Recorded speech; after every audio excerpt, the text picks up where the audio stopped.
Hello, everybody! How are you doing today? Are you having a good time? Are you having a fun time? Are you ready to have a good, fun time? Hopefully. That's the extent of my energy. For the rest of the day, I'm all tired. I hope you enjoyed that one burst of, excitement. It's all downhill from there, baby. No, I could probably get some more. It's fine. I got stuff.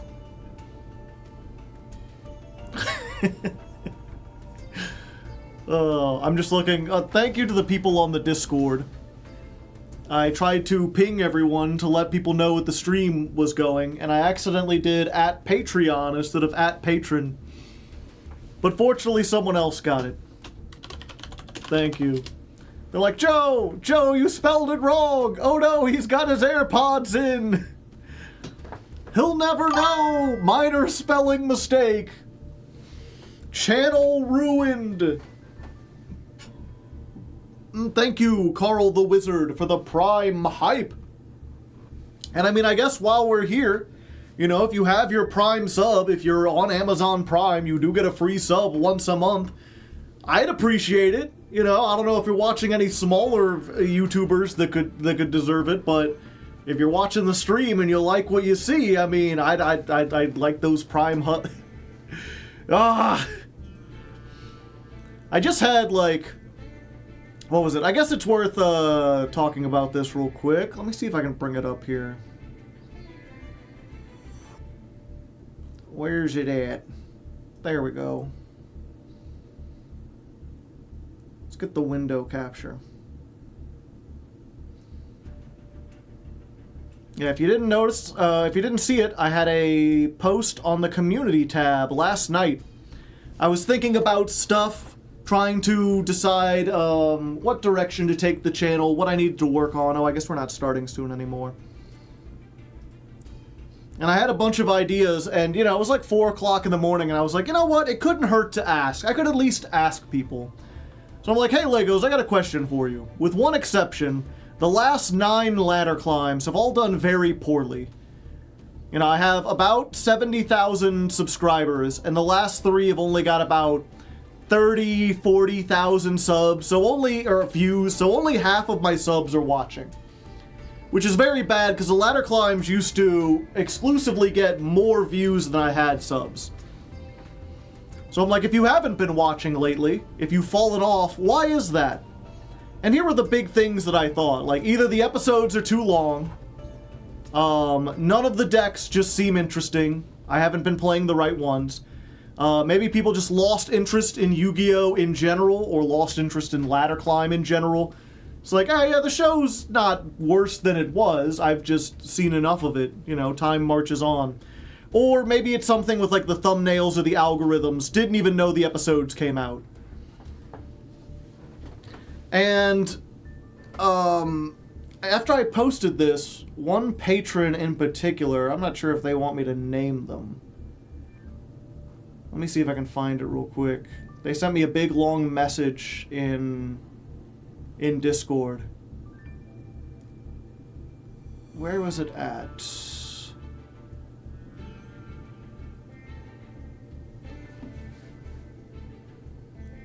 Let's see. Also, the long thing, but the end of it is, don't take this the wrong way. Learn to be a slightly better salesman.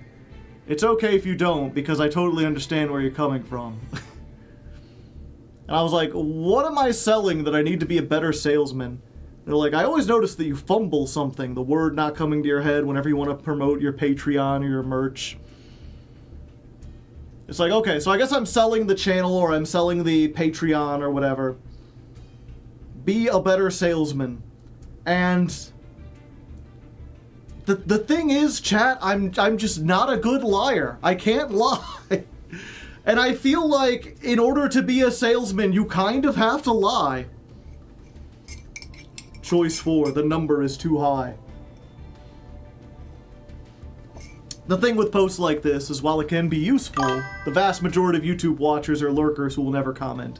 so they won't bother replying at all. Yeah, that was the thing again, to go back to this, I was like, had this idea at 4 o'clock in the morning, I'm like, can't hurt to ask, and I quickly realized, looking at the comments, that almost all the comments are people like, well, this doesn't apply to me because I love the show and I watch everything and I come to the streams. Or they're like, I haven't been watching, but that's because I've been watching every single stream you put out on the VOD channel.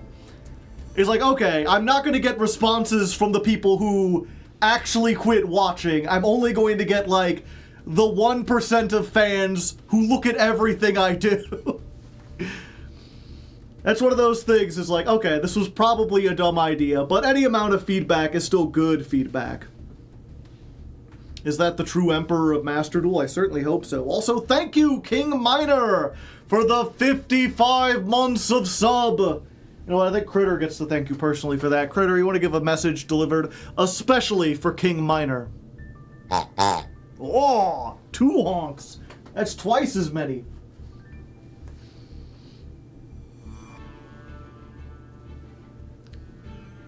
You can't lie. Try to exaggerate it, yeah. I don't know, it's either lying or it's just, it's...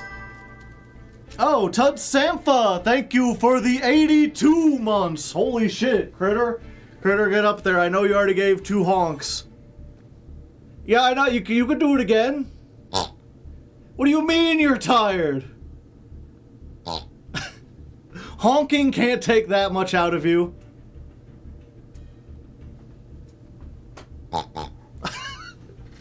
He gets the quietest 2 honks ever. I guess he's all honked out, I don't know. I watch both, yeah. And I mean, it's the same thing with talking to you all here. You all are like the 1% of fans who are super engrossed in my content. Very few people come to the streams. What was it? A lot of people come to the streams. I have like a pretty huge audience in comparison to most streamers. I should never say not a lot of people come to the streams, but compared to my audience, only a small portion of that comes to the streams, right? Like I have like 70,000 subs and I get like 300 people on stream. So thank you, Valiant Majesty, for the 5 gifted subs. And if you didn't get one, you gotta type evaded in the chat. Critter, yeah, I know, you gotta do it. We're all working hard here. You know, I'm doing extra streams and stuff. You want that critter kibble, don't you? Oh, there we go. Now he's excited again. He's got those three whole honks for the 5 gifted subs. If you could somehow gift more than 5 subs, you will get an additional honk. 4 honks? The quad honkagy? Is such thing possible? Only time will tell. For now, it's just theoretical.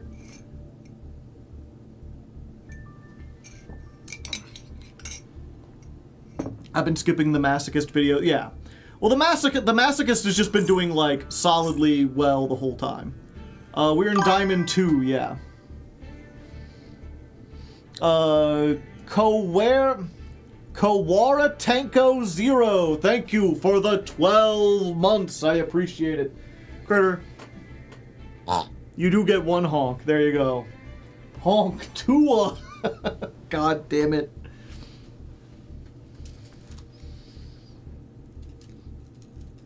Yeah, I definitely think... I mean, that was the thing, right? Is, if you remember in the lead up to Jankmas in July, my whole thing was... I was like, I think we've been playing too competitive of decks. I think people might enjoy the jank more.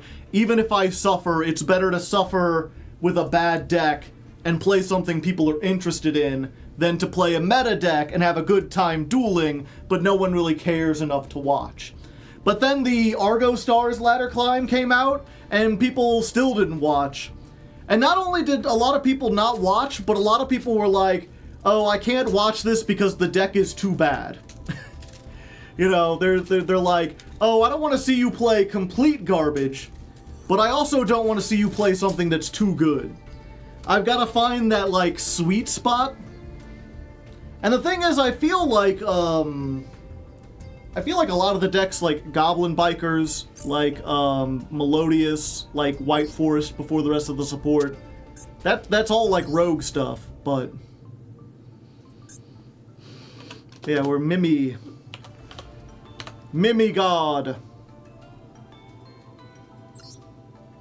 which I do actually have to change up a little bit, because I have 3 of these. Oh wait, no, I guess that's fine. Yeah. I could have put 3 I have 3 of these, and I remember when, like, this was, like, limited when I had 3, and people were like, why are you keeping 3? Now I'm prepared! What is going on with DC? What was it? Trump is declaring an emergency in DC, and he's having the federal government take over the local city police, and he's bringing in National Guard and FBI agents to patrol the streets. So, you know, that's exciting. Have you ever wondered why the Nemlaria video got over 100K? Yeah. I'm confused as to why Nemlaria, of the last 9 ladder climbs, Nemlaria is the only one that performed as well as the previous ones. Sounds like a coup. Yeah. Pretty much. Why is he doing that? So the official reason is that crime is up. There are roving gangs and too many homeless, and the Democratic mayor has not been doing anything, and so he needs to go in and take charge. And this was precipitated by one guy who works for Doge, like, got beaten up by some people who tried to carjack him. But, you know, crime, I believe, what was it? Crime overall, like in the entire United States, has been on the downcline, or the decline. And crime in DC specifically in 2024 was the lowest it had been in 30 years. That includes violent crimes and property crimes. So mathematically, he's just like wrong. Like, crime is lower than it's ever been. Or not ever been, but it's been lower than it has been in a long, long time. And so there's 2 theories for why he's actually taking over the police. One is that he's doing the thing he does oftentimes where, like, you know, he's not supposed to be able to do this unless it's an emergency. So he's seeing if the courts will allow him to declare an emergency when there just unequivocally is not one. Like, can he just lie and say there's an emergency and then use his presidential authority? Because if he can do it here and they let him get away with it, then the next step is to, like, take over New York, or take over Chicago, or take over some other Democrat city that has, like, a big mayor that might be able to stand against him or something, and move National Guard into that by declaring that their city has too much crime and it's an emergency. Another thing is that he's probably just trying to distract from the Epstein files. This could all just be another thing where, like, he doesn't have a plan. He's just trying to make bigger and more drastic moves to distract from that. And then the third thing is that he's planning to do something else, like something really, really bad that he knows will get, like, people marching on Washington levels of bad, like some big, huge maneuver.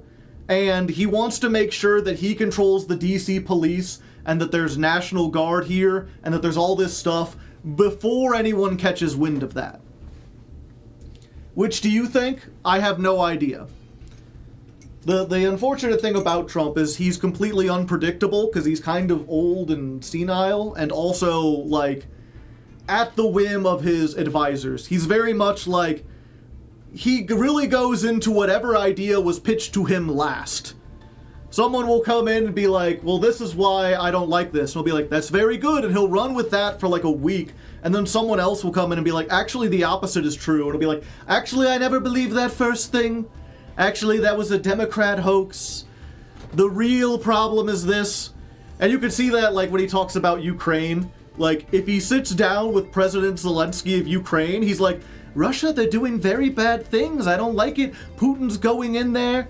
he needs to stop the killing. And then he'll go and sit down with Putin, and he'll come back and be like, that President Zelensky, he's not really trustworthy. Putin's just trying to keep a little bit of, like, the territory he used to have. Like, basically, if you can flatter him and tell him, like, that he's cool, and then offer him, like, a slightly plausible thing, he'll believe it. So I haven't the slightest idea what he's planning or what he's doing, and it's possible that whatever he does have planned now changes in, like, a week. So I don't know. Like so much politicals, I don't want to get bogged down in political stuff, but like so much of it, it's just like, yeah, it's just another, like, things are getting worse. Things are getting worse, and we're headed towards, I think I said this like 6 months ago, I'm like, we're at the point where, like, things are just going to keep getting worse until there's some kind of disaster, until there's something that breaks where massive amounts of people either die or lose their homes, or there's just a huge shitstorm. Like, it's like people are just in for the long haul until something happens so bad that even the apolitical people have to stand up, get off their asses, and actually do something about it. What that thing is, how long will it take to get there, what will the reaction be afterwards, who knows? We're just in the waiting period. Which is why I don't really talk a whole lot about politics lately, even though I'm open to talking about it. But at this point, it's just like, yeah, we're in the messy part of history where anything can happen. Things are getting worse, or Tuesday, as we call it. Thank you for the 100 bits. America's entering its bulk. Who knows? Again, I've said this a couple times before, where I'm like, you know, I think prior to the 2024 election, I was like, there's one of two things that can happen. And then afterwards, and especially in the couple months as soon as things started happening, I'm like, okay, now there's like 20 equally plausible scenarios, because things are getting so silly that even things that I would have thought of as ridiculous 5 years ago now seem plausible. I'm part of the nothing ever happens. Democrats will try to undo some of Trump's shit and move on. I certainly hope so. I can't help but think, and you know, again, it's Trump lies a lot, who knows, but there was that thing in the election where he's like, you just gotta elect me one more time, and you'll never have to worry about it again. You'll never have to vote again. Like, there's so many people like, this is just politics as usual, and in the midterms, the Democrats will take it back, and then Trump can't run again. And it's like, he's already trying to gerrymander the hell out of Texas so that the Democrats can't mathematically win back the House. And if they accomplish that, then there's nothing to stop them from gerrymandering all the other states. And if he's already violating court orders and he's violating the Constitution, why wouldn't he just run again? Like, who's going to stop him? Are people really going to rise up and, like, do something if he's like, I'm running in 2028, I'm going again? Like, what are you going to do about it? Because nothing ever happens. The rules of engagement are out the window at this point, yeah. Like, apathy about politics has just reached such a fever pitch that, like, yeah, the people are openly trying to cheat, and your average everyday person isn't even, like, talking about it.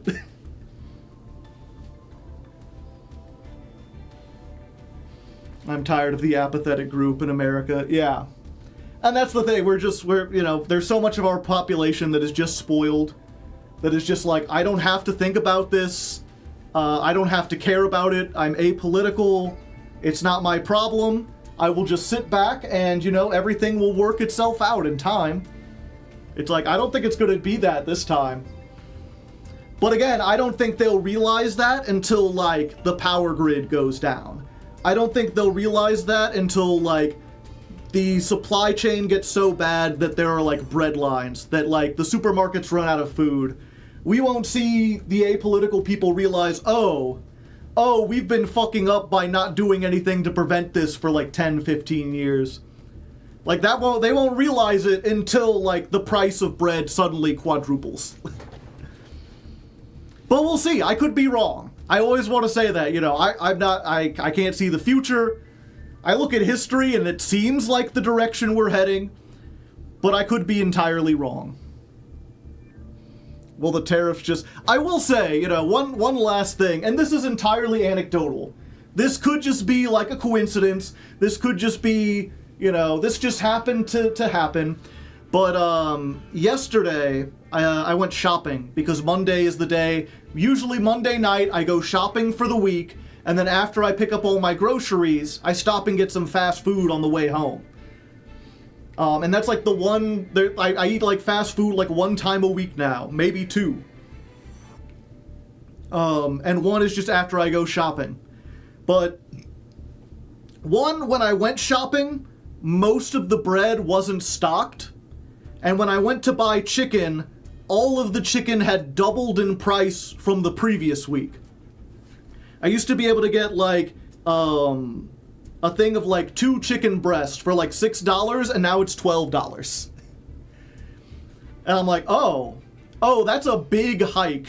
That's a big hike, and I don't know why they can't stock bread. I don't know, maybe I just came at the wrong night. Maybe there was a sale I didn't know about. But it's really unusual when like one staple is sold out and the other staple is doubled in price. And then afterwards, I like went to get food. And it's like, I tried to go to, what was it? I tried to go to Quick Trip, because I had like a coupon to get like a free turkey sandwich. And they were like, we're out of turkey. They didn't have turkey in stock. So I was like, okay, I'll just go to McDonald's. That's right next door. That's right down the street. McDonald's, the line was like around the building and going out of the parking lot. I assume because they were understaffed or there were a lot of people going there. So it's like, okay, they can't keep people, maybe they're out of something too. I don't know. So I'll go to Burger King. I went to Burger King, I ordered on the app, I went there, no cars in the drive-thru. Pulled up to the drive-thru, waited for 5 minutes, no one answered the drive-thru. Pulled around, looked in the window, no one there. I was like, oh, did they close? I pulled around front. I went in the front door. Front door's unlocked. Lights are on. No one was in there. The Burger King had been abandoned. They had just left the store. And so, I can't help but like, again, could just be a coincidence.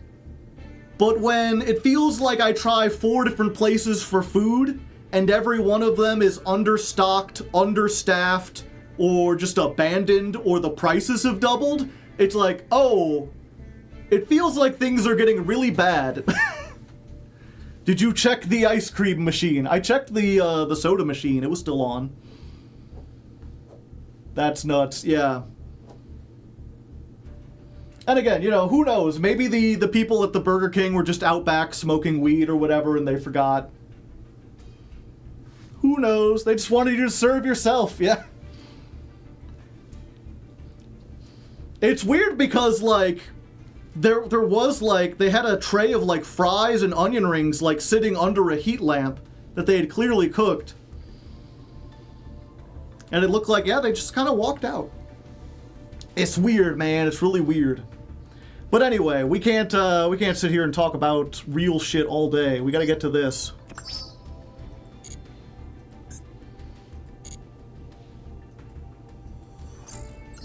Politicians hate change. Well, yeah, they benefit from the system. This is Mark II. We don't give them the proper incentives. Maybe a Thanos snap happened, but only at that BK. Playing Peak, I see. I mean, it's not Twin Peaks, but it's there. We got some stuff. Did you get the notification about automatic dubbing? I got an email about it. I didn't read it. I just assume it's automatic, they're gonna do whatever. Give me a moment, let me refill my water, and then we'll start going in on Yu-Gi-Oh! Meet the master. I've been waiting for so long. Oh, by the way, I should probably mention real quick, today's weather, we did Higher by Creed and Meeting the Master by Greta Van Fleet. And I picked a Creed song because it was like the closest thing to a religious song, and we're playing Mimighoul, which if you don't know is Mimighoul mixed with Dogmatica. Some people thought it was Ra, it is Dogmatica. We're doing the religious archetype.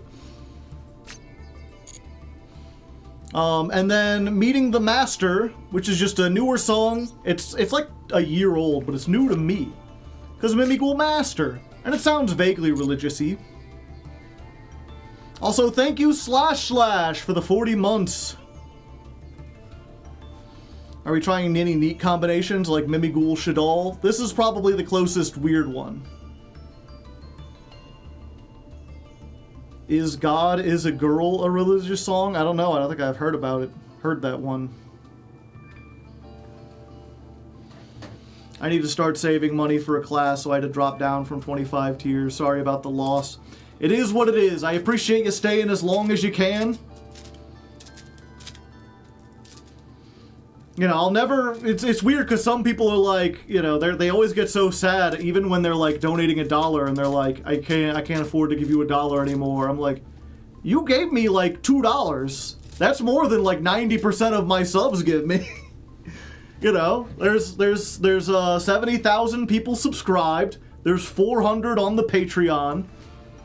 If you are one of the people who have given me $1, you're one of like the top 1% of people who have given me money.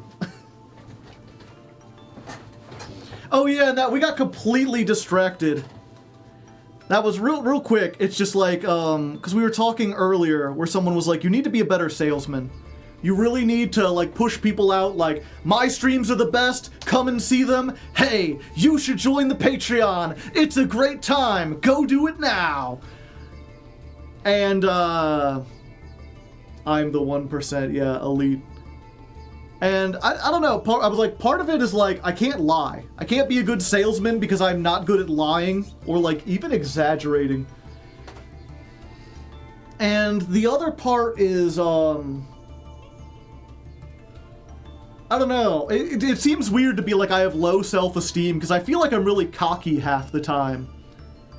But like part of that thing is like I can't lie and say like the Patreon is some great thing or like the Discord is some great thing because like realistically it's just another Discord server. I'm sure it's someone's favorite Discord server, but I don't know how to get in the mindset of like, you know, hey, you should join this thing because I feel like if I try to sell it as like some great thing, I'm lying to you, you know? If I'm trying to be like, oh, you need to come to the streams, it's the greatest time you'll ever have. Like, probably not. I don't think I'm that good of a streamer.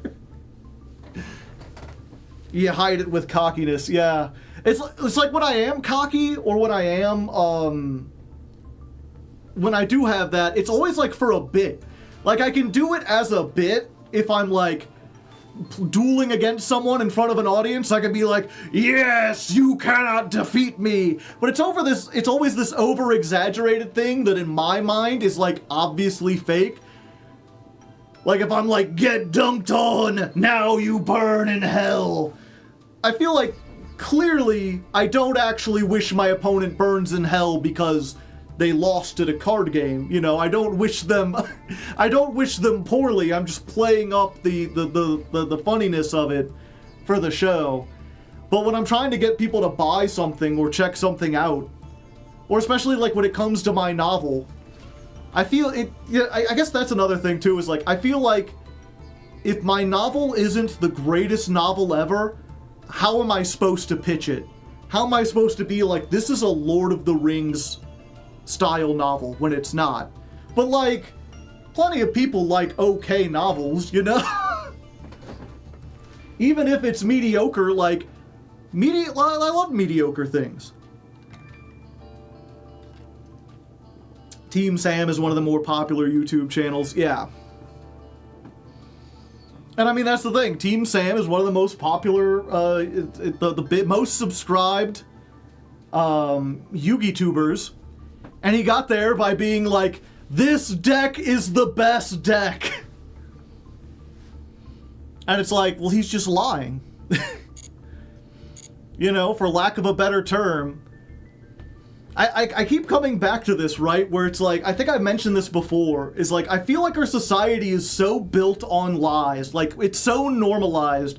Like, yeah, there's a lot to be said about how politicians lie and how people at the highest levels are just, like, looking into the camera and lying into your face, like, saying things that are obviously false. But it trickles down to, like, everything. It's like, I remember being in high school, and they're like, if you're filling out a job application, make yourself look good. And I'm like, but I'm not good. I don't have any experience yet. I am an untested person, and I need to be realistic about my goals. And they're like, no, no, no. Say that you're better than you are. Like, you're being instructed to lie. And it's the same thing with being a YouTuber. It's like, don't tell people what's actually in the video. You have to be vague. Imply things with the thumbnail that aren't actually happening.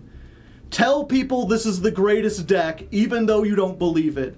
Take the sponsorship for the products you don't like and don't use, and tell people it's going to change their lives. And I feel like if you do that, in a just world, that should lose you all credibility, right? Like, that should be the thing where it's like, oh, you've lied to me, I can no longer trust you. But everyone does it. And so now it's just like, well, yeah, you gotta be a good salesman. You gotta lie if you want to survive. I don't know. And it's like, how do we even solve that? It's like a cultural thing.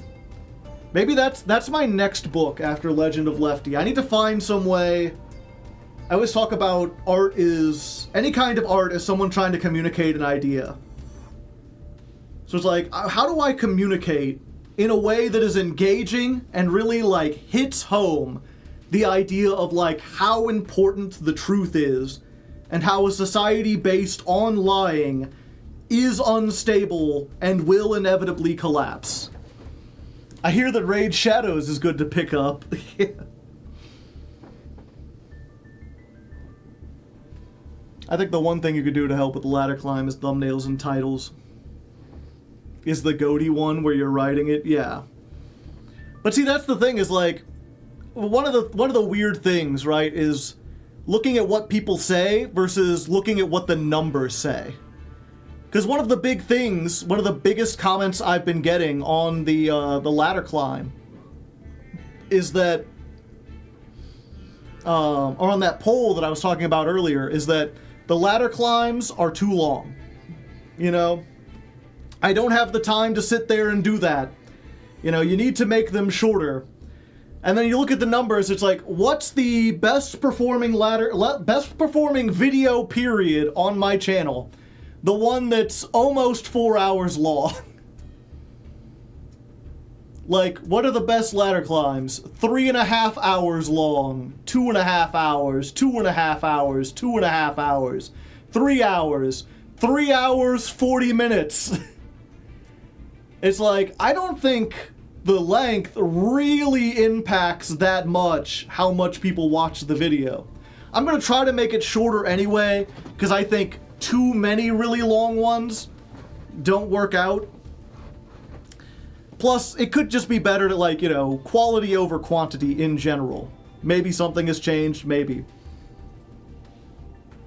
But I'm just trying to say, like, it's conflicting as a creator to get, like, people say they want shorter videos, analytics show that the long videos are the best performing ones on the channel. I feel like we need more clips to work with, possibly. No one says you... Yeah, that's another thing. I keep getting distracted from actually starting the climb. We'll stay a little later tonight. It'll be fine. But I put out that poll where I was like, you know, if you haven't been watching, why haven't you been watching? And I get a bunch of people, like, they're like, I clicked too long because usually I have to watch it in 3 or 4 sessions. And I'm like, you are not only watching the video, you are watching it multiple times. You are not the kind of person this poll is asking about. Or they're big people where they'll be like, I think the problem is that you don't change up what kind of decks you play. They're like, the last 5 ladder climbs, I only watched about an hour into it. Like, the problem is that views are down. The problem is not that people are watching an hour and leaving. The problem is not that people are watching in multiple things. The problem is that people aren't watching, period. It's like, yeah, that means you watched it. I didn't vote because I watched them, yeah. And I mean, I don't mean to be angry at those people, because they're trying to help. If you took the time to write a comment, I appreciate you putting your thoughts out. It's just, again, I realized after I posted that, like, posting it in general was like a mistake by me, because I was only ever going to get responses from the people who were already watching the videos. Maybe it's that Yu-Gi-Oh! Is in a slump. Yeah. And I mean, that was one of the questions, was like, you know, what's the reason why you aren't watching? Is it because you've just lost interest in Yu-Gi-Oh! In general?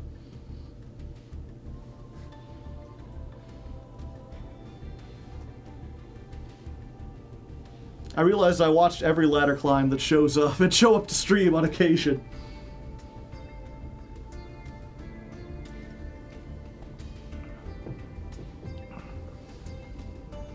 When the video starts, it was from over a month ago, and new stuff is in the video released 2 weeks ago. The allure has fallen off. I recently discovered your channel about a week ago. I enjoy binging the Nemlarian Paleozoic ladder climbs. Well, I went to tip my hat, but I don't have the top hat. I have the crown. I can't tip it. Critter, tip your hat. Thank you.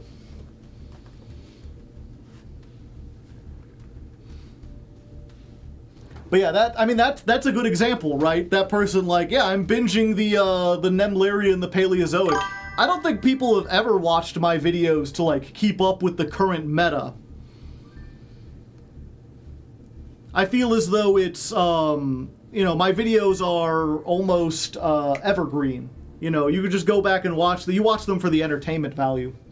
Thank you, Boo-Hoo Bundy, for the prime hype. You should do more clips and YouTube shorts. Yeah, I should. Oh, and I guess I'll remind people again, I do have a place on the Discord for short suggestions. Oh, pardon me, I haven't been mentioning it the last couple streams. But please, if a funny event happens, if you think something's interesting, make a clip out of it. If you're on the Discord, post the clip there. I will make it into a short. I am looking for things to do shorts. It's just that when I'm already writing down the stuff for the ladder climb, I don't also have, like, a second document open for, like, this would make a good short. It's hard to think in, like, 2 parallel lines and play games at the same time. Yeah, the shorts do help draw people in, and then they watch the bigger content. So yeah, I'm looking to do more shorts. I just need help I need help like finding what events to turn into shorts. The nib from stream 1. Yeah, the thing is, like, I don't remember where, like, stream 1 was 5 hours long. Where in stream 1 did the nib happen? Did someone clip it? We could try to remind you as well to note it, yeah. Well, plus, I think in general, it's you know, I want to try to get the community more involved. The Cherubini destruction, protecting the Strons. That was a funny moment. Okay, let's get this going. Okay, you ready, chat? We're gonna start. Fill yourself up with cats in the chat, and other emotes of that sort.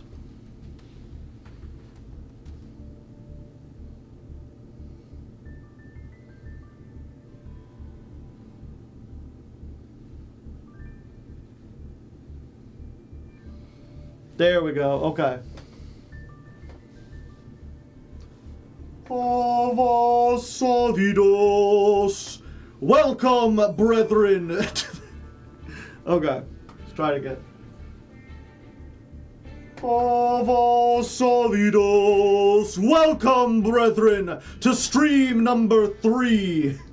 Is it stream? Yeah, the dawn of the 3rd stream, okay.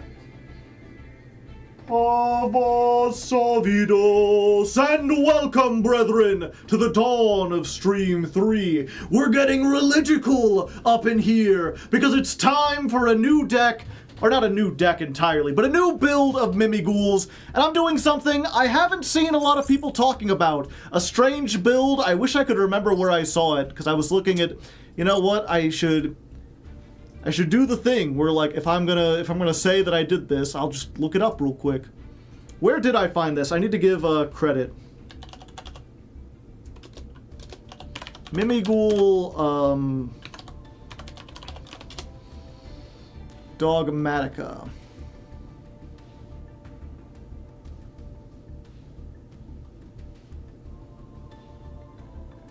Fuck, I'm not I'm not recognizing any of these.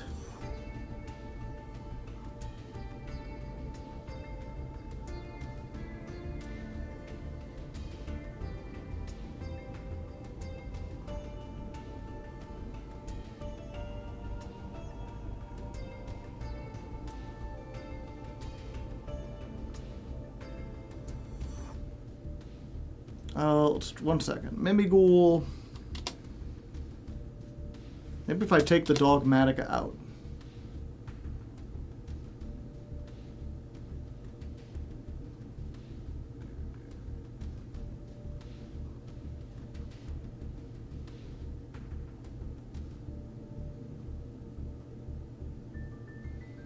Okay. Search history.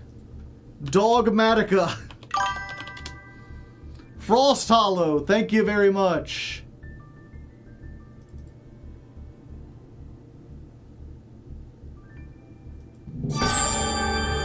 Was it Games in Silence?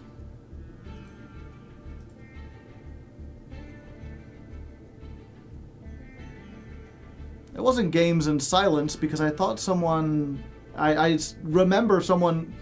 Okay, well, I tried to find it. I don't know where it came from. The point is, we tried. That's a lot of months. I used to use all my hands to count them. And toes. Okay, let's try this. I heard it in a dream. Let's try this one more time. Oh, Stubsky, thank you for the Prime hype. I forgot I had Prime. You could have it this month. I appreciate it. Critter, give him the thank you. Appreciate it, Critter. Okay. Savidos, and welcome, brethren, to the dawn of stream number 3, where it's time that we look for a divine new build to Mimighoul. Behold! And then we'll just jump cut, and then we'll just jump cut, and then we'll just jump cut. Just gonna jump cut.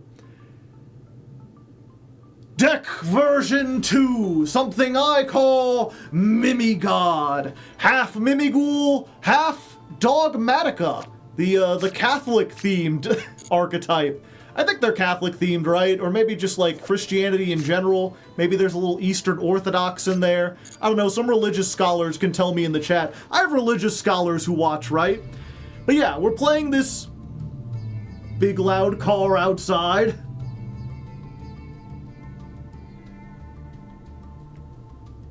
Okay. But yeah, we're playing this new, interesting version of the deck. I don't think I've heard anyone talking about it, because on paper, it doesn't seem like they have a whole lot in common. And really, there's just one point. Okay. But yeah, we're trying this brand new version of the deck, mixing two archetypes that I haven't heard talked about a whole lot, because it doesn't seem like they have a whole lot of in common. Okay. But yeah, we're trying a new version of the deck that mixes two archetypes that doesn't seem... Okay. But yeah, we're trying a new version of the deck that mixes two archetypes that don't seem to have a whole lot damn it. But yeah, we're trying a new version of the deck that takes two archetypes that don't seem like they have a whole lot in common and mixing them together. And that's because they don't have a whole lot in common. There's really just this one card that links them together, Dogmatica Matrix. When this card is activated, you can add one Dogmatica ritual and one ritual spell from your deck to your hand. Oop. Damn it. Okay, let's try this again.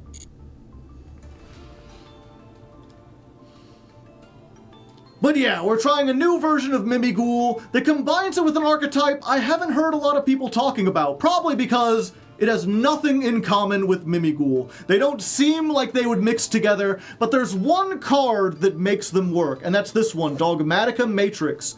When this card is activated, you could take one Dogmatica ritual monster or a ritual spell and add it to from your deck to your hand. Then, if your opponent controls a monster, add one Dogmatica card from your deck to your hand. Once per turn, if you control a Dogmatica ritual, you can look at either player's extra deck, send one monster from it to the graveyard. So, basically, if you have Mimighouls, you can put a card on their side of the field, activate this, and you get both the Dogmatica ritual, which is Albazoa, and... okay. Take 6. So basically, if you play this with Mimighoul, you can give them a monster, and then activate this to get both the ritual monster and the ritual spell, which is here. And notably, the ritual spell lets you summon by tributing a monster from the extra deck. So even though Mimighouls are almost all level 1s, and this is a level 12, we don't have to worry about that. Just getting the monster and the spell will allow us to get this out. And this thing is a powerhouse. It doesn't help specifically with the Mimighouls. It's really more of like an anti-meta card, because it eats stuff like Malice and Ryziel alive. It cannot be ritual summoned except with Dogmatica Calamity. Dogmatica monsters are unaffected by the effects of Fusion, Synchros, Ixies, and Links. So, you know, there's not a whole lot they can do to out this 4,000 attack behemoth. And most importantly, during your main phase, you can make your opponent choose one of these effects and apply them. Either for every 2 cards in my extra deck, they have to send 1 card from their hand or extra deck to the graveyard, or return all extra deck monsters they control to the extra deck. Oh, damn it, okay. I misread that wrong, okay. Let's just try the reading part again. Okay.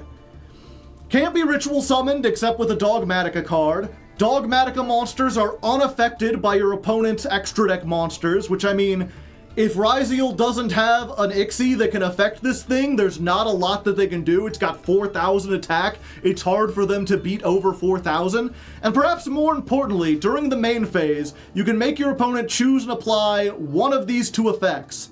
Either send half of their extra deck to the graveyard, or return all Fusion, Synchro, Ixies, and Links to the extra deck. All the ones they control, that is. So on turn 1, they can't choose the second one because they don't control anything. So this basically just makes them send half of their extra deck to the graveyard. They do that, and then we can use this effect to look into their extra deck, find the one remaining thing that they didn't send, and send that to the graveyard as well. Just completely ruins a lot of their tactics, makes it difficult for them to even get going if we go first. And the way this works out is we can usually do the full Mimighoul combo and then add this on top of things. So going first, it's just like an auto win. It's very cheesy, but not as cheesy as a lot of the hand rip stuff that some of the other like Mimighoul decks do.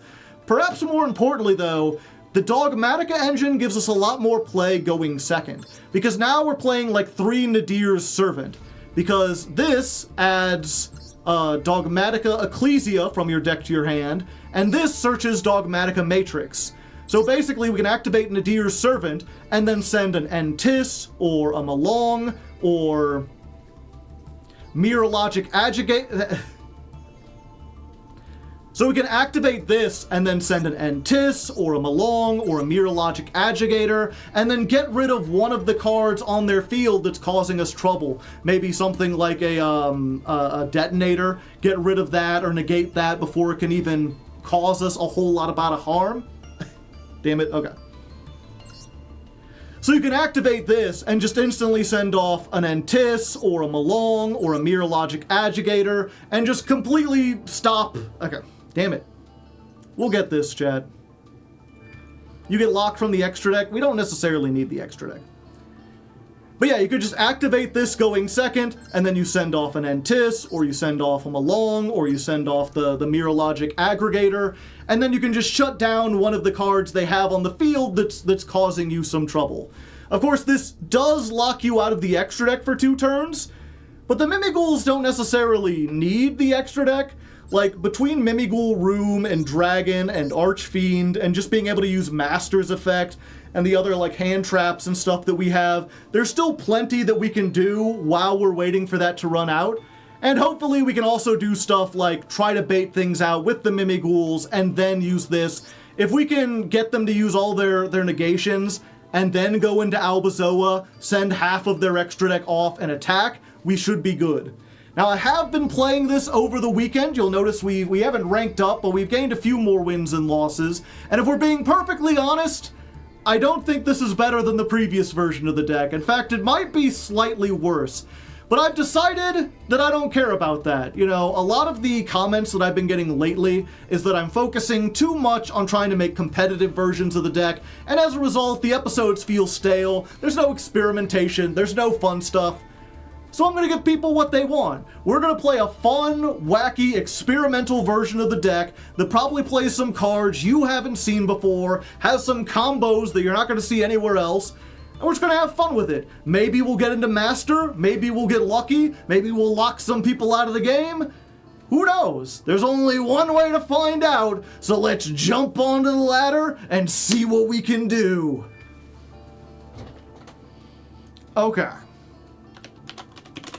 Dawn of Stream 3 plus deck version 2. Do your best to cut it down. Hi, I'm new in chat. How are you? I'm pretty good. We're just getting the intro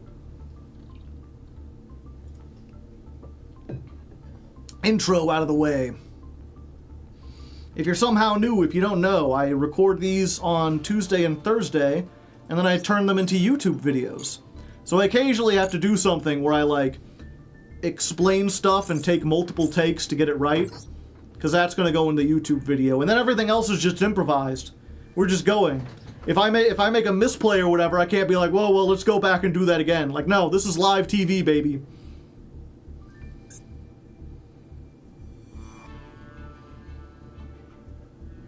Dogmatica is based off the Constantinian shift? Oh, Constantinian shift.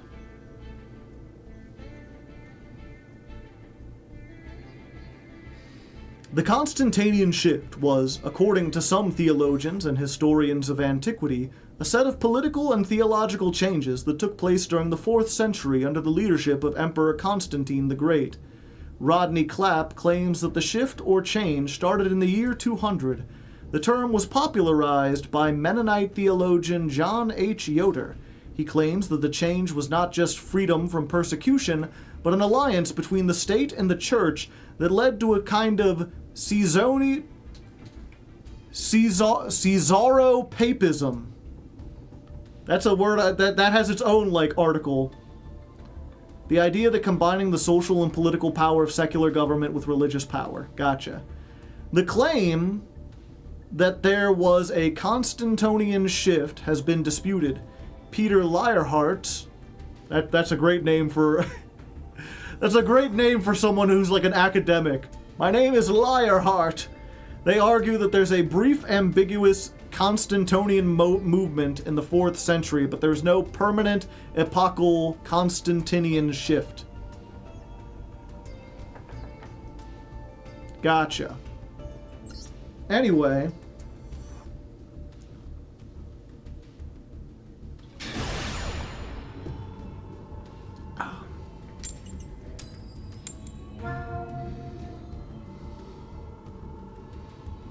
First duel of the day, going second. You hate to see it. But I think we have an advantage, chat, because we're going up against Pokemon. At least one of the Pokemons. See, we're fighting Soul Silver. Comment in the comments if that was your favorite Pokemon game. Also, comment in the comments if that wasn't your favorite Pokemon game. Just comment in general, you know. I like some good comments. Alright. Set 3 pass. That's pretty good. As tempting as it is to start with Nadir's Servant, again, we have to save this for the end. Try to get some other stuff going. Let's activate this first. Let's see if we can add the dragon from our deck to our hand. And I was like, oh, we should put this on our opponent's field so that we can, whatchamacallit. Put this on our opponent's field so they can't imperm us. But they probably set imperm anyway, so I think we just normal summon this.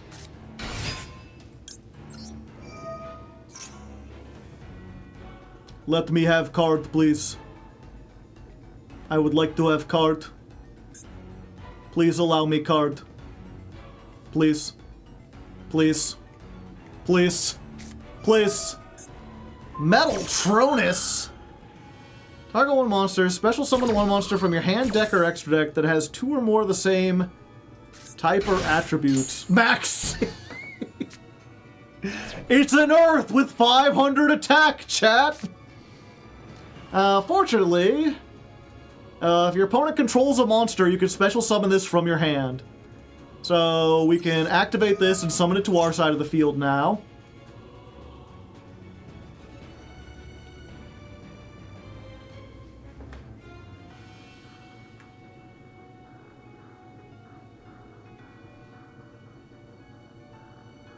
What do they wait? I assume it has to be, like, that card that, I forget. Let's go ahead. I think we're gonna make a giant Mimighoul here. I think we're gonna try to search and get the thing we want. The Mimighoul maker. Because if it is that trap that stops summons, which name, like, it eludes me at the moment, then I don't want them to blow up the card when it tries to summon the master. So we're gonna use Maker, and then we'll see if that's what it was. Impulse? Yeah, Dominus Impulse. I think they have an Impulse because it was activated, yeah, when I tried to summon something. So the Impulse here. That's unfortunate. But now we can Nadir's Servant. We can send off the Entis. We can search Ecclesia. Entis will get rid of one of these back row.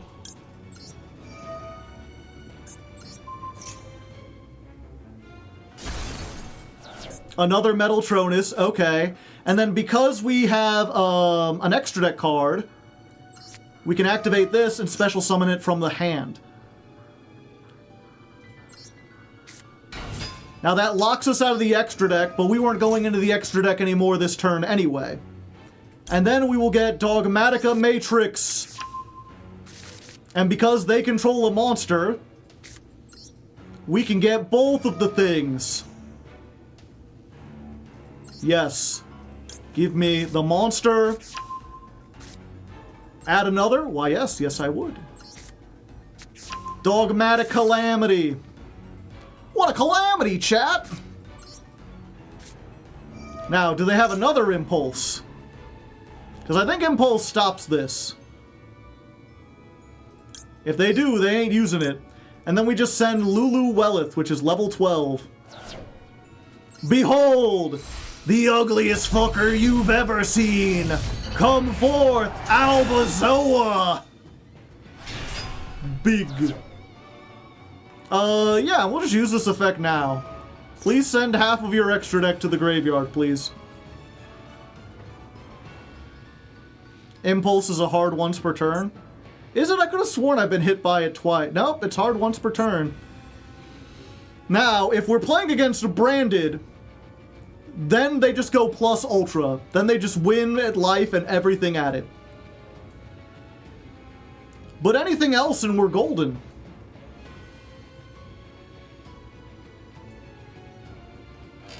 Also, I just noticed we're chest bros. We both have a nice, fine chest. Okay, so now we know they're on Ryziel. And now we can go ahead, just look at their extra deck and be like, okay, of the 8 cards you have left, let's see what else you got. Oh, they're playing both. I see. So we're just gonna take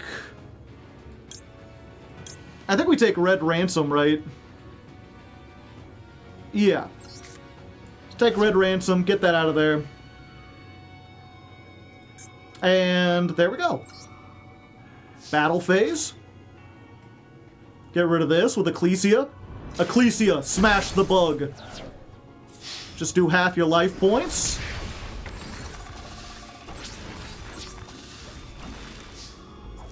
Let's go ahead and set Imperm here. Let's set the Mimighoul room. And end turn. And then, oh yeah, Lulu Welleth during the end phase lets me add a Dogmatica card. Or it would if they didn't have Called by the Grave. So that's how I can also get Fleur de Lis and have an additional negate on top of this.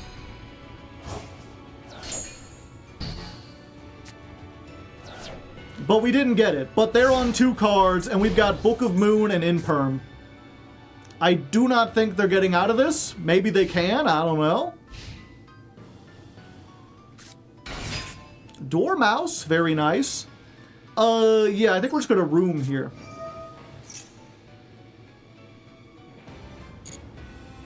Yeah, we're just gonna get Maker, right? Because it has more attack. Give me the Maker. Or the Master. Go to sleep. And there we go! Just like we wrote it up. Granted, our opponent, like, bricked, essentially. So, not the greatest showing. We didn't have the greatest opponent. Or, you know, they might have been a good opponent, but they didn't have a good hand. But either way, we got to show that's what the deck wants to do, okay? Now you know. Now let's see if we could do it again about 100 more times.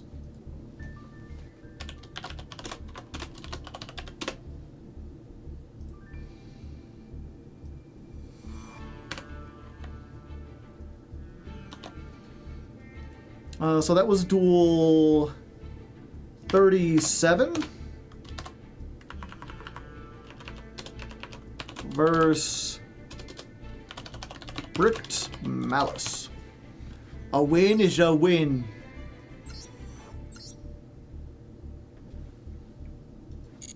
Whoops. Interesting. So, Metaltronus, target a monster, special summon one from your hand, deck, or extra deck that has 2 of the same. So that's why they're playing the Detonator, is just to, they get a Detonator and then they get to negate their opponents.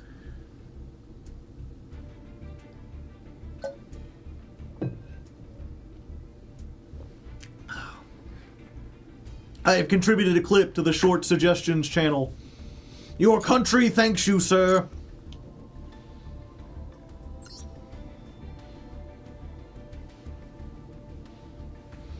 You could technically get Nibiru, because it's a 3K light. Nice.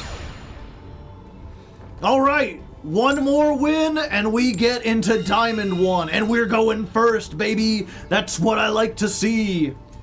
Going first makes me feel alive. I go first in hyperdrive. Sometimes I can't think of a rhyme, but that's fine. And it looks like we've just got the Mimighoul portion of the deck, which is unfortunate because we don't have enough of that portion of the deck to do something. Okay, but they're down a card. They're just minusing themselves, and they don't know that we can't do anything. So, I think we just give them Archfiend, right? Yeah, we're just like, here, have this. I want to draw a card. You can discard a card. I will set this. I will set this. I will set one of these. We've got Ash. We've got Book. We've got Imperm. I think we're doing pretty good, chat. Slugmore is already on 5 cards. You just gotta believe. You gotta believe! As Parappa the Rapper said that, I think. Oh, thank you. Ah, that doesn't help. They're like, wait, I got a what? Sword Ryziel.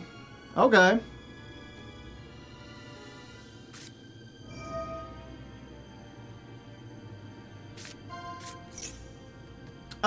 Yeah, we say no to that.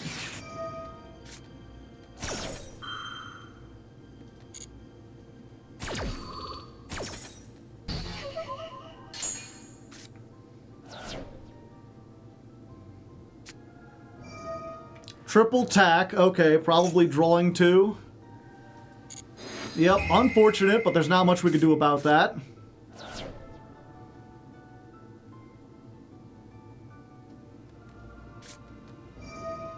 Triple tactics talent. Okay. Or thrust, I should say.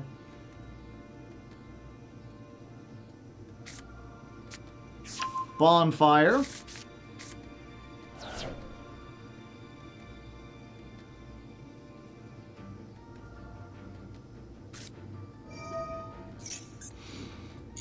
Bonfire, doing bonfire things.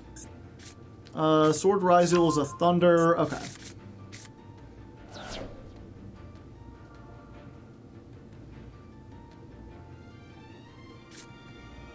Send Mirror Logic Adjugator. Summon Ice Ryzel. And you control no other face-up monsters. You can add 1 Fire Thunder. Okay.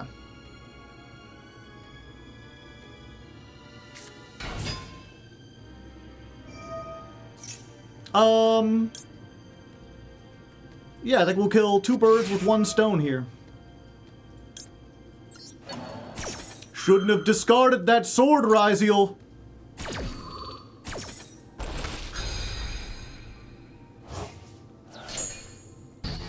And then I think, because we have the Mimighoul room, we wait for them to get the thing that lets them search twice, and then we flip it down before they can do it.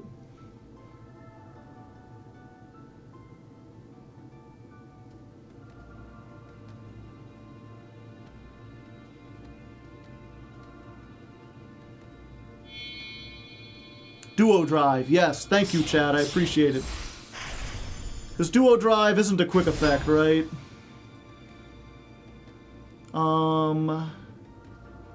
During your main phase, yeah. So we just like room here. And we're gonna summon the dragon to your side of the field, yeah. You're gonna go face down. And then we've got a hope of the 2 cards left that Imperm will solve the problem. And it apparently doesn't even need to. There we go! With that, another Ryzel battle under our belt. We ascend to Diamond 1. Just 1 more, and then we can get to Master. Where Mimighoul Master belongs. It's in the name, chat.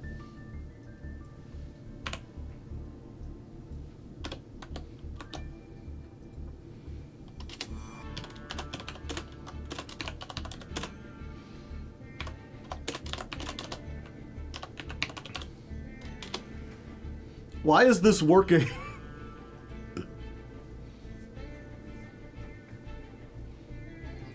Because Ryzel isn't very good in Master Duel.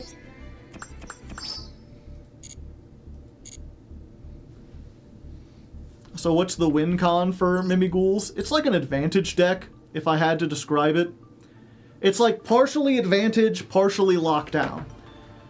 The general premise is that all your monsters are flip monsters that you give to your opponent, and all their flip effects are like bad. They're like, flip, destroy all face-up monsters you control. Flip, discard a card from your hand and your opponent draws a card. And then also after they do that, they come back to their owner's control. So like, we give them a dragon, and then we have a card that can flip it up on their field. So they summon a couple things, we wipe their board, we get the dragon back, and then we build stuff that starts giving us other stuff. We have level 1 Ixies that all search or summon.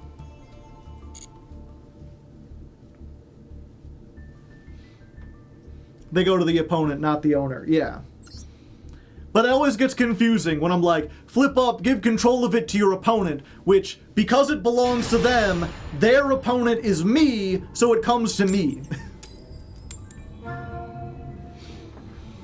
Alright, someone else ranking up into Master. And they get to go first. Will they have what it takes, or will we be able to gatekeep and girl boss? I mean, maybe. Maxi? Do I win the minigame? No, not this time.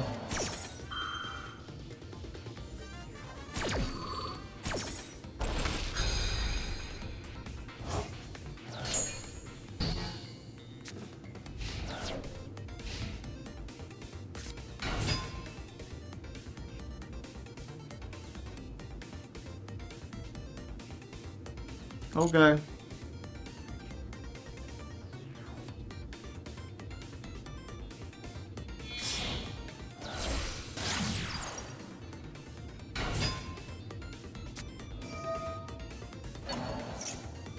Yep, nothing I can do there.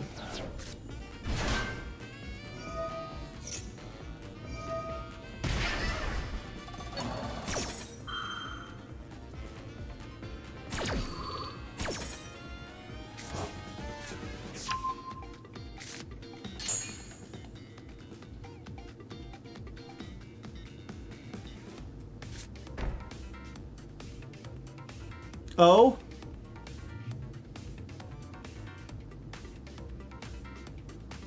I thought this was added to the hand. No. Okay, I'm wrong one. SP pass. Kicking some ass. Alright. I think we may be able to gatekeep them, chat.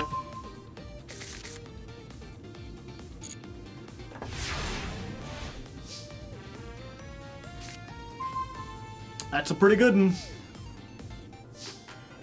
Okay, so I think we just start by doing this. So the SP can't do anything. We normal summon the dragon. We get the maker.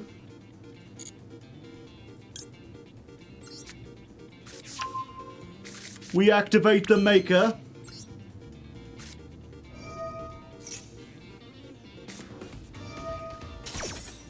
Ah, Dominus Impulse. I was like, I have the cross-out designator for the Ash. I have it for the Imperm. I have it for a lot of things, but not enough for that.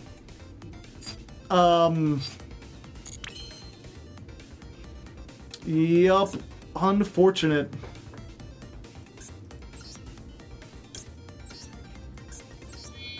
I think we just make the Typhon. Thrust, draw 2. They haven't activated a monster effect.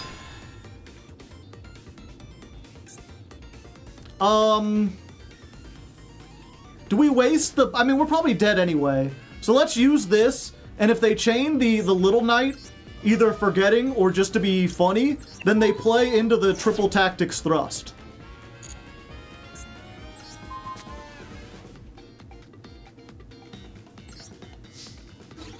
Can we get to the Dogmatica side? No. They might Bestial. Yeah, unfortunately not.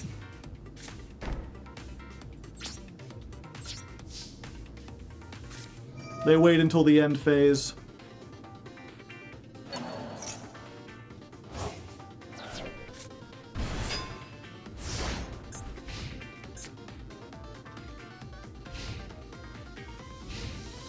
Granted, they didn't do anything last time, so they might not have much to do this time.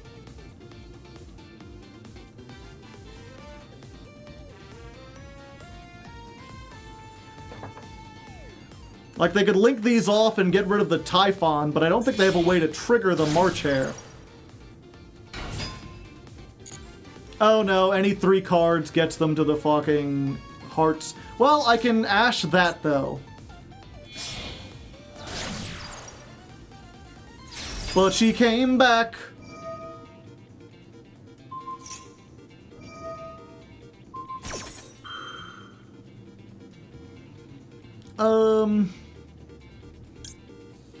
Yeah, I think we activate this just to deck thin.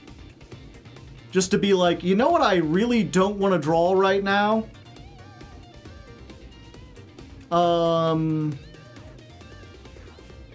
I guess it'd be another triple tack, right? This is just for this turn. Yeah. I just don't want to draw another thrust.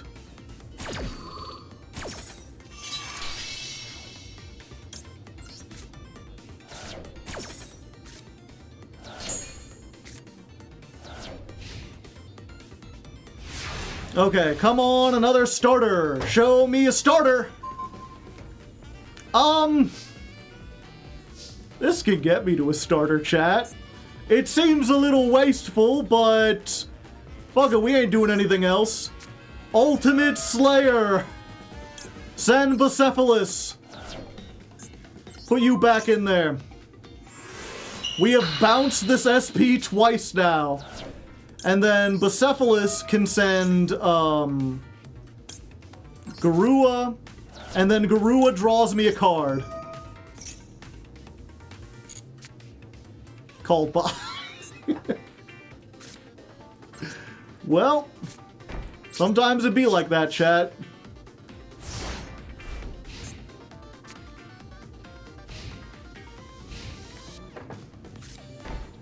It's fine, they're Brick 2! Come on, Brickfest, here we go! La la la la la!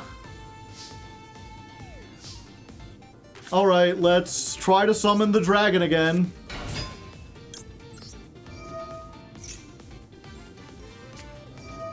Called by on the dragon.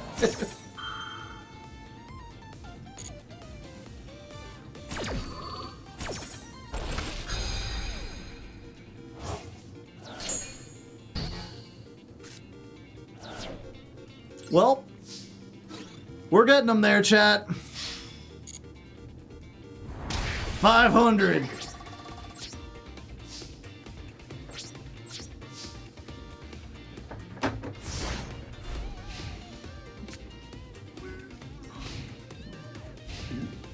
They're on the 9-turn clock, chat.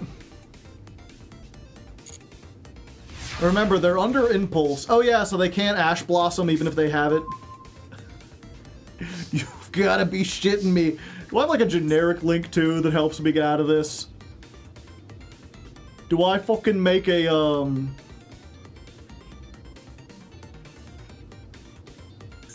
Oh, I don't have any of my link ones anymore.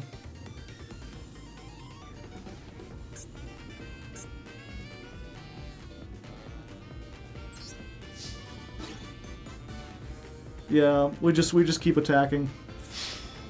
The thing is, too, it's like, what, make SP and do what? Banish their fucking, Malice card so they can activate it for free?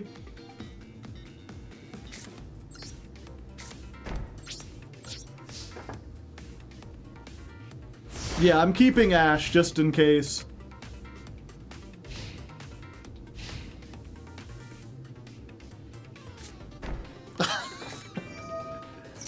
Add one Malice monster from your deck to your hand. Nah, I think I'd like to keep you bricked for a while if you don't mind.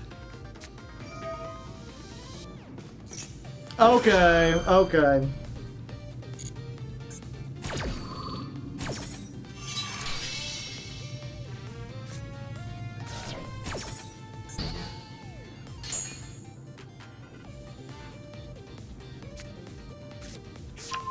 And now they've got to Dormouse, and I don't think there's anything I can do.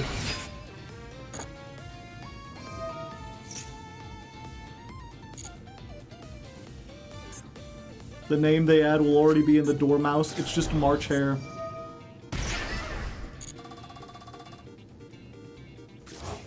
Called by Splash Mage target. I mean, I guess we'll see. It's like, I think with this hand, you don't make the Splash Mage, right?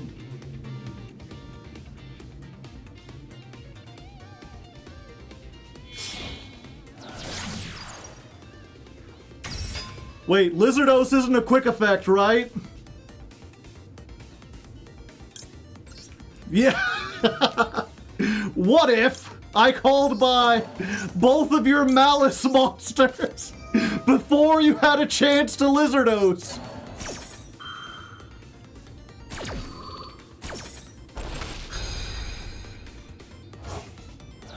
Oh, they still got the cat. So they could banish the cat and get one back, and they have already normal summoned. So maybe next turn, and their 800 beats over my 500.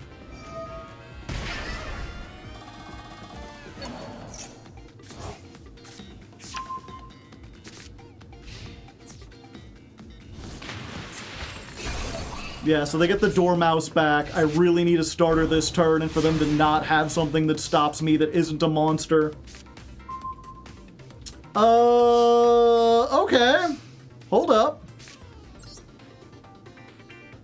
Dogmatica coming in clutch, maybe? Okay. Ash Blossom, but now they've played into triple tack.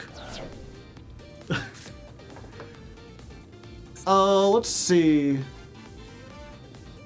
Then add one. For the rest of the turn, you cannot summon out of the extra deck. Negate that effect. Okay, so I'm not locked out of the extra deck. I think we just go for Maker.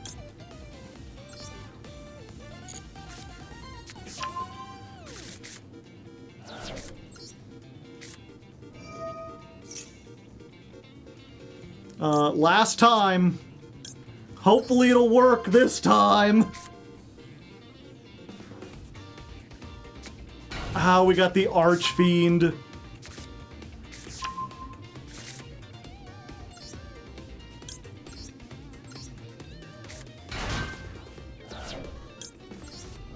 Under Impulse. Oh yeah, so all their Earths are negated.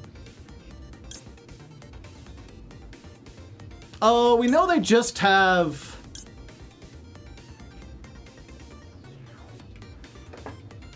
We know they just have Dormouse. And the other stuff is trapped. So maybe we just flip it face down when they summon it. No, we need to get Dungeon, if nothing else, just to keep shit going.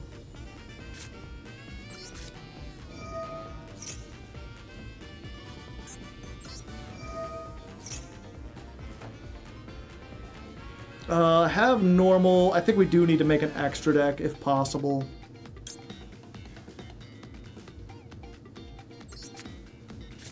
Yeah, we make this. We special summon.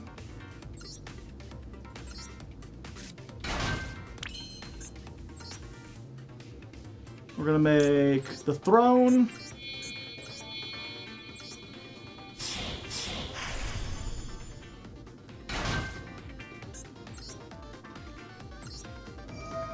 What a day to meet the master.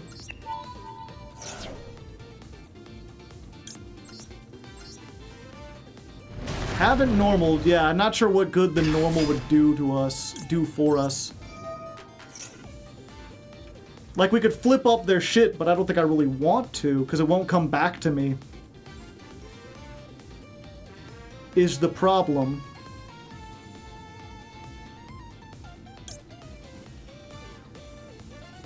So you could get one extra Mimighoul.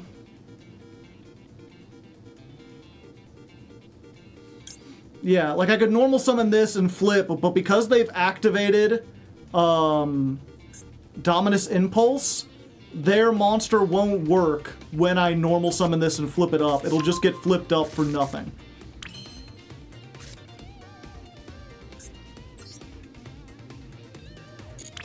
I could make SP.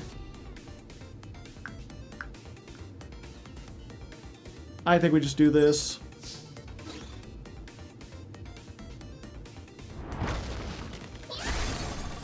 Yeah, I should have. I mean, we still got the bounce. That might be enough. Like, if they normal summon the Dormouse and we just non-targeting bounce it, and they don't have anything else, what are they gonna do?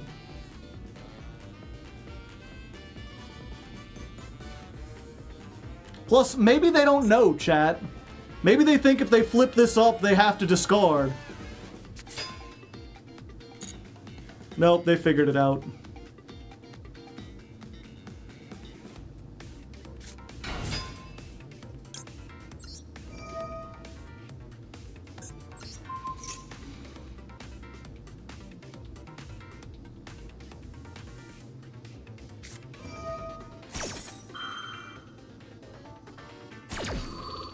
Okay, so they get to TB11.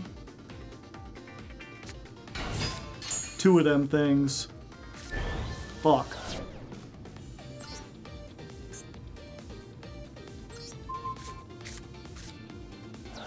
Yeah, now we're just dead, probably.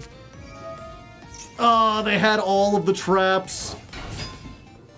They could just get this back. I thought we had locked them out of it forever.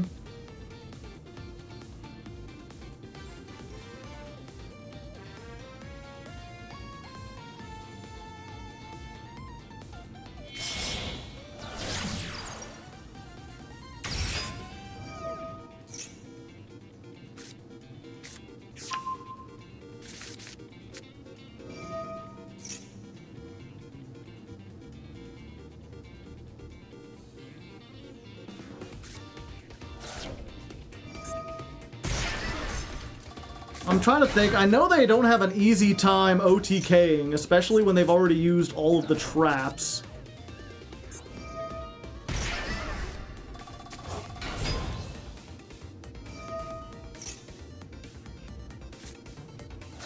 They don't? Oh wait, yeah, they can just get the, Yeah, I forgot they have access code talker.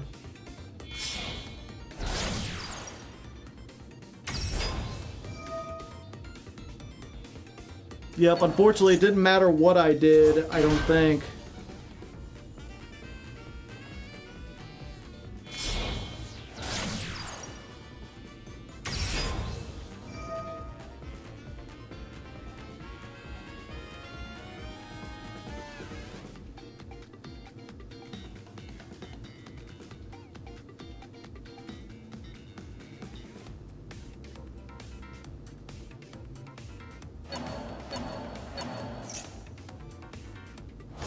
Okay. I suppose if Master can't be destroyed. No, it can be. They might accidentally... Is it pay? Yeah, maybe they don't have enough life points, chat.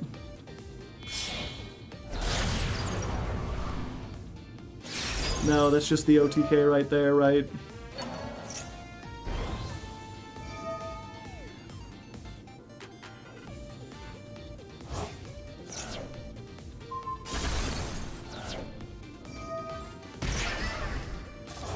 Just enough. The 100 life point comeback. Ripperoni.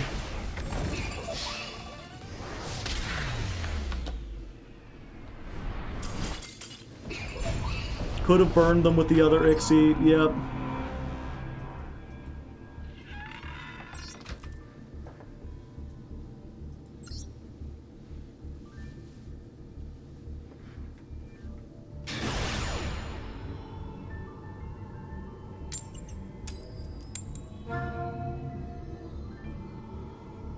Have I gone first? I did go. I needed to... Forgot to update that. Hello.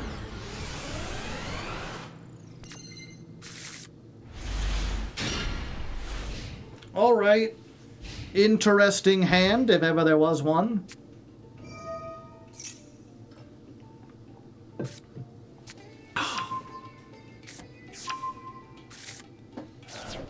Is this the closest D&D monster archetype in Yu-Gi-Oh? Probably.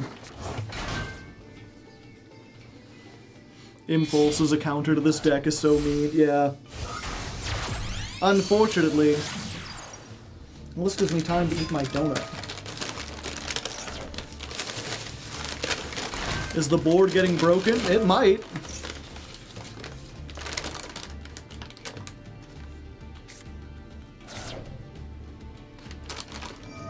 Ah. Disappointing.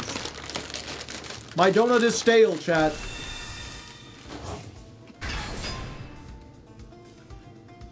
I don't get a donut after all.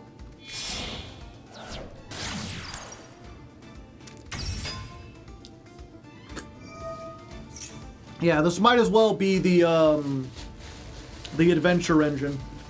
This could be anything. We don't know what they're playing.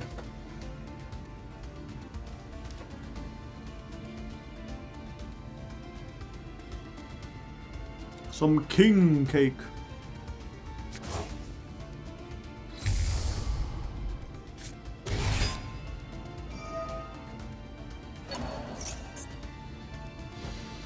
Yep, it looks like they're going for the, whatchamacallit. The dude. Oh? That's unusual. Huh.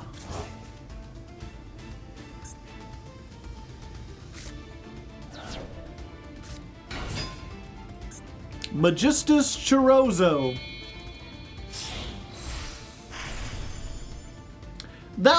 That has to be the longest combo into Ryziel I have ever seen. They did all that shit just to get to Duo Drive.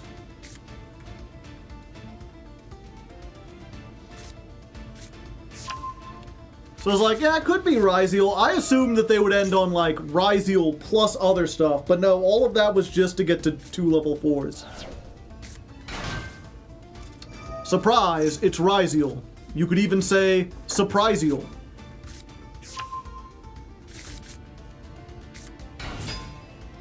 I didn't see how this started. It started with a Fiendsmith Tract. They went through a full Fiendsmith combo to make Duo Drive somehow.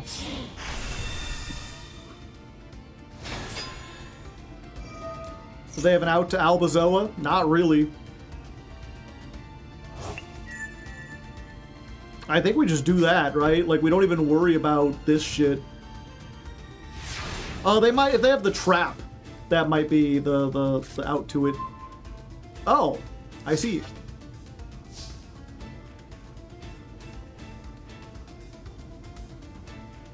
So we use Nadir's Servant, Ash Blossom. That changes the game up a little bit.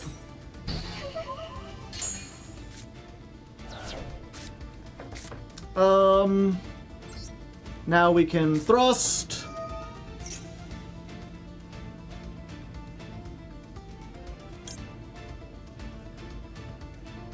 Yeah, I think we just have to take talents. Talents, Steel, Zeus.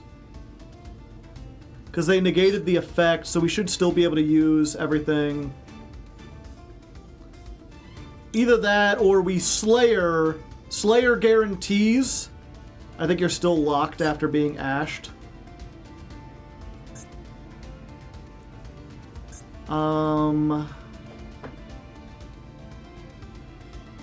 Yeah, I guess we get Ultimate Slayer then. You're not?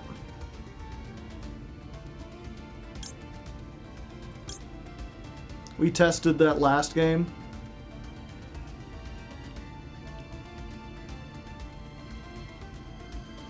Okay, yeah, we're taking talents. We're gonna find out, chat. We're gonna find out together. Doesn't it say at the bottom corner? I don't think so. Oh, cross out!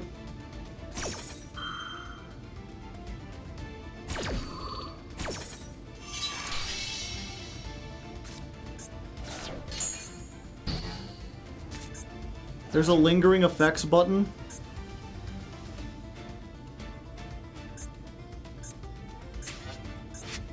Is it this? Nothing really mattered. Anyone can see.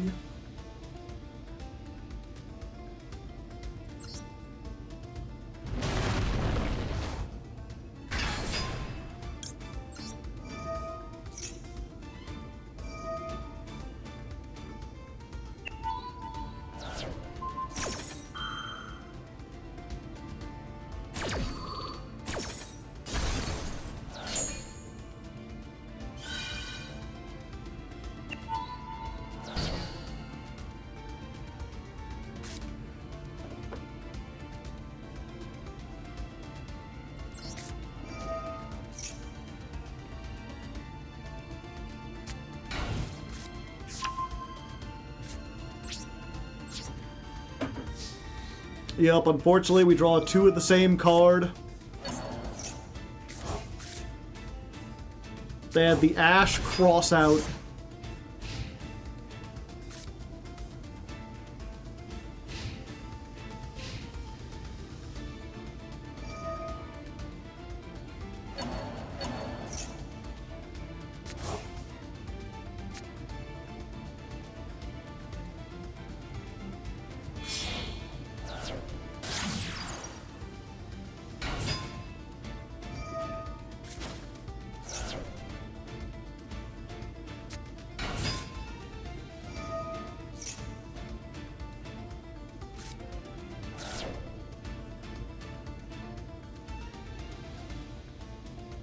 Yeah, maybe Ultimate Slayer was the best option.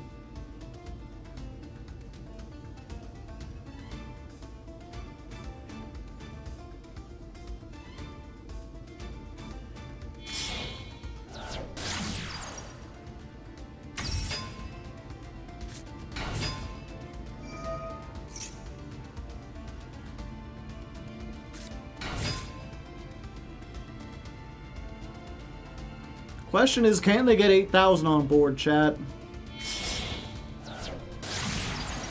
Appaloosa!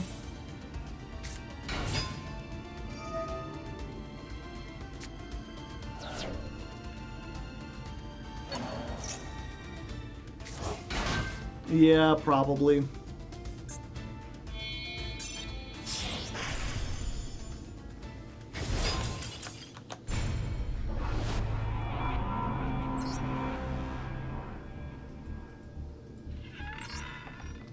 You can't play around the cross out hitting TTT. I mean, I could by playing Ultimate Slayer. Yeah, Ultimate Slayer was better there. Granted, I'm not sure if you play around the one of.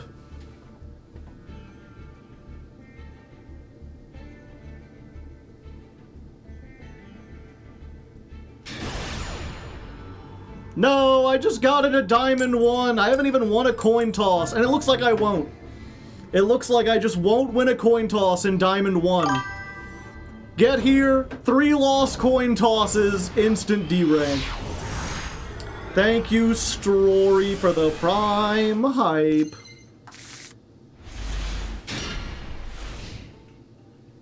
Yeah, and this is unfortunate. We play 68 cards to hopefully not draw into stuff like this, but it still happens.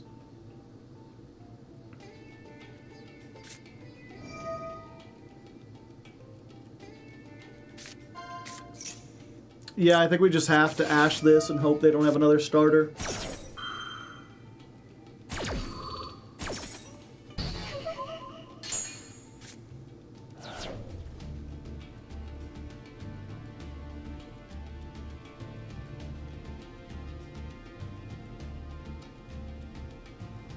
Playing 68 as a game. I meant 48.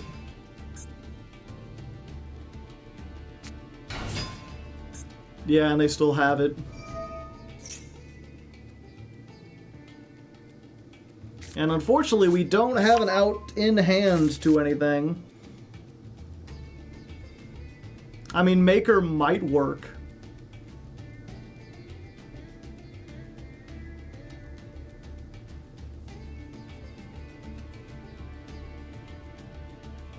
Would it be better if the coin flip was rock, paper, scissors? No.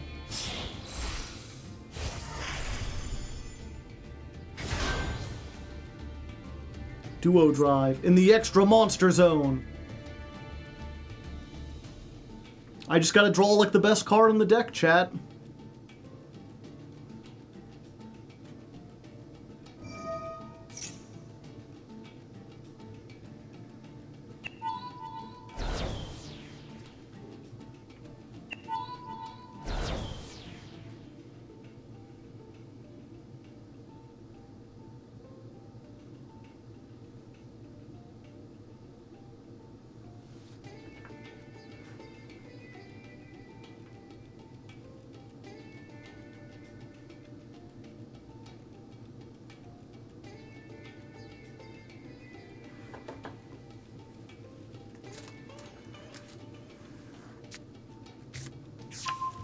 Cross.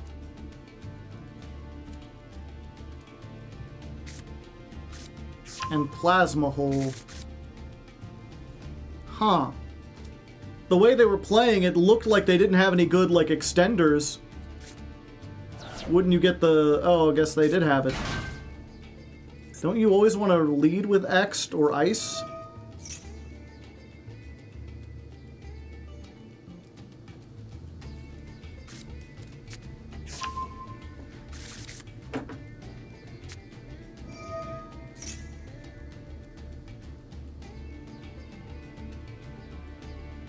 They're bad at the game. They don't know.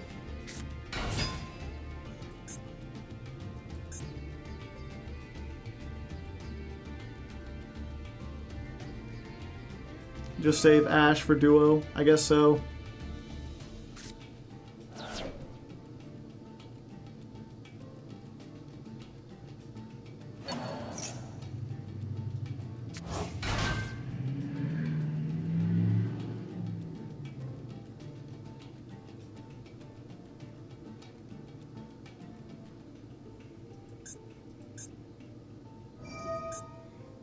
X'd off sword.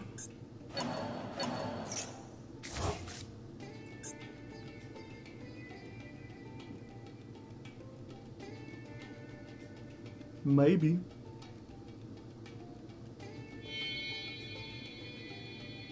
Is Nib good against Ryzeal? They can play around it pretty easily with Cross.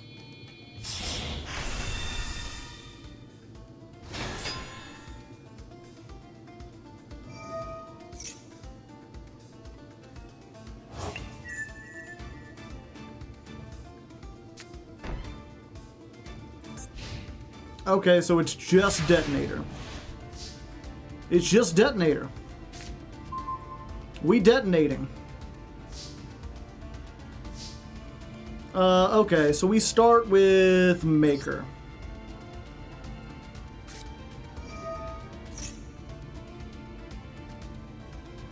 We're making it, chat.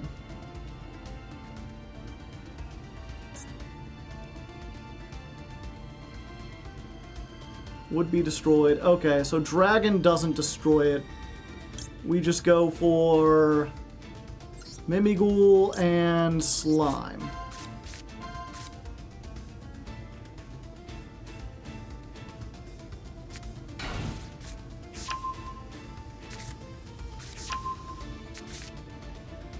Special summon. Yeah, we just get the Dragon.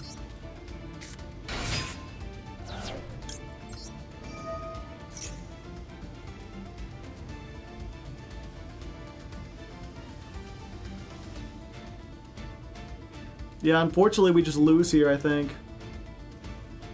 We didn't draw any of the stuff that gets us out of this. We activate this, they pop it. We activate this, they pop it. They probably negate with the Ryzeal Cross.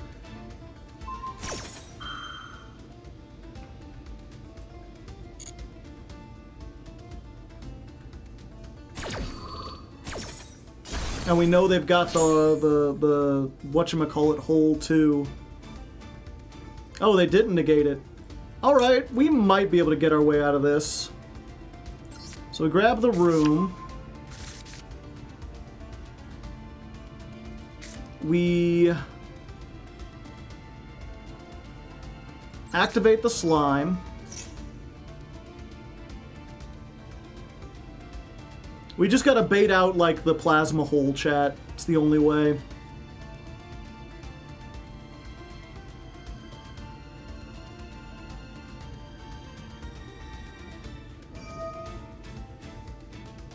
Okay, they're just like, I'll choose all of it. Fuck it.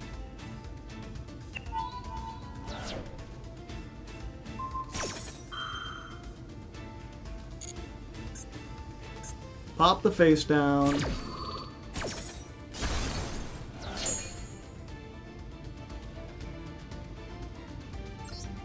My side of the field.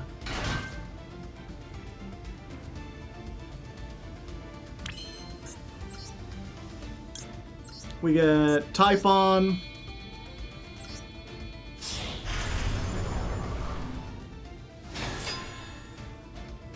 Ugh, itchy head.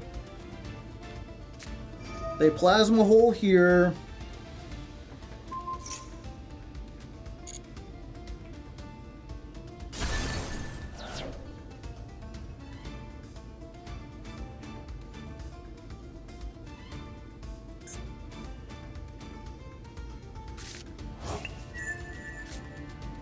And they just get it back. They get those cards back. Yep, and then we set 2.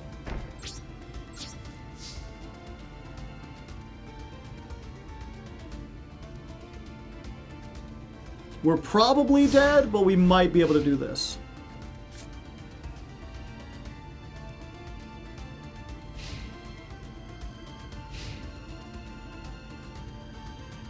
We basically just have to save this until the battle phase.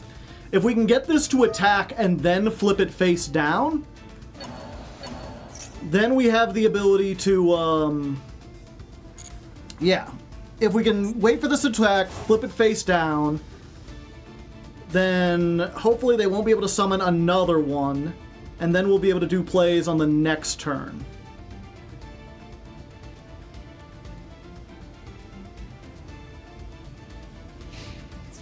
Battle phase. They're just going battle now. Yeah. Do this.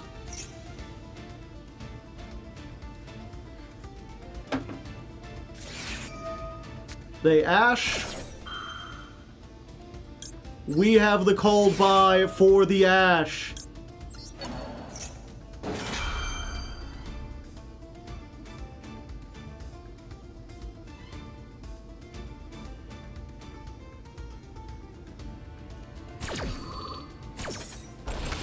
Alright, so Ash is banished. You go face down, and I summon...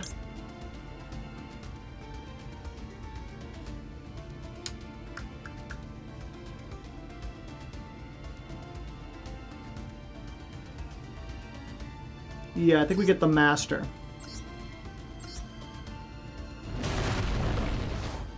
Go Master. Flip you. Master effect. Get the Archfiend. Now that this is attacked, they can't flip it back face up. They can obviously do a bunch of stuff in main phase 2 if they have the cards. But it doesn't look like they have the cards. No, I don't want to flip up their shit. No, thank you, please. Too many dungeons. I've heard people say, like, you don't want dungeon, but also it gets you your starter, so you kind of need the dungeon. Let's try to activate the dungeon.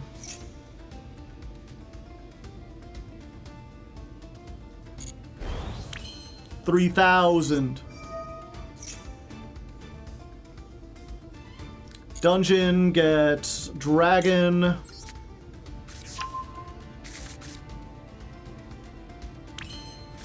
We summon the dragon. We do have an out to imperm if they have it.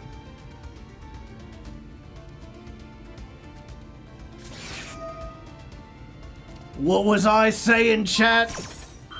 They're trying to be a little cheeky boy, but we've got the room! You're tearing me apart! Yes! Oh, I can't believe we got out of that! What a day to meet the master!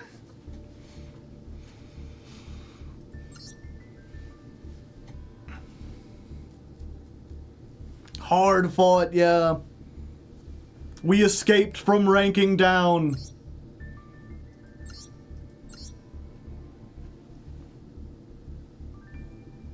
They probably drew into, like, a bunch of Lancias and Fualoses and shit.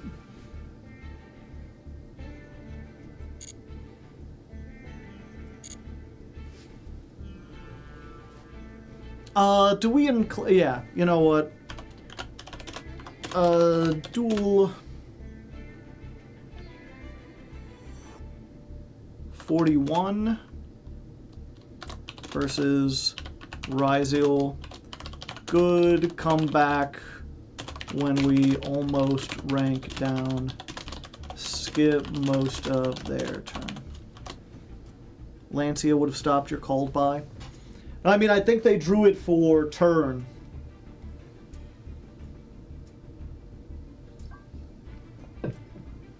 Oh yeah, wait, you make a good point.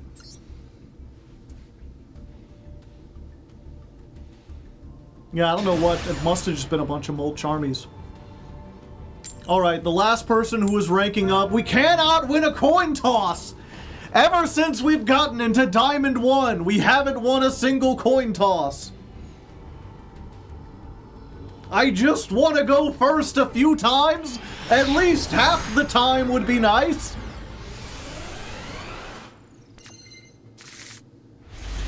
Ah, bah, humbug. No hand traps either.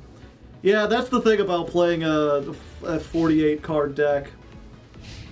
You're just gonna get hands like this sometimes. Wait. Oh. I saw them set a card. I was like, brick. No, they're setting a malice card before they do everything.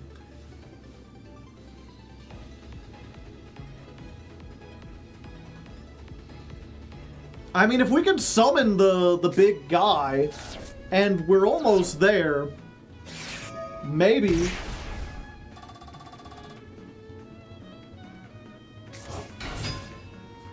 So we'll wait for it.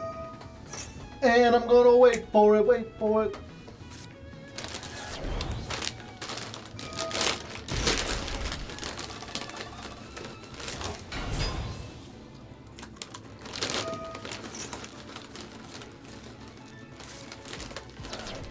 Setting in main phase 1 is now the meta. It is for Malice. Because all the Malice traps say you can activate this the turn it's set by tributing by banishing a Malice you control. So if they set a trap, then they can normal summon the Malice, and if you have like an in-perm, they can dodge the in-perm by banishing it to activate the trap.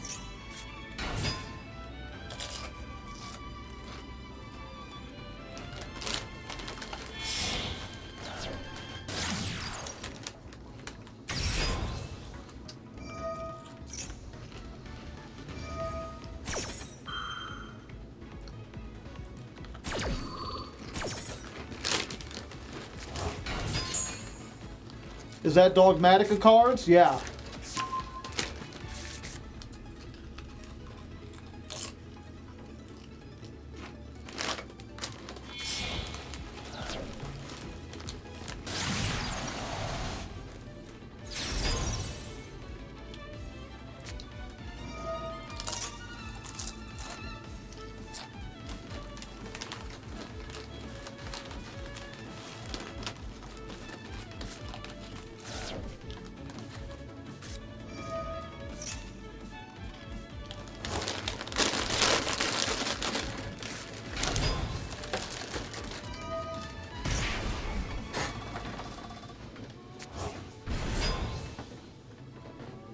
Taking a moment to stretch my legs, chat, you know. Ugh. Do a little calisthenic exercise. Get some leg lifts up in there. Maybe some toe lifts. Maybe a little one of these. Yeah, a little one of these. With a rotator cuff, you know.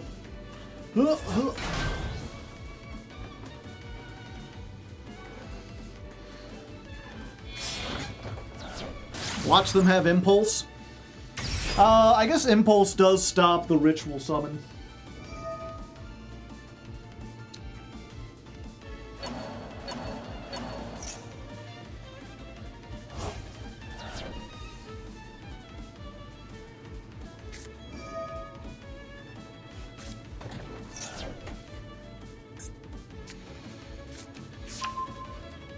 Okay, so they're using the MTP now. Do they have a way to get it back the same turn they used it?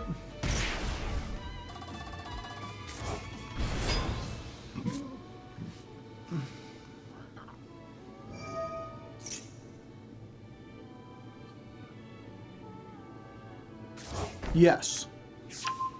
Okay, so we know they have the MTP, but we know it's over here. So if we can bait them into activating a monster effect, or they just do it on their own, then we can use this, we can get Dogmatica Punishment, we can send the Entis and destroy this. Except they're getting the Spell Trap Negate too. They've got too many disruptions, what can I say?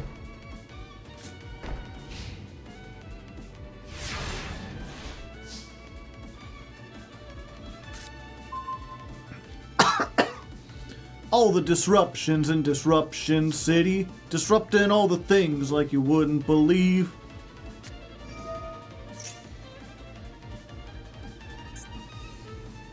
They did all that behind Apo, yep.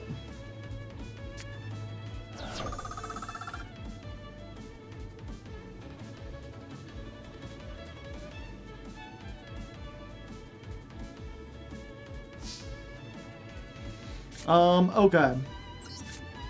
Dungeon first.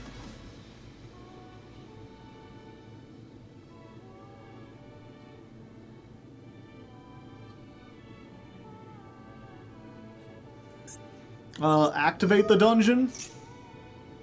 Welcome to the dungeon. We've got fun and games.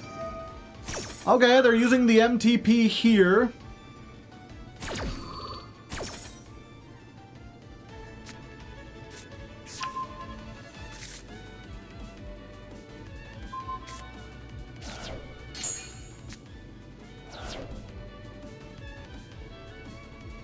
Okay, then we do the Maker.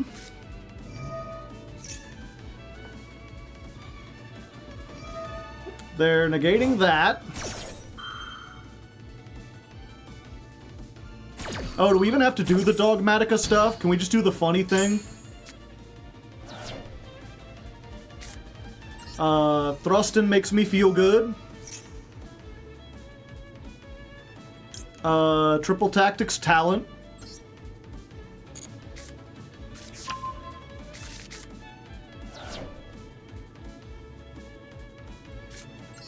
We're just going to do this. We're going to take one monster you control.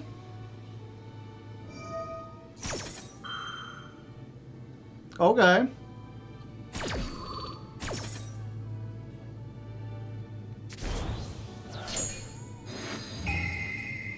What the heck was that?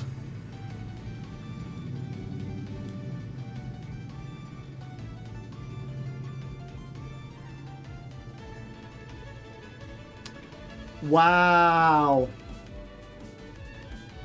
So they could send Packbit, and then they can put it. So in that case, the best thing to take is the Appaloosa.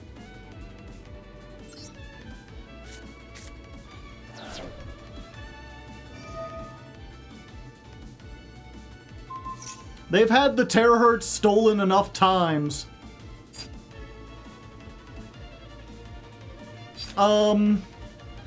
I just negate this? Yeah.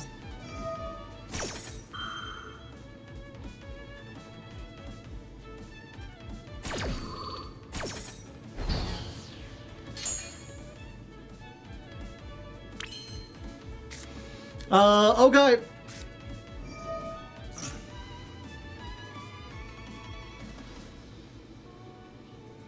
We're trying it, baby. We're getting this fucker. Add another card? Yeah. Give me Ecclesia. We gotta get rid of that Terahertz somehow.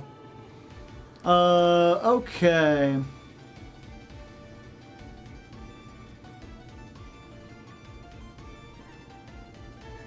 Yeah, activate the effect.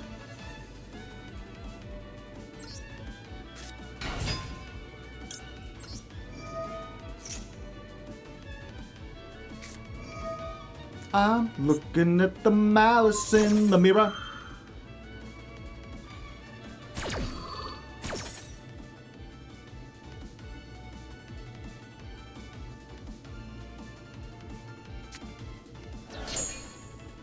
Banishing the Dormouse.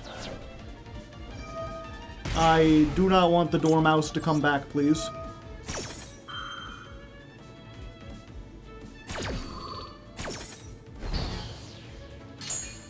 Alright. Time for the Calamity. Albazoa.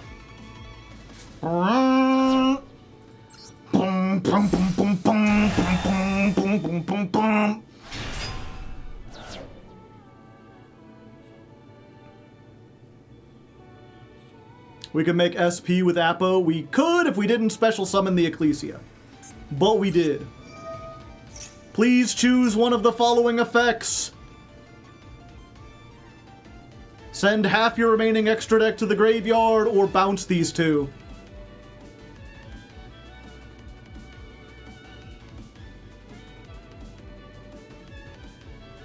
Yeah, they're just gonna send 3 cards to the grave. At this point, why wouldn't they? It's just stuff they already have. Okay, but now we can do this. We can send 1 card from either player's extra deck. So I can send from my deck the Entis. Entis, pop the Terahertz.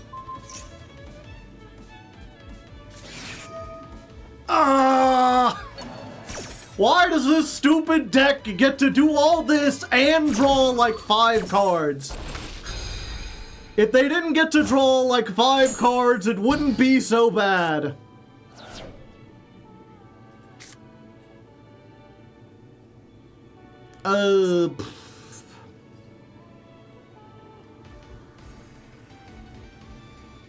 Yeah, I'm just like dead.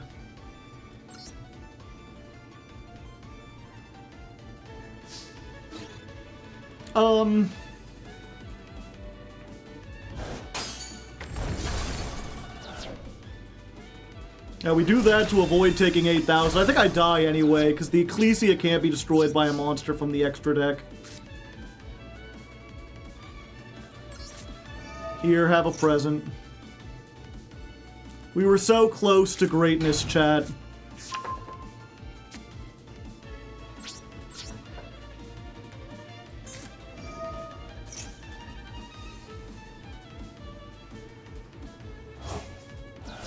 Yeah, I guess I shouldn't have special summoned the Ecclesia. If I had normal summoned it instead, then we could have used the Appaloosa to make SP and gotten into this.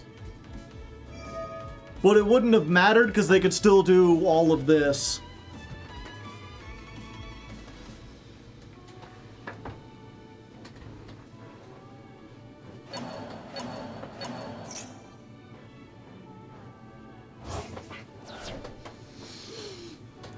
Like, I don't think, like, if we had gotten rid of this, like, if we SP, then we can't attack directly, so we're not killing them this turn, and then they do all this.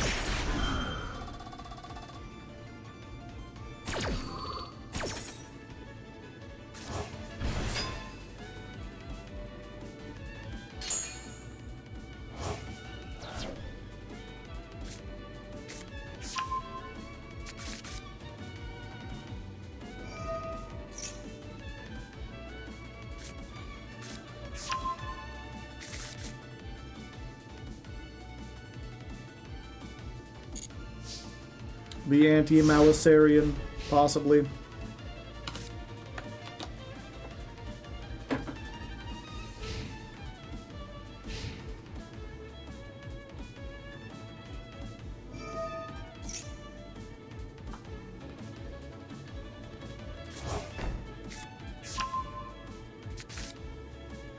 Oh yeah, and then they just banish it. Okay.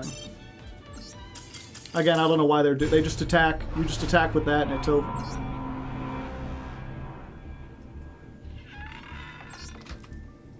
Don't be too hard. I mean, I know it's not my fault. I'm not being like, oh man, I suck at the game. No, it's they released Malice at full power for some reason, while also keeping Appaloosa in the game, which should be banned. And I lost the coin toss. And the sun was in my eyes. Now I win the coin toss, but I get an ass hand. I'm the ass hand. Skibidi-bidi-bidi-up-bidi-up-up. To be fair, if they, like, Ash or Imperm this or whatever, then we get the big triple tactics. We can go full, whatchamacallit combo. The thing is, we could get this, but we can only get half of the thing. Because they don't control a monster and we don't have a Mimighoul to give them. So, I think...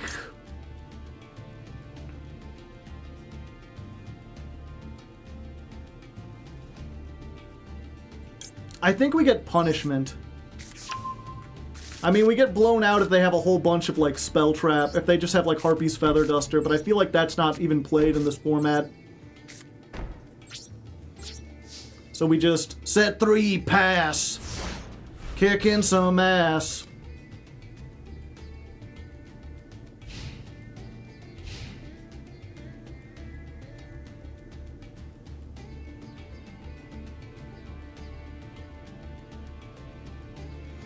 Now they'll think we're stunned.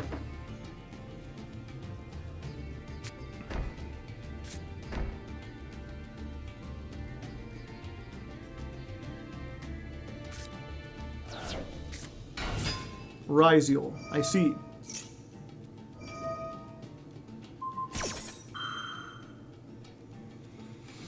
You can add 1 Thunderfire. Okay.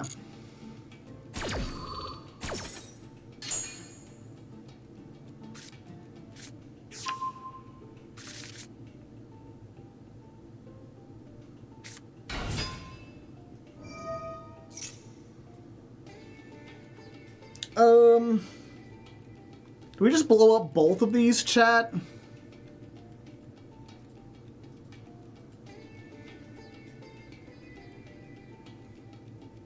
I'd Imperm X to keep them off of names.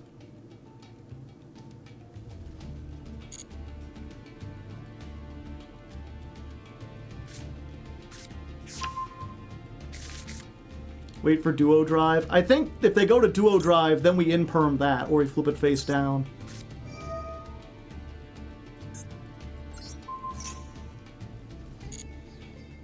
Then we just send...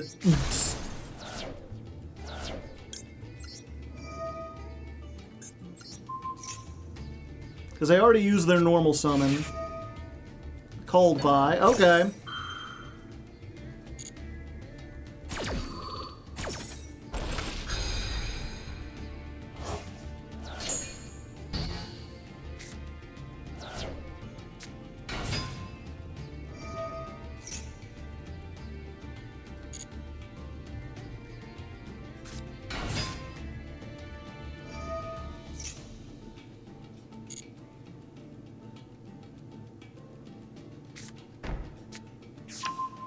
Cross, but we have no monster effects.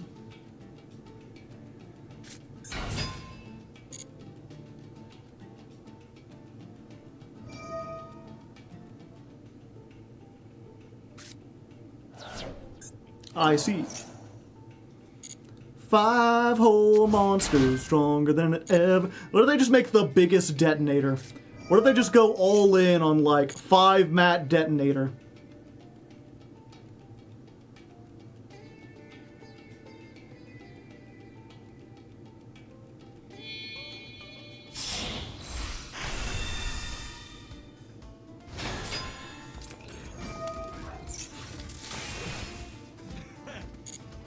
But yeah, they do this, and then I think we do this now.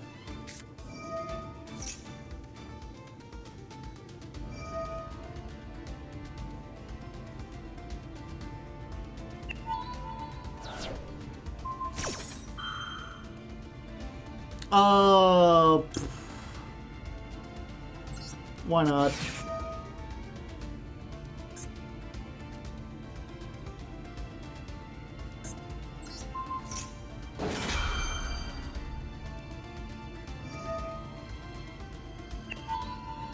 Oh yeah, that's why.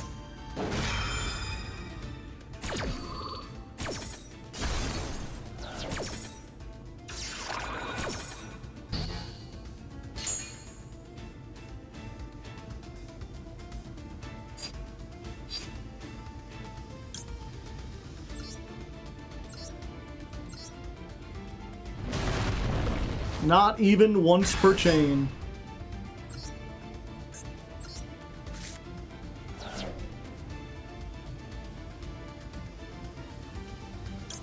I was gonna say, don't I get a search?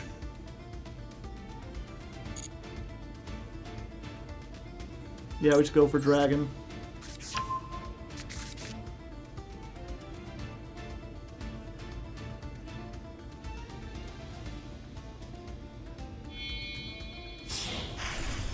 Second detonator!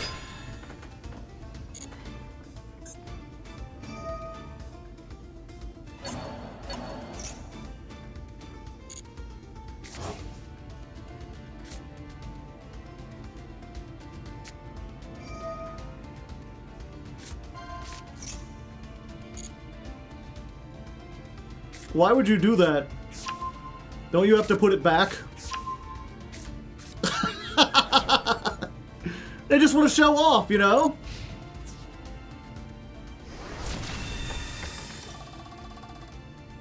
Yeah, you control a face down card, so I can't be destroyed.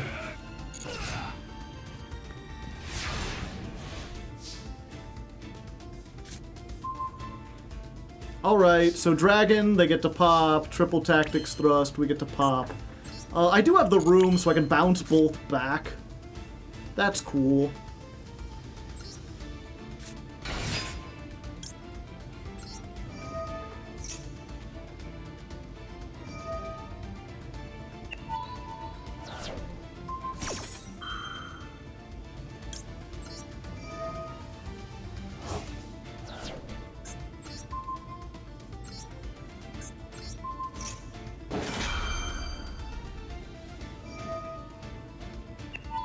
And now they don't have any materials, so they can't activate cross.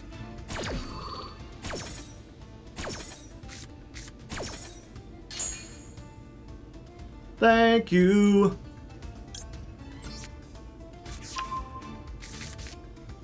Okay, and now we can triple tactics thrust.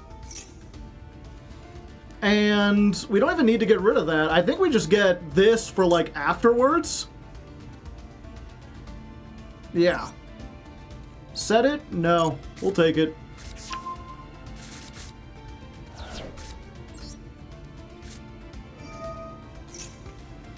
So we'll go ahead and we'll Archfiend and Slime.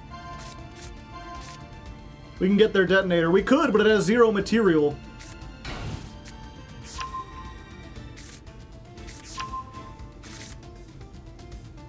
Special summon. Yeah, we've already used this, so I think we get the Master.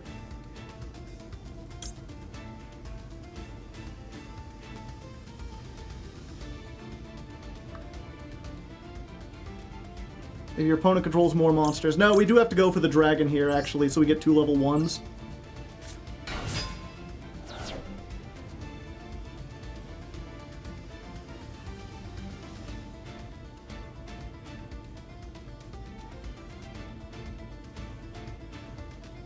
Yeah, I already know I used it. Oh, but Master could have gotten me the Slime Girl, and then I could get 2 level 1s anyway. Okay.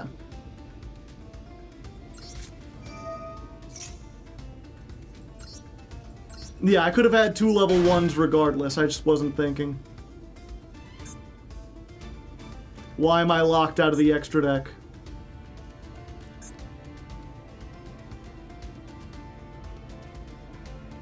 Oh, punishment! Oh, I'm so stupid. I forgot it was until the next turn. Okay, mistakes have been made. That's fine. We just punish them here.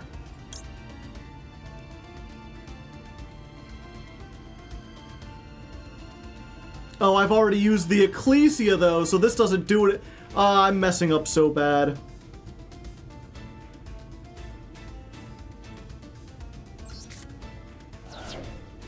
Oh wait, I can get Ecclesia back.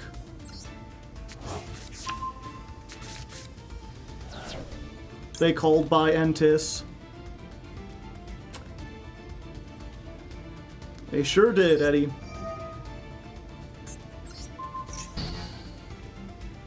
Yep, okay.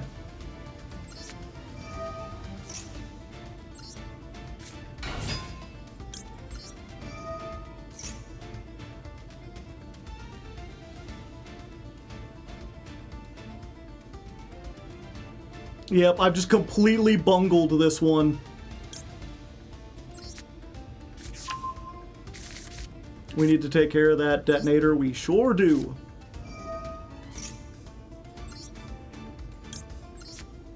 Fortunately, I think this will do it.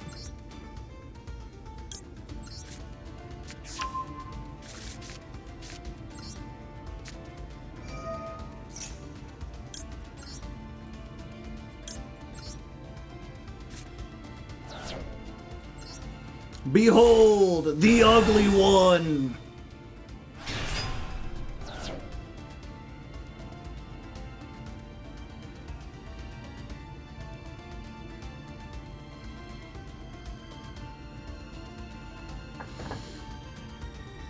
He ain't that ugly.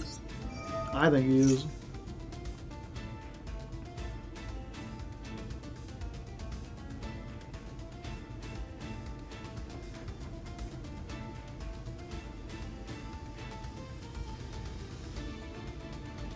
So they gotta send 6 cards from their deck to the graveyard.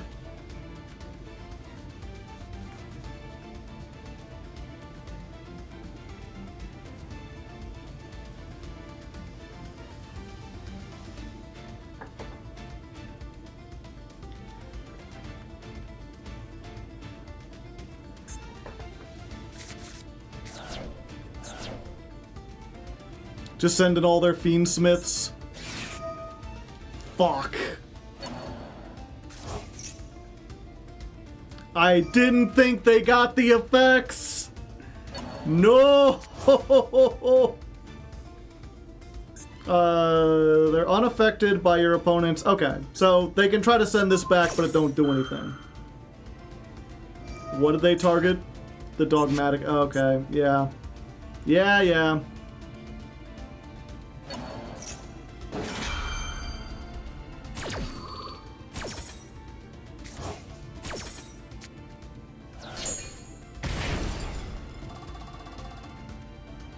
Oh, we just gotta attack the face down one, right?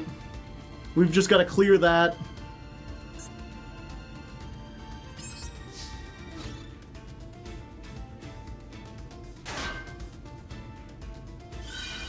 It can stop itself from being destroyed. Oh, I'm so dumb.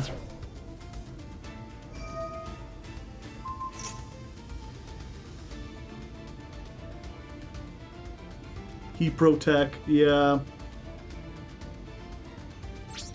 I have blundered my way. I could have won this one. Fuck it. Have a dragon. For some reason, I thought it was just card effects.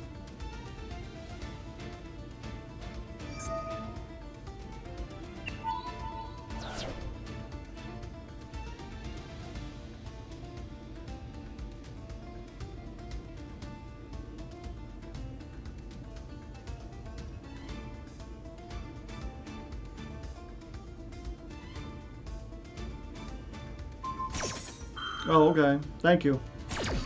I was worried about that thing being in attack mode.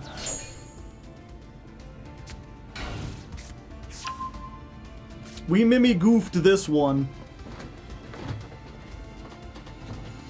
The real question is just, can they get over Albazoa?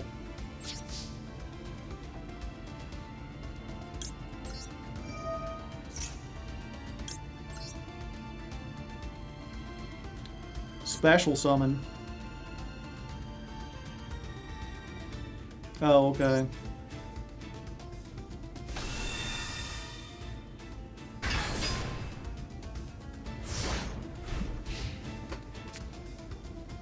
The trap kinda does, yeah. Many mistakes were made.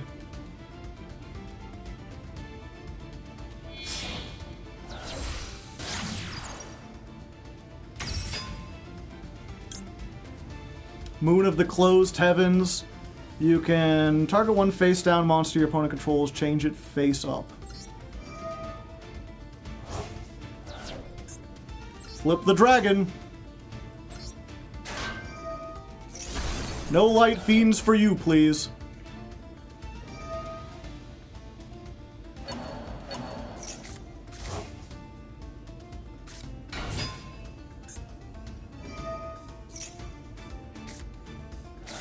Yep, I guess I should have waited. I was just excited that I could do something.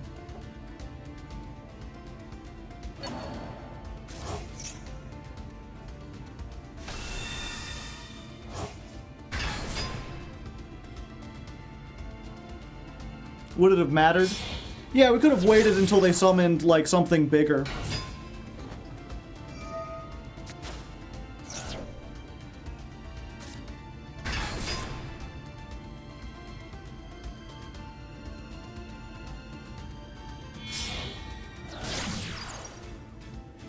Like, we could have done it here.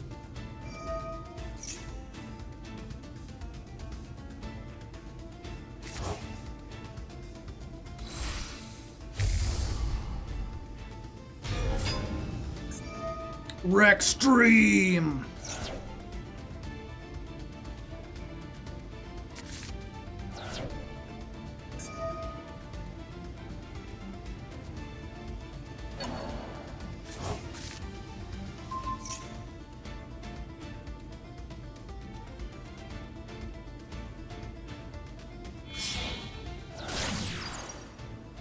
Agmonday, yeah, I think Agmonday can get over it.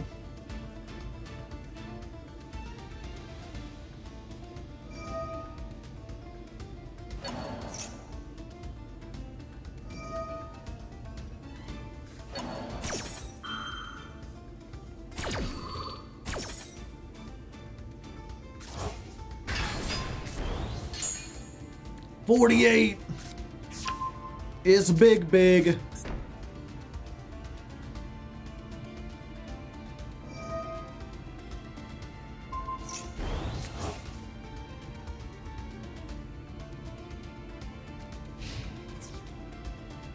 Ecclesian attack position, yep.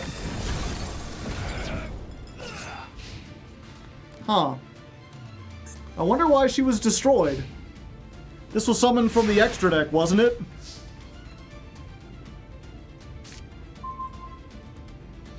Okay, what is this? Unaffected by card effects except Fiendsmiths while equipped. If this card is fusion summoned, you can discard one. It was summoned from the grave. Ah, good point.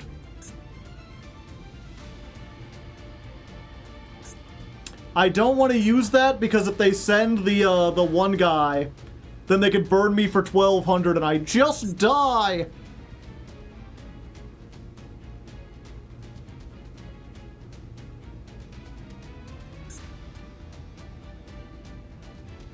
Of your opponents. Okay, this is a bit risky, but I think we have to do it, chat.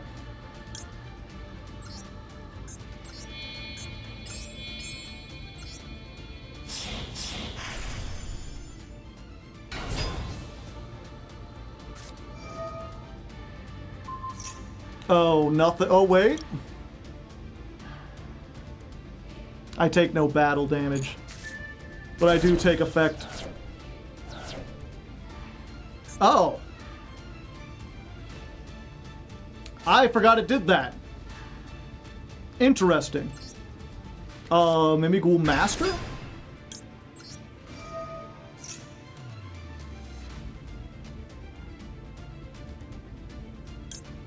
Mimighoul Fairy.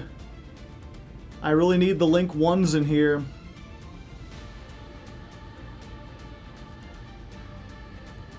Oh, wait, no, we just get Dragon and we give it to him, right?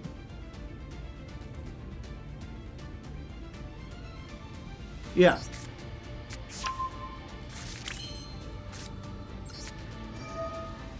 Here you go. It's unaffected while it's equipped. Oh, and now they do that.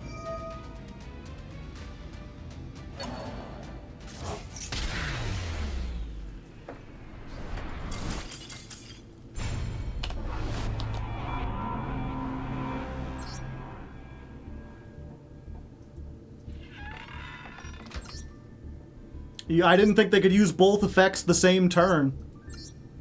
For some reason, I thought this was like most things.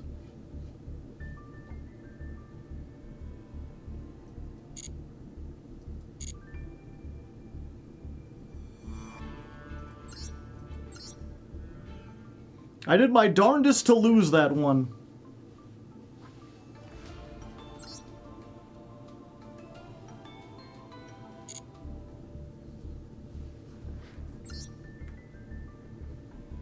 We're on the rank down again, yeah.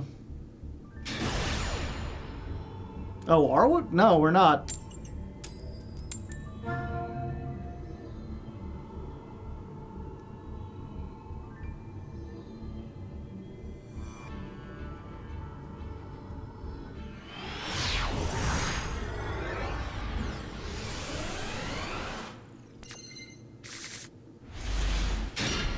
All right.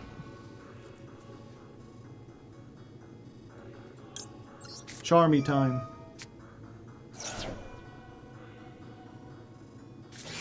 Ash Blossom. Rip.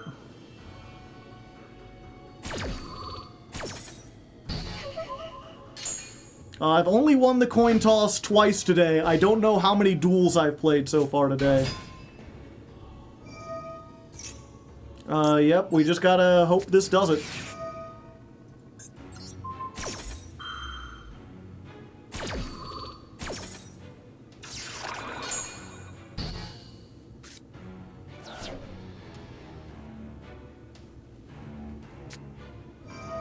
Nope, field spell.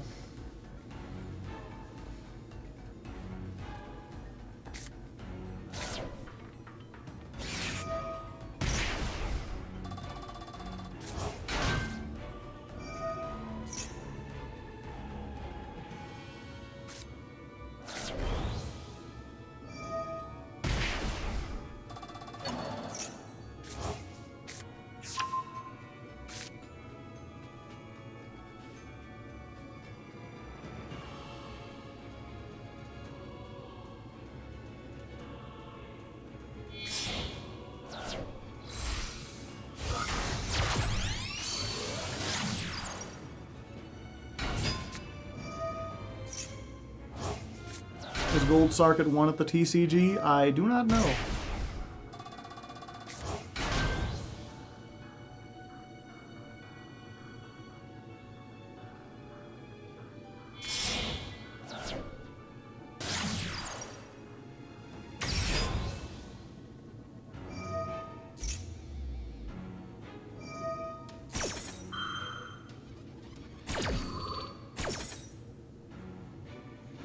You prefer pure or this version more? Hard to say. This one hasn't... I've won 2 coin tosses. I feel like I've barely gotten a chance to play this version.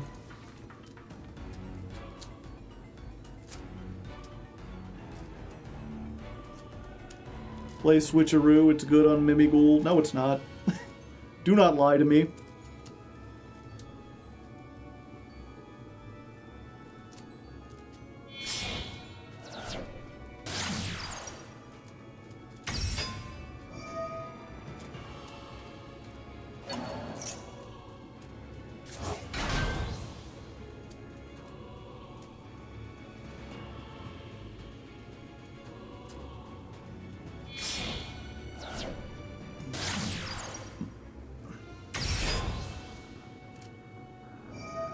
Like, let's say this Albazoa was instead a Switcheroo. How would that help me? That would not help me going second, which is what I need, because I've gone second 70% of the time.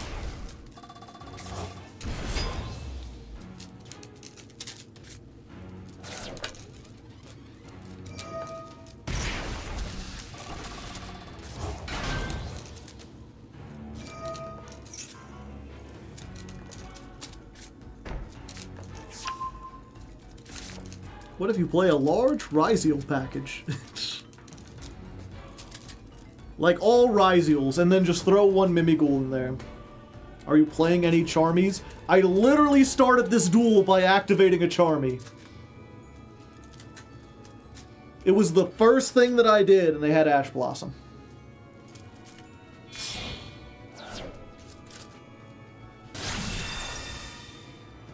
You should play a Snake Eyes package. That's the plan later. No, Fiendsmith. Snake Eyes.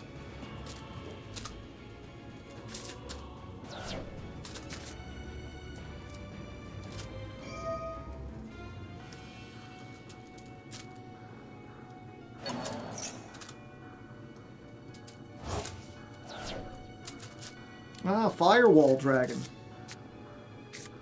It's been a fortnight since I've seen that.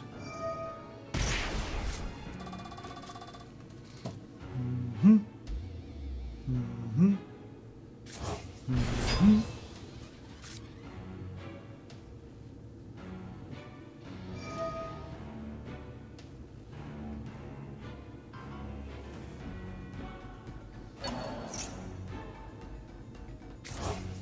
And they just get to add the Ash Blossom back to their hand. Fantastic.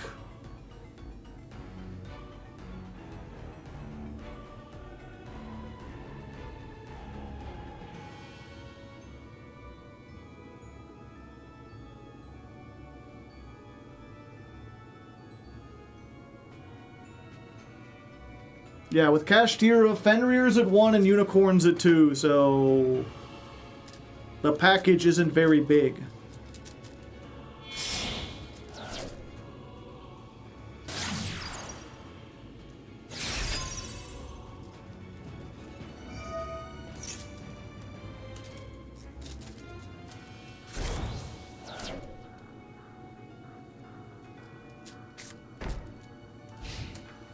Yep, so they have an Ash for this, they have a Spell Trap negate for this. Maybe I could do something.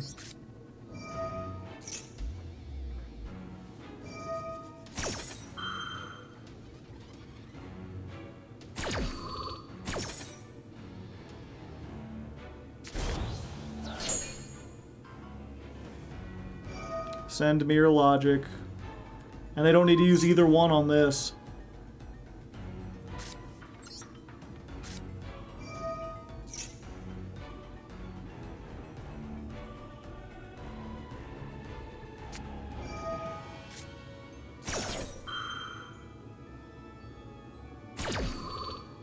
Hello, King. Hello.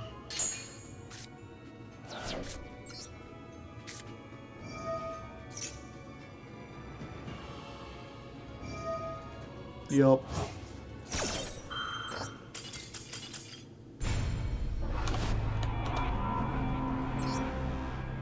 I don't know, it's not even like all my losses have been to Malice. We're facing them a lot, but...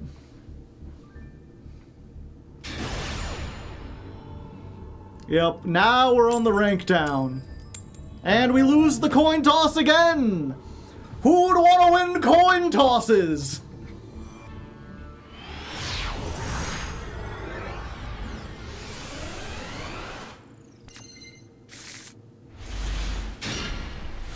Lose a coin toss, open Albazoa Imperm. It feels like that have been 90% of today's duels. Try it again. Will they just have the field spell again?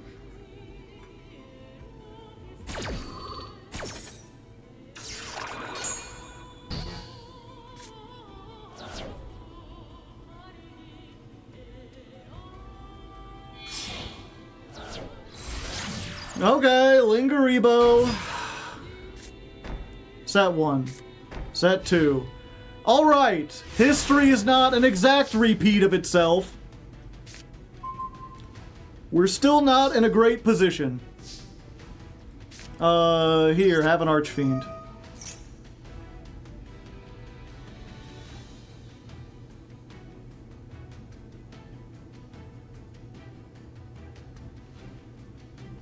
Well, they got like a Dominus that they're like, do I use Dominus on Archfiend? Maxi. Fortunately, this is the only summon I can do this turn.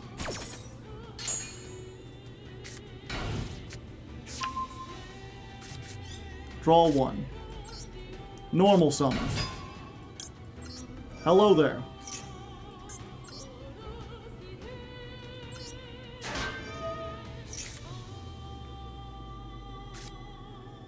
Discard the other maxi. Do I give them one more to get over everything?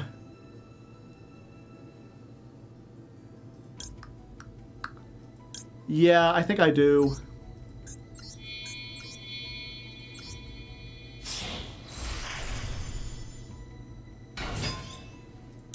We have one more, so we could do this. If you want to ash this, it's fine. Let's get the field spell so we get to search every turn. And...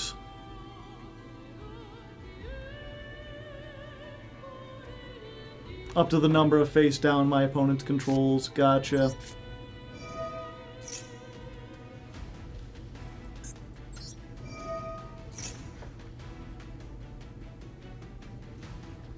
We just get dragon for next turn.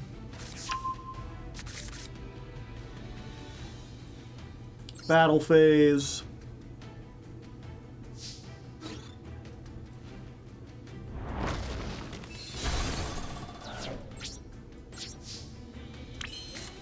We set. And we set. And we hope.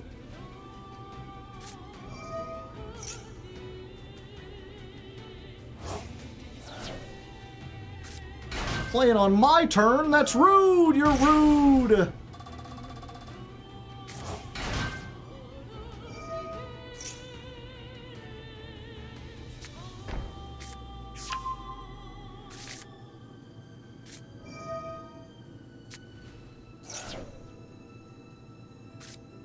Traps don't even mean anything!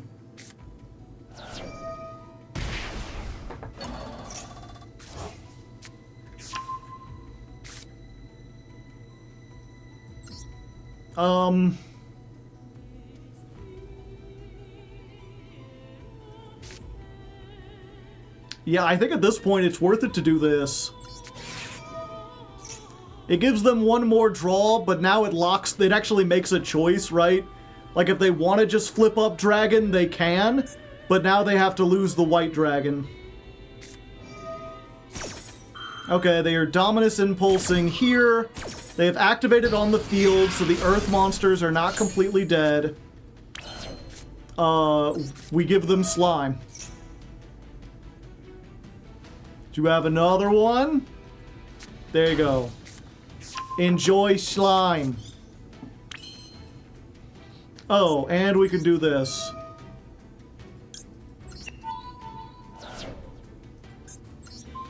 Take 1,000.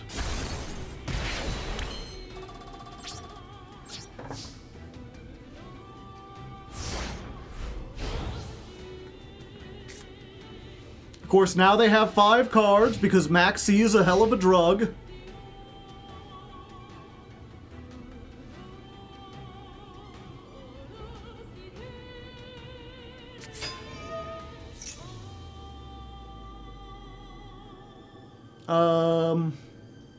Yeah.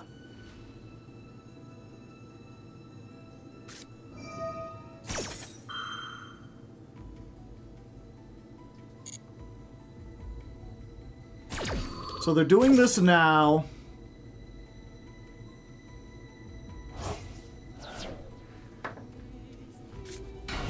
They summon. Special summon? Yeah, we're gonna go for the Master.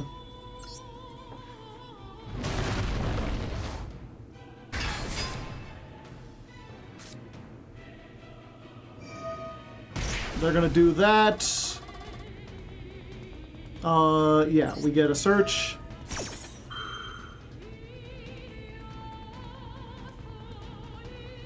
Yeah, and then we're going to room here.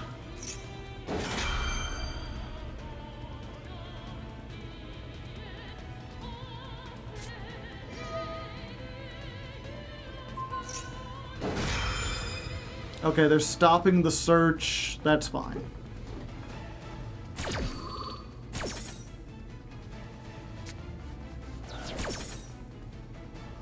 Damn.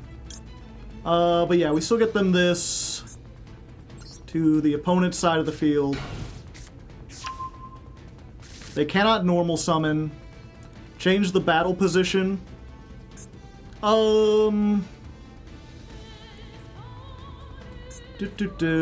Change one monster face down. I guess so. I guess we flip down the master so the effect goes off. Which means we can get a dragon for next turn.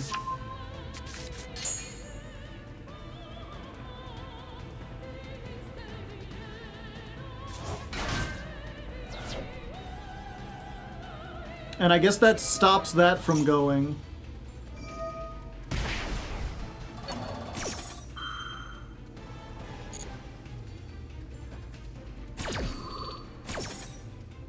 I still don't know if we can do anything. All we've got left is hoping the punishment works. We've got to be able to punish them hard.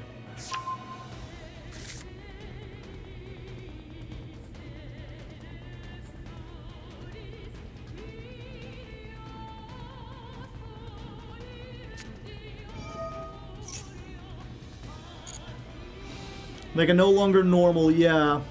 They can't flip this up because it was summoned this turn. Granted, if any deck can play using nothing but special summons, it's this.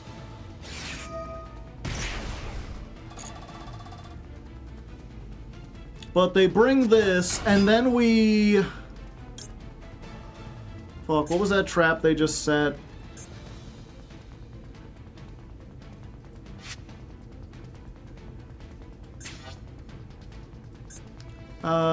By banishing one face-up malice, special summon one malice. No, that doesn't...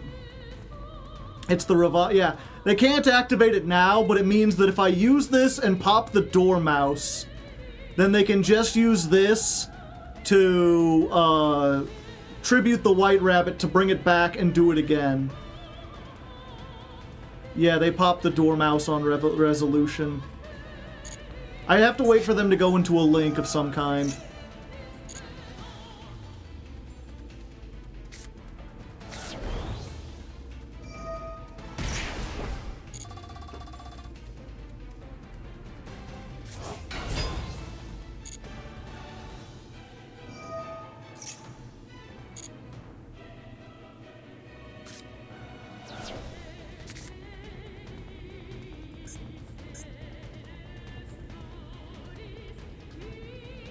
Not before they draw two. Exactly.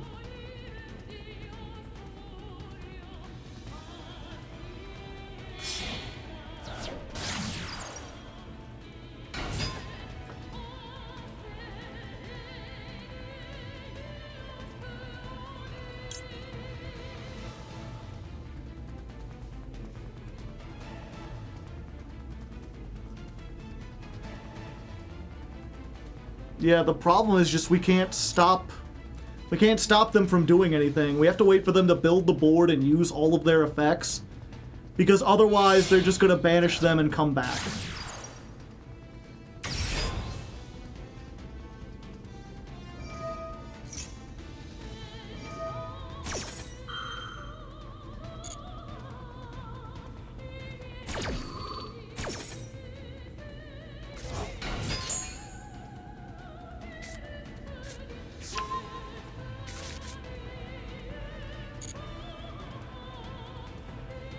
All the names have been summoned with the effects, but they can still tribute to bring it back and have the number of things, and then just continue to go. Allure, okay. I can't believe they didn't even hit Allure. They're like, nah, nothing deserves to get hit in this deck.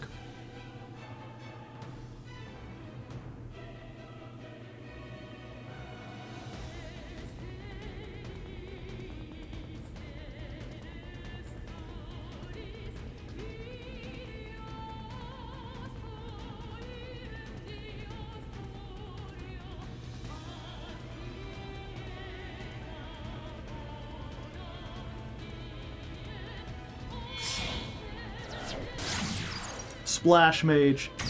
This is it. Activate here now. Hit the splash mage. Bet you didn't see this coming.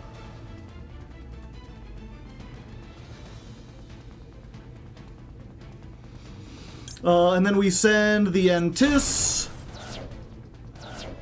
And we use the Entis to get rid of this. So they don't have it. And call it by. Whatever.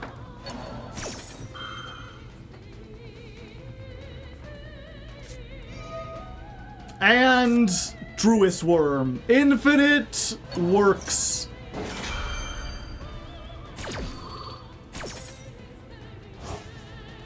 Why did they make a deck that the Bestials are extenders for?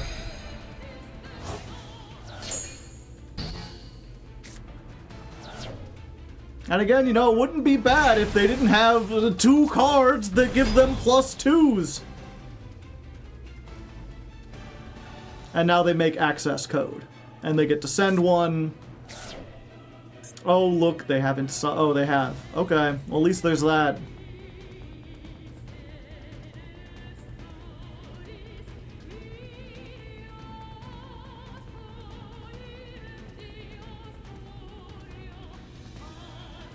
Because it's cool. Yeah, Entis never resolving.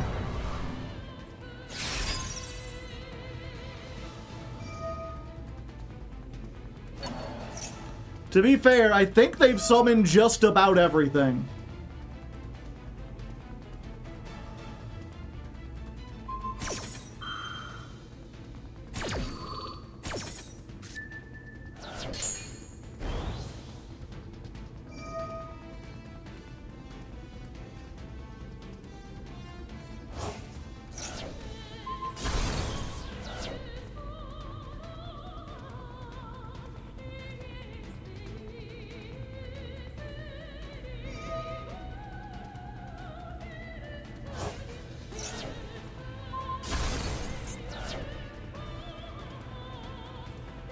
I mean, they've saw, like, all the links or whatever, like, they can banish, but it doesn't extend them.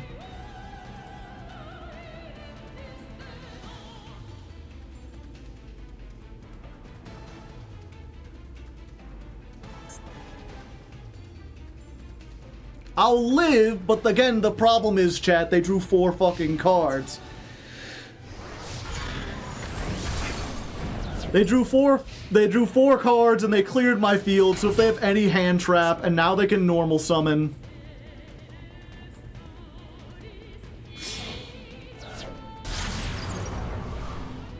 SP.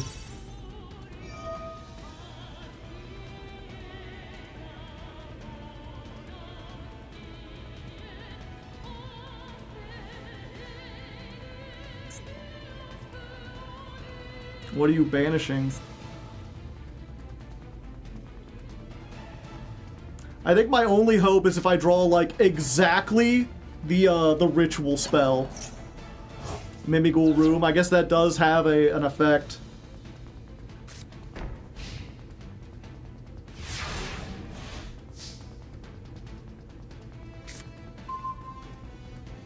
Well, that might do it. Okay.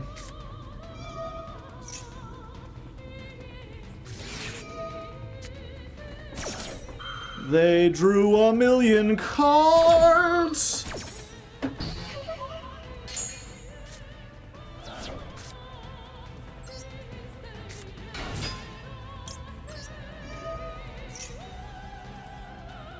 They drew 1,000,000 cards. Nothing really mattered. Anyone can see. Nothing really matters.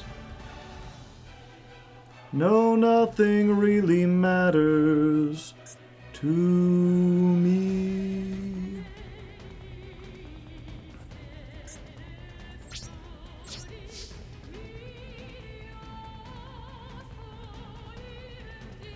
Can't even Typhon for some reason. Oh, 'cause punishment. I forgot.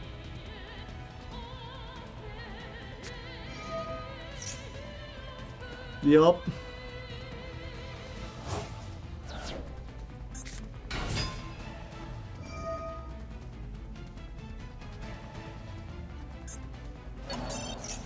And with that, we rank down.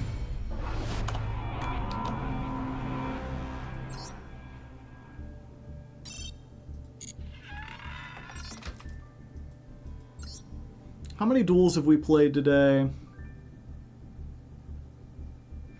1, 2, 3, 4, 5, 6, 7. Oh wait, no, today's the 12th. 1, 2, 3, 4, 5, 6, 7, 8, 9. That was a rank down? Yep.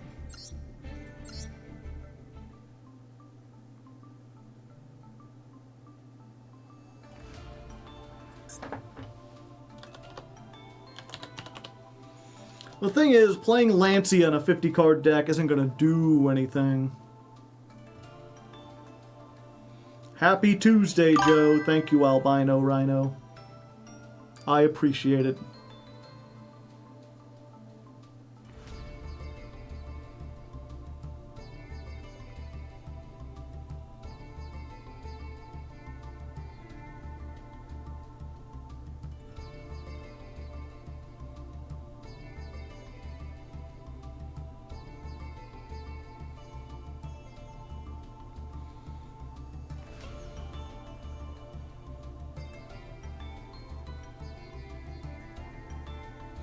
Glacius, thank you for the 15 gifted, or 10 gifted subs. And if you didn't get one, you gotta type evaded in the chat. Critter, give him the dang old thank you. 4 whole honks for breaking the record. I think this build is just worse than pure. Yeah, probably. The big problem with it is not just that it's worse. That's the thing, it's not worse. It has a better win rate if you go first. The problem is we played 9 duels and we went first twice.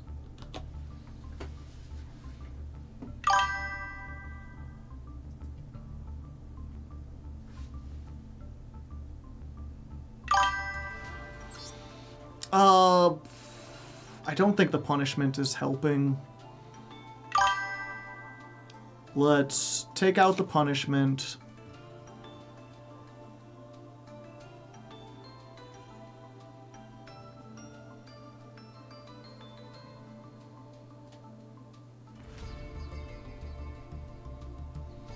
Ah, fuck it. Let's try it.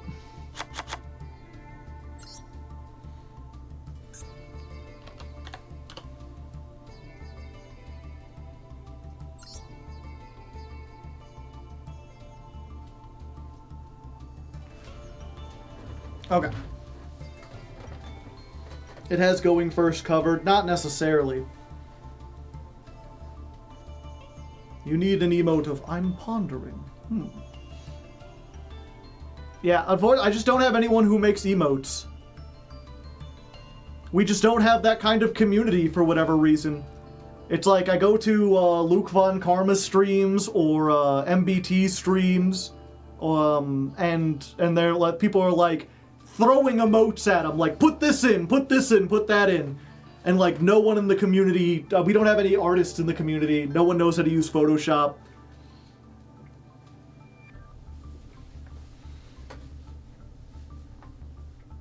Okay. Let's just do this.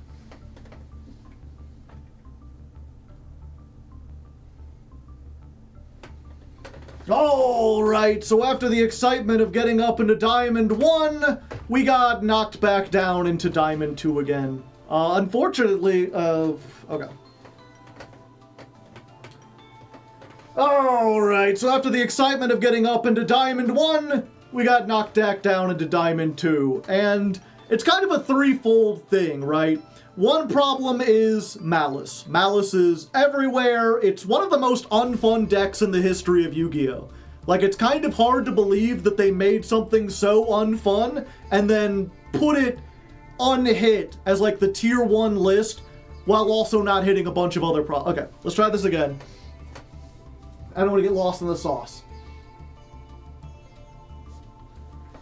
Alright, so after the excitement of getting up into Diamond 1, we got knocked back down into Diamond 2. We put up a little bit of a fight, you know, it didn't happen immediately, but it wasn't all that close. And the problem is threefold. One is, again, this list just isn't as good as the previous list, but I don't want to go off of it yet. I still think there's more than it could show, specifically because the second problem is that out of the 9 duels we played today, we have gone first twice. For whatever reason, the coin toss hates this deck. We are just losing coin tosses at a higher than statistically average rate for whatever reason. I think if we can get a whole string of going first and show off what this deck does, then we can win.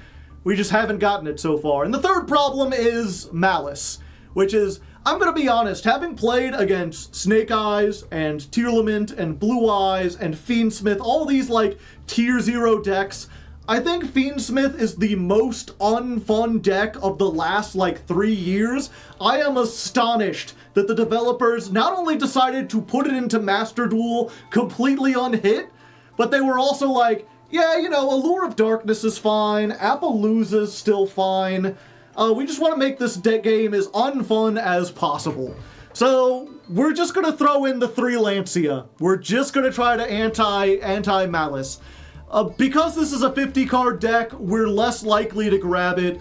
Every time we've activated Maxi or Fuelos, it has been ashed, so that doesn't seem like it's going to solve a lot of problems. But we're going to try, you know, who knows? Maybe we'll draw that. If nothing else, it should be less likely that we draw Albazoa. This is like, this and the Ritual are like the 2 Garnets we play in the deck, and that's why we're playing more than 40 cards. We're trying to like increase the number of Mimighouls and starters to Garnet so that we don't draw them. But I think of the last 9 duels, we opened Albazoa in like 7 of them. So that's another problem, just like incredibly bad luck. So we're gonna make a slight change to the deck, and we're gonna hope that our luck improves. This is Mimigod 2.5 jumping back in. Thank you, Legmaster Dan, for the tier 1 sub. Yo. Yo, indeed. Okay. Give me a moment, chat. I'm getting a little hungry. I'm gonna make up some food real quick. I've got one of those little pizzas that I made last time. You microwave them up, it takes like 3 or 4 minutes. I'm gonna make some hot cocoa to go with it, because I feel like hot cocoa. In the meantime, let's put up a little something for you to watch. We'll get a little something. What are my liked videos? Do I have anything recently that's like interesting?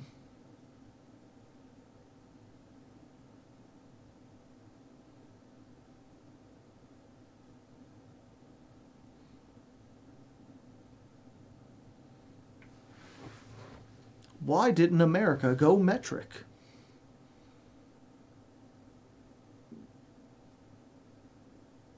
No, it turns out I'm not good at anything.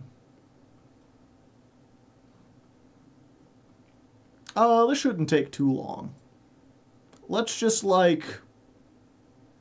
get a music. Music will be good, right? People like music.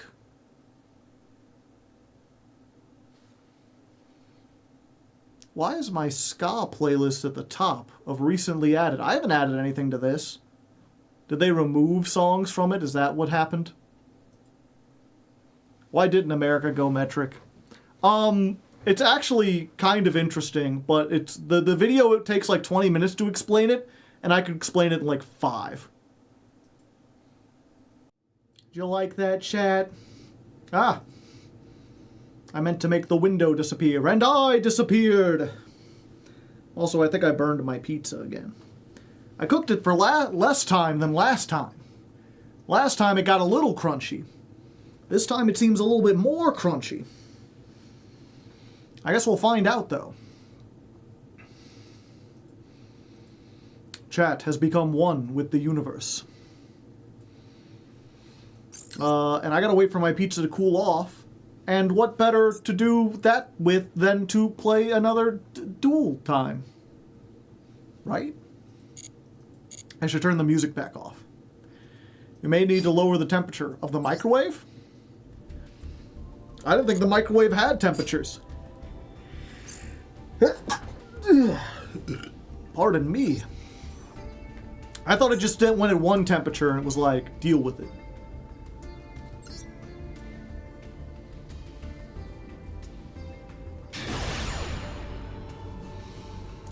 Back in Diamond 2, wondering what we're gonna do. Going second again, seeing what we will make, my friends.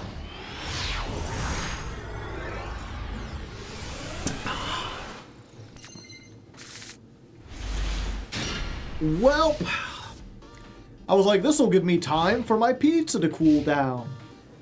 You know, I'll do some plays. You know, I've lost so many coin tosses. Surely, now that I've D-ranked, they will let me win coin tosses again.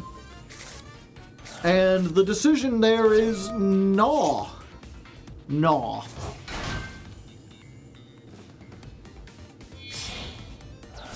At least we didn't open Albazoa. True facts about the walrus.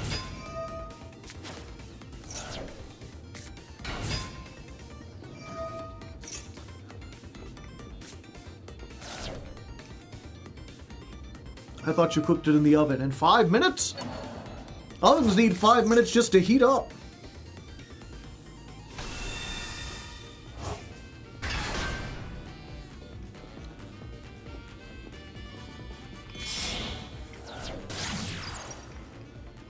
Is this going to be the Fiendsmith-Ryziel combo? Who knows?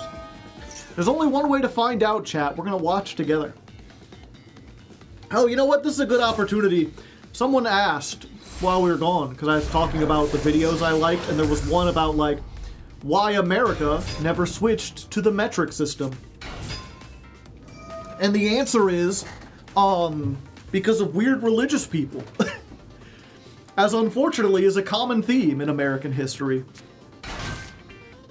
There was a group of people who were, what was it? They were convinced that, like, America was, like, God's chosen land. And one of the key things that they kind of, like, zoned in on as proof that, like, you know, Christians were destined to dominate America was the fact that the pyramids were exactly, like, X number of feet. And they're like, how convenient is it that these people who did not understand feet and inches happened to build the pyramids in an exact number of feet. They are X number of feet long and X number of feet wide. And so they were like, the imperial units that America specifically uses, our inches and feet, are not just things we happen to arrive at. They are actually biblical numbers given to us by God that you can see in history. And by switching off of them, we are denying the heritage given to us by God. And therefore, we cannot switch to metric units. We would be inviting Satan into our country by doing so. They were obsessed with feet, huh?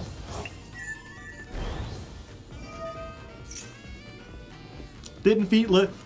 You have to understand.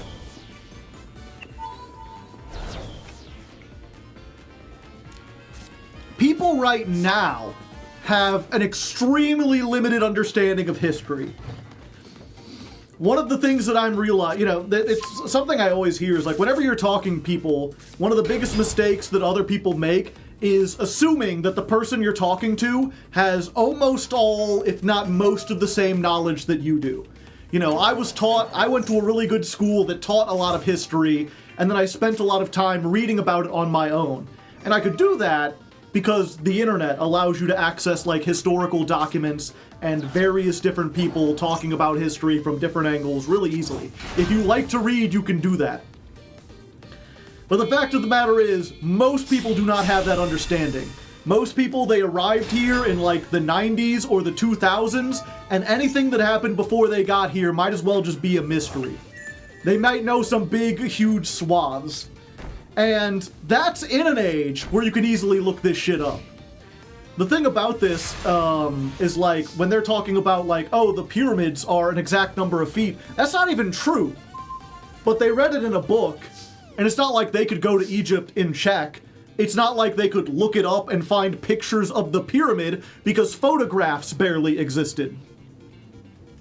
Yeah, we just like lose, right?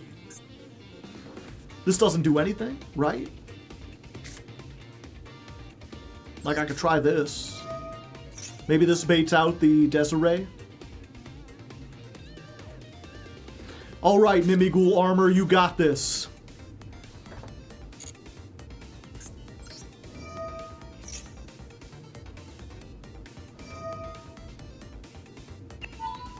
Yeah, why would they waste the Ryziel on that?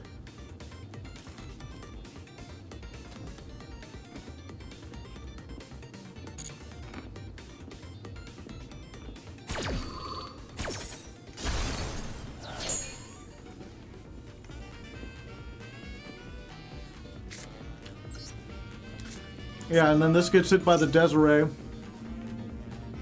Unless they decide not to.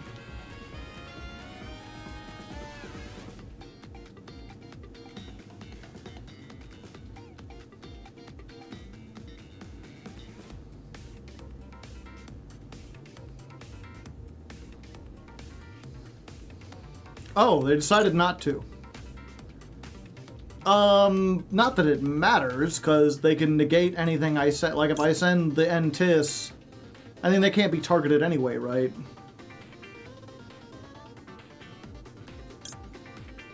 Yeah, we just send that.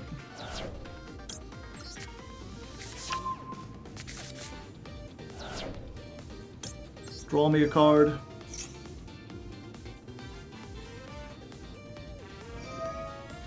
Yeah, why wouldn't they? I was like super poly. I was waiting for the roach. Well, they have it.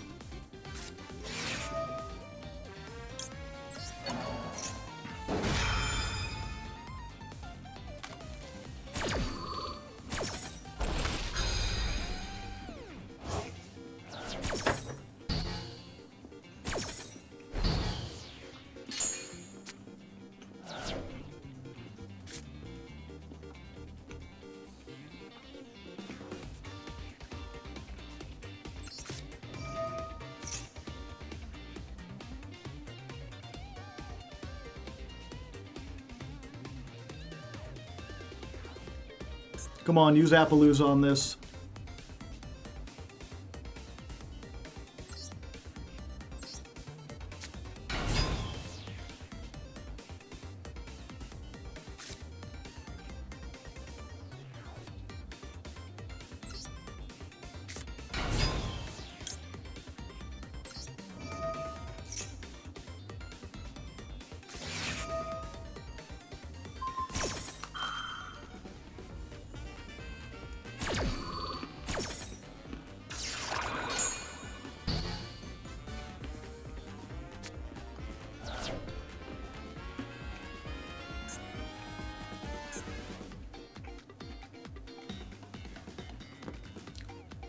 Yep, and that locks me out of the extra deck.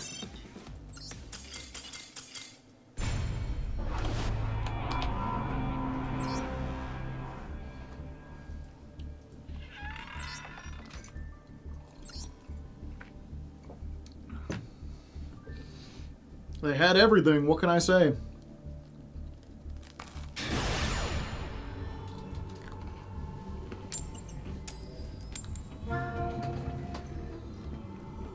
Jimu-woo?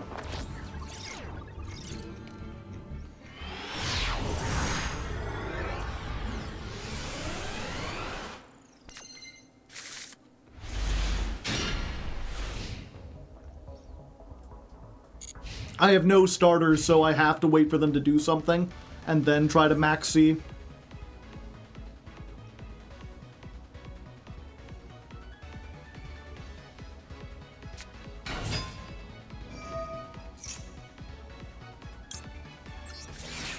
Yep, I can see that the artifact Lancey is going to be of no use here.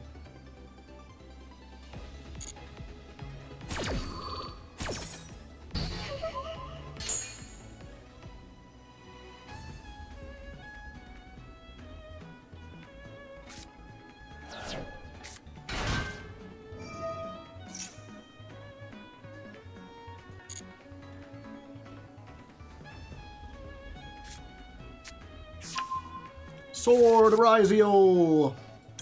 And then we max C. Yeah, I forgot a bunch of these are inherent summons. And they had Ash.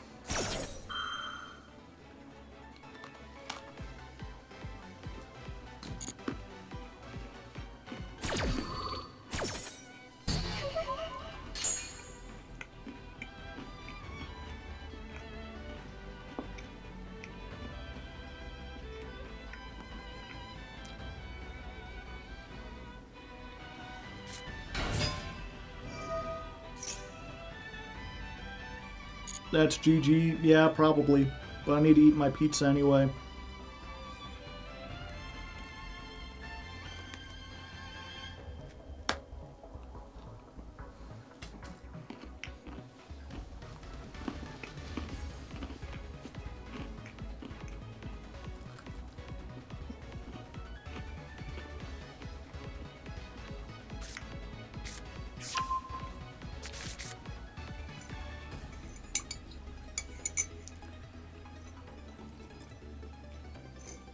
Rock pizza. It's not that crunchy. It's like a little crunchy in the center.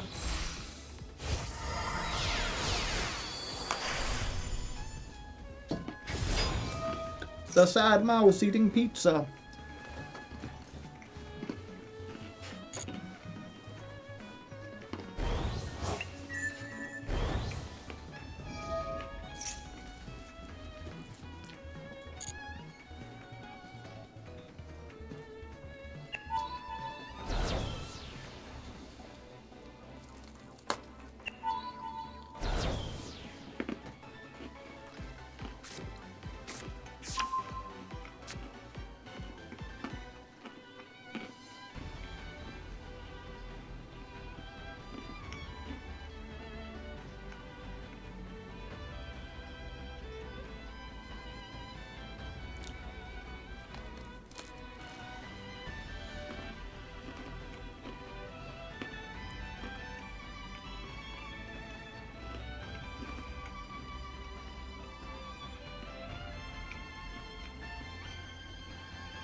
Yeah, it feels like such a shame because it's like, I don't want to go off of this version of the deck without showing what it can do. Alright, I don't want to go off of this version of the deck and write it off as a loss when we've lost the coin toss 80% of the time today. You know?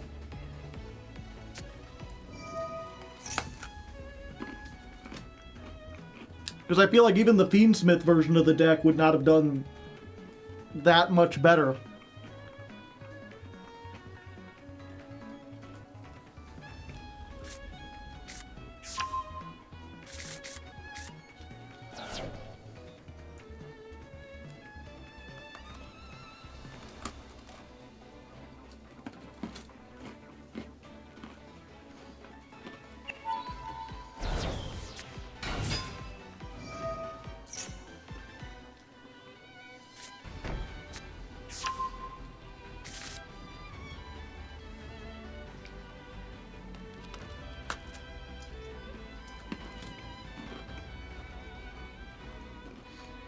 The heart of the cards for the coin flip.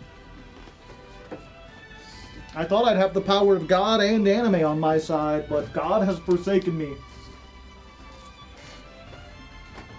RN Jesus was like, "No, child, no pudding for you."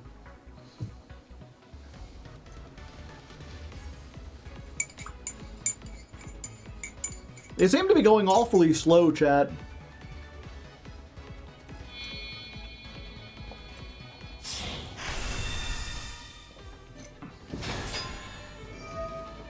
Fairy would have cleared if we went first. No. I mean, to be fair, this hand does nothing going first.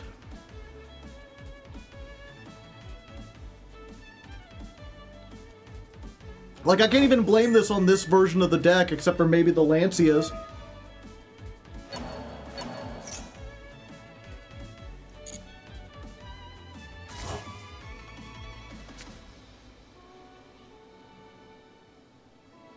But I feel like you have to play the Lancias, right? Like, nothing else beats Malice. And Malice is, like, the biggest... You know, we've beaten plenty of Ryziel duelists.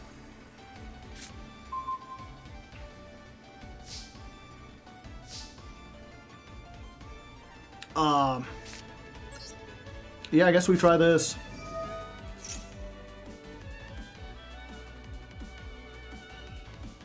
Well, we just send, Mirror Logic, right? We just negate it so they can't pop themselves. I guess they can pop themselves regardless of what we do.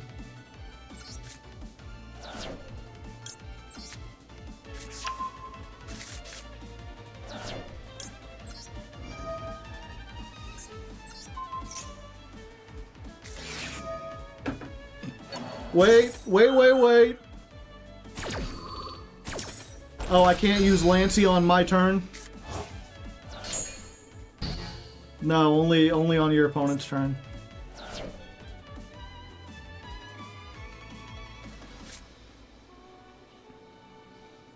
Maybe they don't know.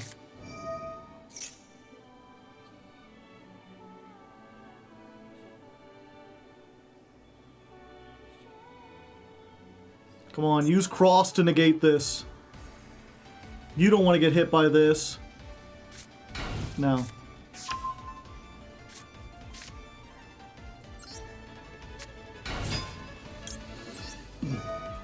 I mean, it doesn't matter because, they can negate the thing that gets the ritual.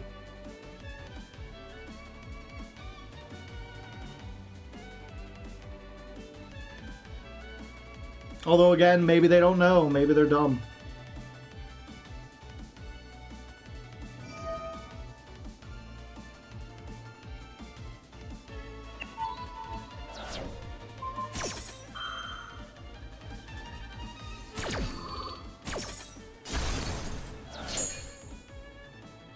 I mean, either way, they have Void Hole, right?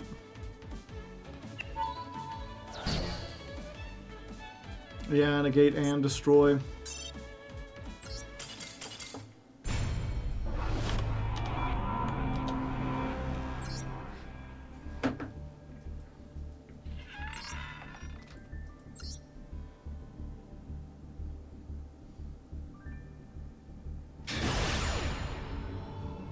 And we're about to go down into Diamond 3. At least we get to win a coin toss. Third coin toss all day.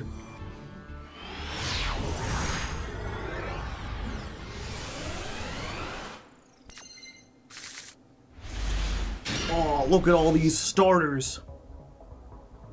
Starting like crazy. Okay, so we can bait out stuff before we use the maker.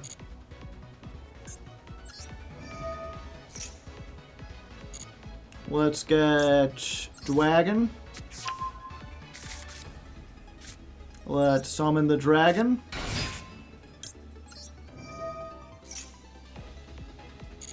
Okay. So we've already got the maker, we just get the room.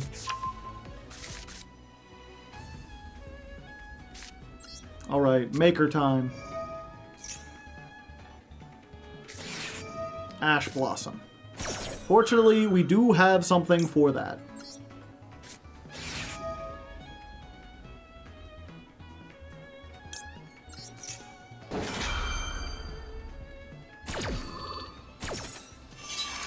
Behold, you have been designated.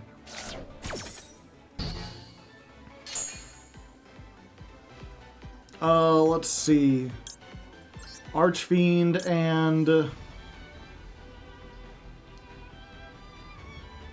it's Archfiend and Fairy, right? No, Archfiend and Armor?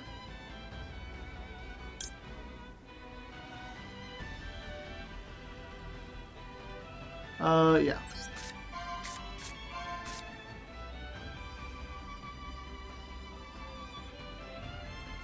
I haven't gotten Archfiend all day. Special summon? Yes. Oh yeah, it doesn't matter what I should have gotten Slime. I keep forgetting. That also special summons. Okay.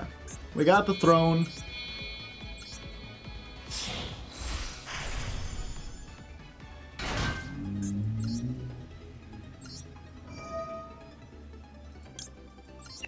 We detached the dragon. We summoned the master. I told you I was the master. Have I normal summoned already? Yes. Yeah, I think we just get a dragon for next turn. And then we just set 3. We're good.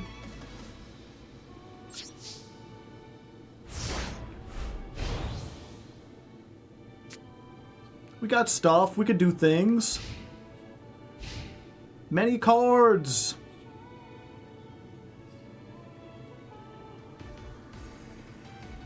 Now, if you lava golem me, I'm gonna be a little upset. I'm gonna be a little steamed. I'm gonna get a little smaller. Whoa. Oh, okay. Thank you. Please discard a card. Cristrons.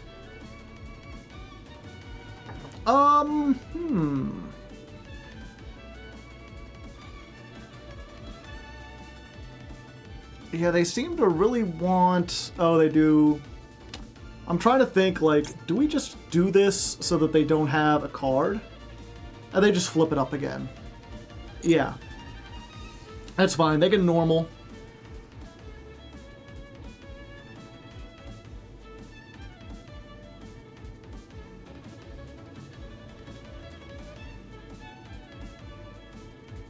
We gotta show this one, because it's last month's deck. Imperm. On the master. Or the throne. You want to hit the throne.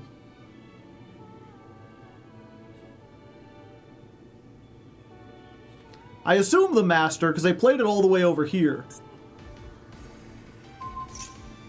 Yeah.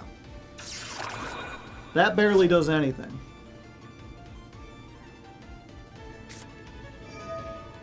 Ah, I see. 2 of them things. 2 of them things.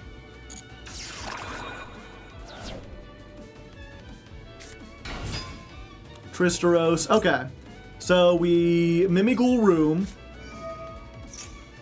They will activate the Tristeros. They will not activate the Tristeros. Why didn't you activate the Tristeros, I wonder? That seems like a weird decision. I would have activated the Tristeros if it were me. I'm gonna give you the slime.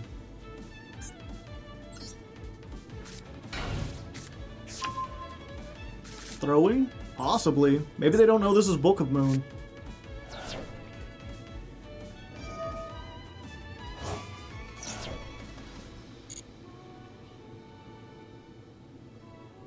So they can search any card, or any monster, rather, but they have to have, I think, exactly Solfefnir plus another card, and even then, what do?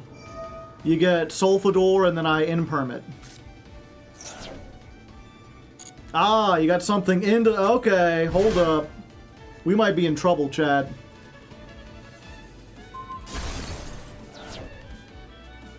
Oh.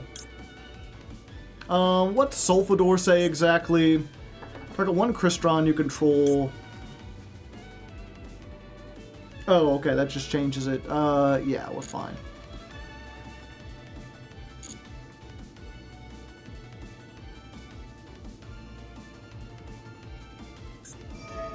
Okay, Solfador pops this, so they're gonna get the effect anyway.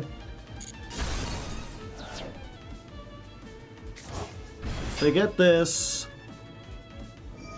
We do have to hit this with the imperm.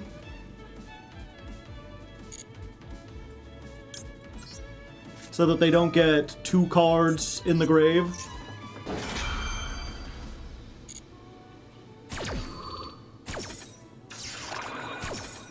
Yeah, I should have given them a dragon. For whatever reason, I thought they didn't have anything else they could do.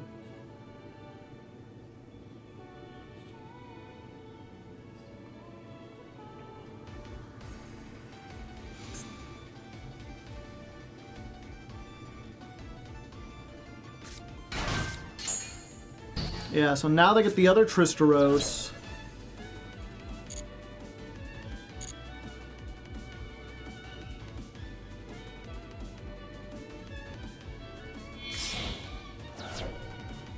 Go into El Askeletus.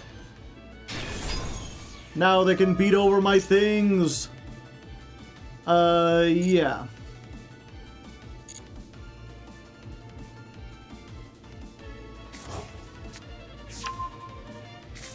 And then they can pop this with the Tristeros. And now they can get into Cyber Dragon Infinity, and there's nothing I can do to stop them.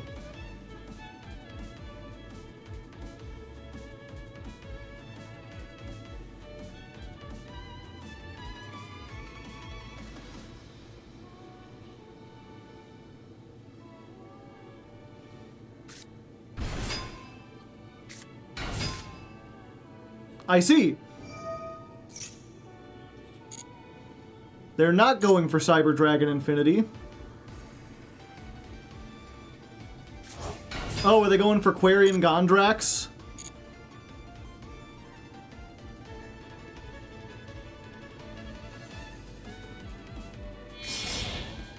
Big Synchro! Yeah, you should have gone for CDI. That would have been a much better play. Granted, I mean, what are the chances that I have 2 in perm?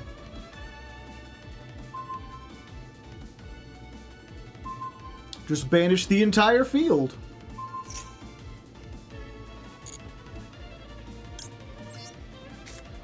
Hello there. I'm sorry. You are negate. Yep, they went big to try to get rid of everything, and it didn't quite work for them. They fought surprisingly hard, though. Crystron's great deck.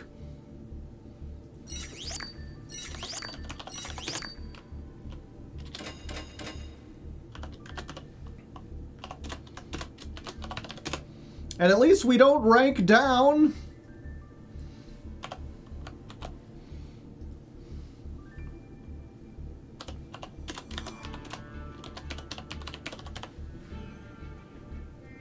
Was that a 4 in-perms game? It was. 2 from me, 2 from my opponent.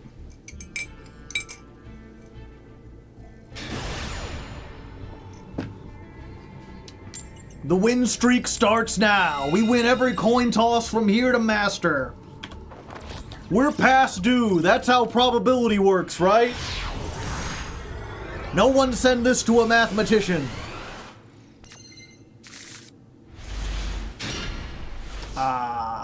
I mean, this is full combo through most things. Unless they've got exactly the one thing. Yeah, maybe I should have done the Fuelos, but I think I'll just keep it.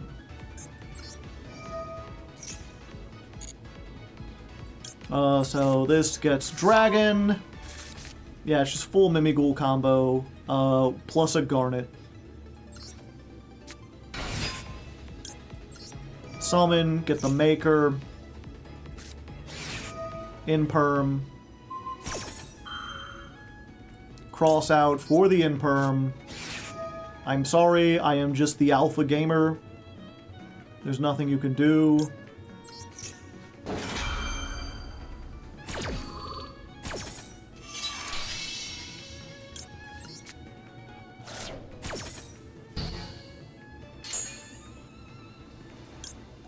We get the Maker. We try to make the Maker. Alright. You and you! It's slime time! I never get Archfiend! Special summon, yes.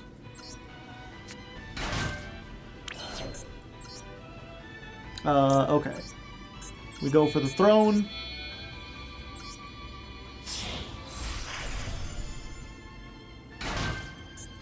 We activate the throne. Bring me the master. Master. Master. Master of puppets is pulling the strings. Flipping the Mimighouls, doing the things. Have I normal summoned? I have.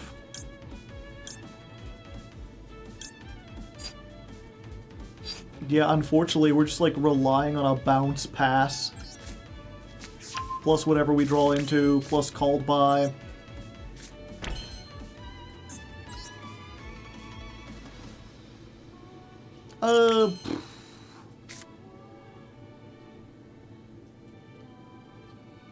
Yeah, I give them this, and they just flip it at the start, right?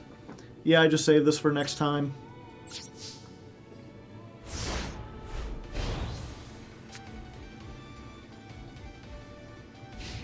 Yeah, we just gotta hope we draw something good off of this.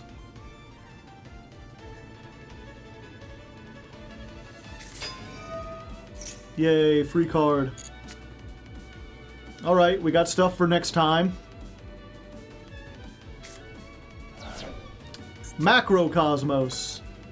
Stun then, eh? Or Kashtira? Kashtira.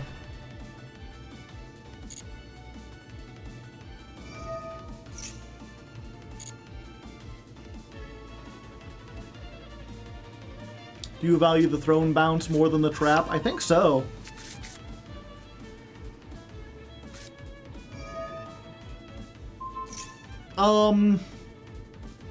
Target one you control, special summon one with a different attribute. So if I bounce this back, do they get the stun chat, or do they get the summon, or does it stop the summon?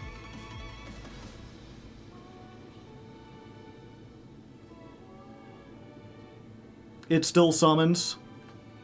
Okay.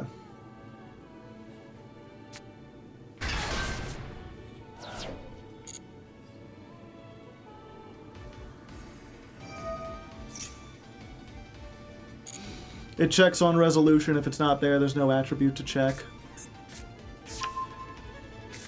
Ah, okay, so I could have stopped that.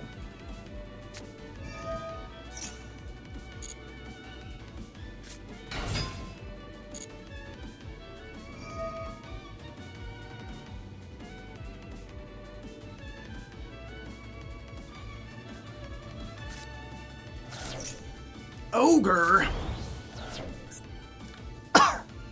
No, another Archfiend!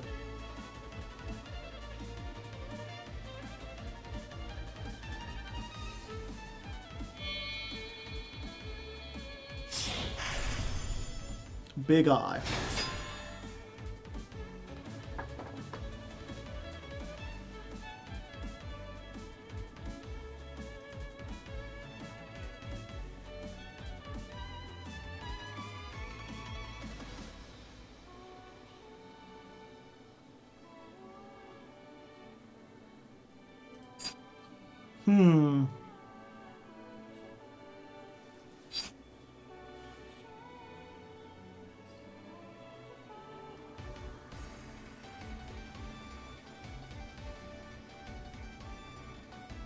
If I leave the Big Eye, they can make Zeus. If I leave the Fenrir...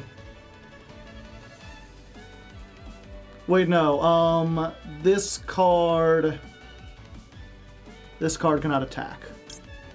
Okay, yeah. We do this.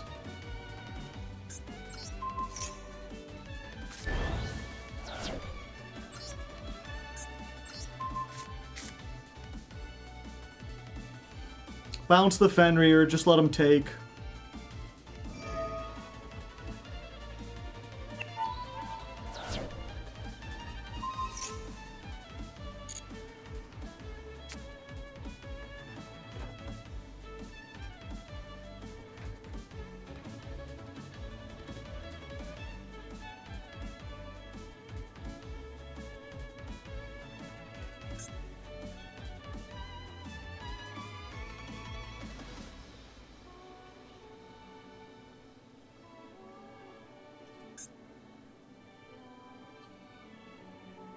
They can tribute both of these to normal summon the Fenrir. No, they already normal summoned... Yeah. Or they'll normal summon the Ogre.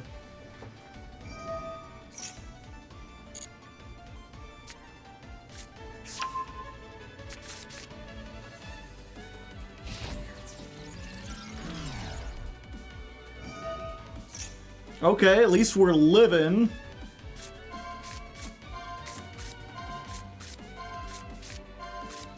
Yeah.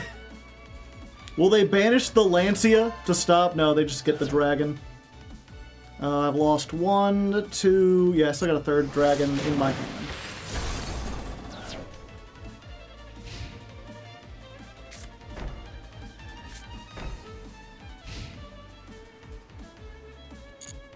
Okay, so one of those is the trap, and one of those...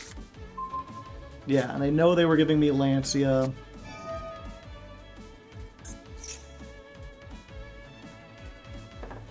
That is banished or in your hand.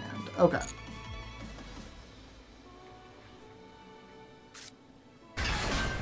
So they get that. I think what we do, chat, is we use Dungeon. We get...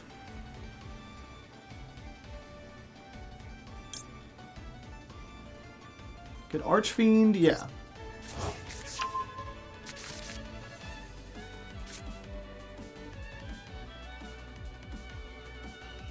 Yeah, we give them the dragon.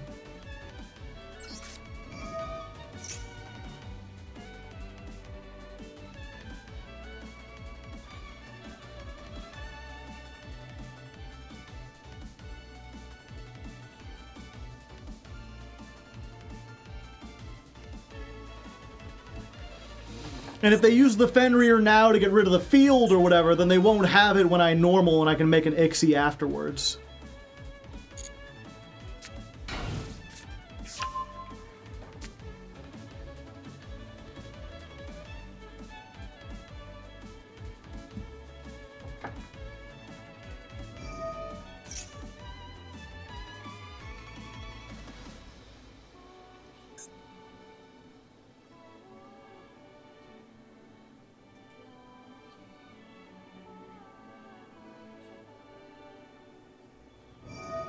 Okay, so they are just using it now.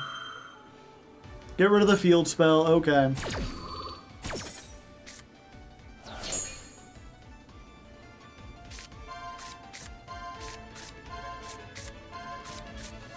They're like, wait, what? Dogmatica shit? What's that doing in here?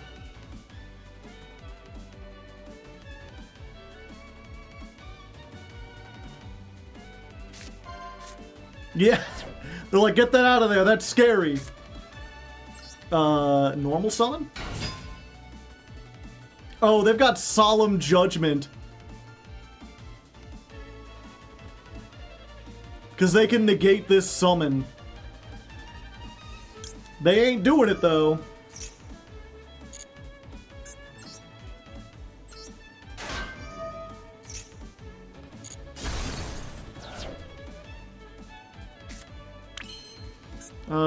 They already used this.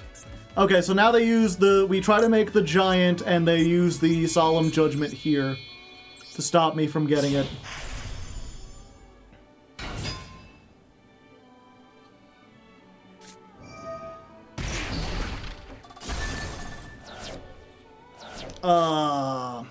Oh, and then I can't get the fucking Nadir's Servant because there's no extra deck monster on the field.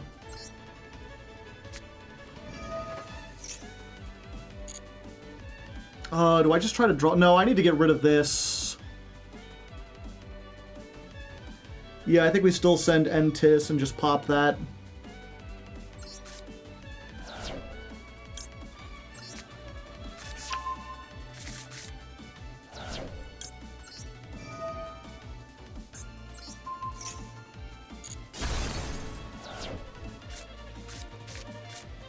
Yeah, so they're very low, but they're not dead. Next turn, we can make the big guy, assuming they don't draw anything great. Do we know the last card in hand? I don't think we do. A unicorn. They have a unicorn in the grave, though, right? Yeah.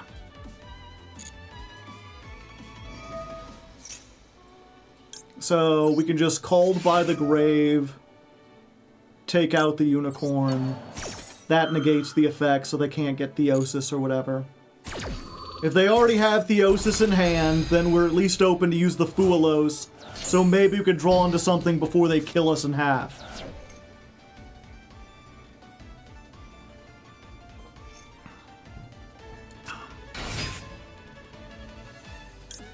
Well,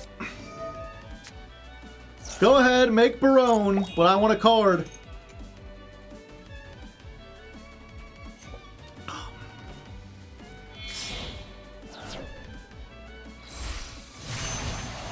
Bar on the floor. Bonk.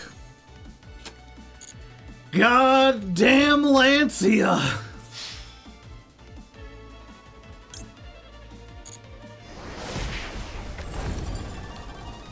Since we put him in, we haven't fought a single Malice. I just need something that might be able to bait this out. That works.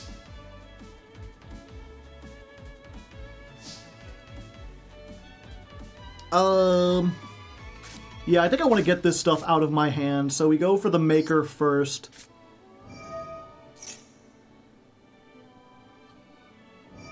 Go for the Maker. They have to negate.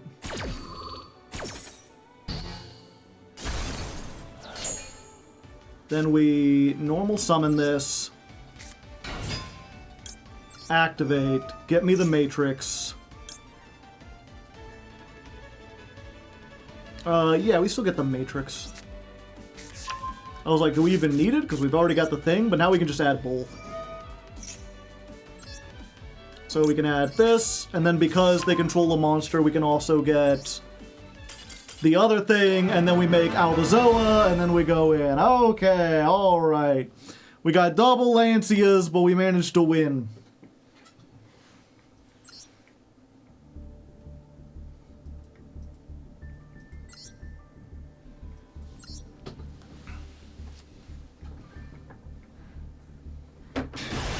Set it and hope they pop it.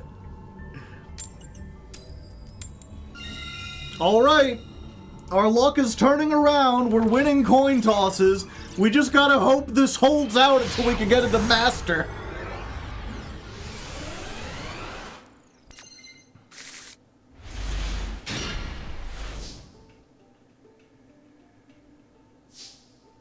Yeah, and again, I think we just start with this. Ooh, pardon me. Snuck up on me. Try to search. If they have the ash, they use it here, hopefully. No. Okay, get the dragon. Then we give them the fairy in case they've got Imperm. Here you go. Have a card on me. Normal summon the dragon. Dragon search. Get me the trap.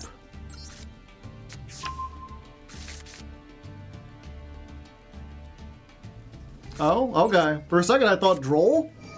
Are you going to droll me? It's been a while since I've been drolled. I smell a Fua. They can't activate Fua now. Okay, so this and the slime.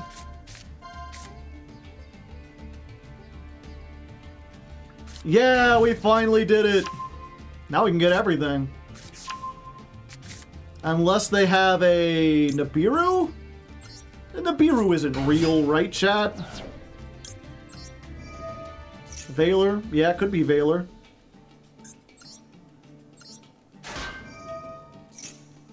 Time to eat some slime.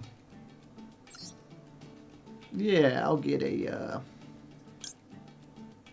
I'll get an armor. Thank you. I think we make Giant first, because this searches on summon. So if they do Nibiru, we at least get something.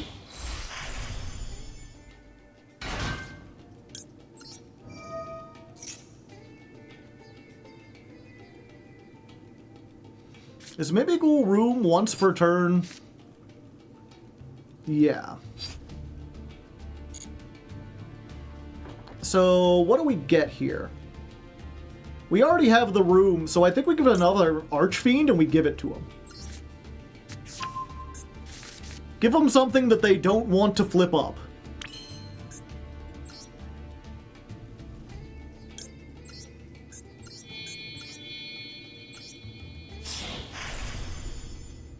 I bet they have a Lancia. Yeah, it's probably a Lancia. At this point. I got it's either a Lancia or we get Nibiru'd for our life savings, but they had something even before we got to 5 summons.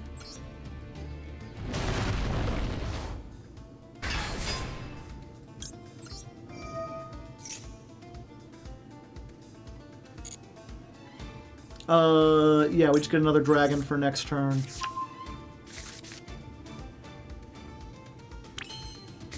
Then we will activate Archfiend. Here you go.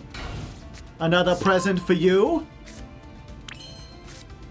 And we just set a couple cards.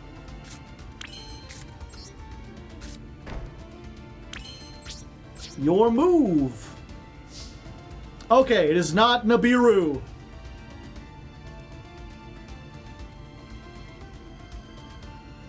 It's Maxi, and they don't want to use it for fear of being too impolite.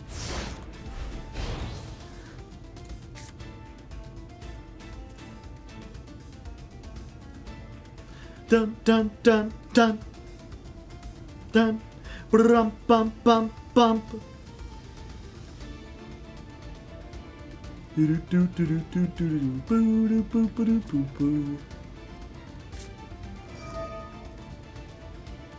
Ah, Forbidden Droplet. That is unfortunate. They can send off my 2 things and then negate my 2 things. But that's forbidden!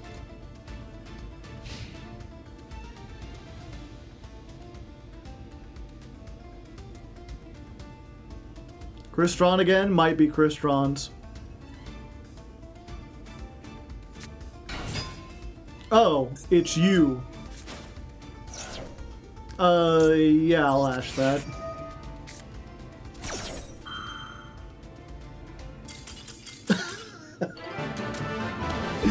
All that effort, and all I needed was the ash. I did all that shit for nothing.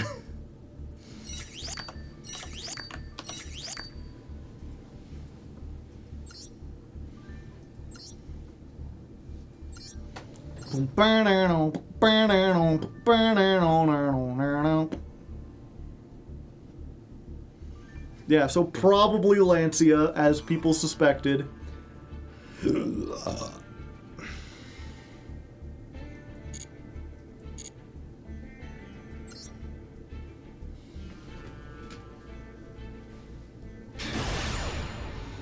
One more win, and we rank back up into Diamond 1. The going first streak continues. We just gotta hope that our lucky hands continue to hold.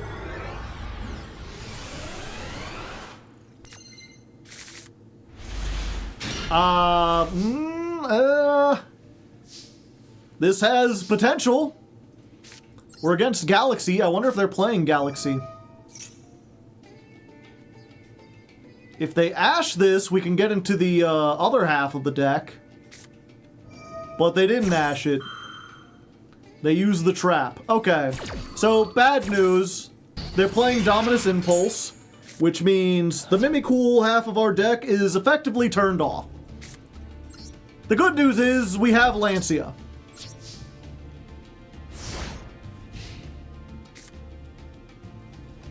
I guess it could be Tempai. Yep, we'll just hit this. Draw phase Lancia. Yeah, it's Malice. Do they not know, chat? Lingaribo.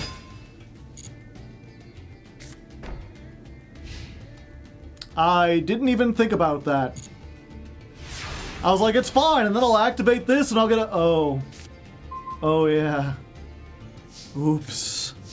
I can't even beat over that. Okay.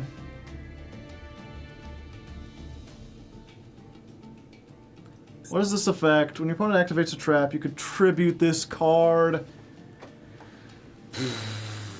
So if they do that, then they won't have it, and we won't be able to thrust.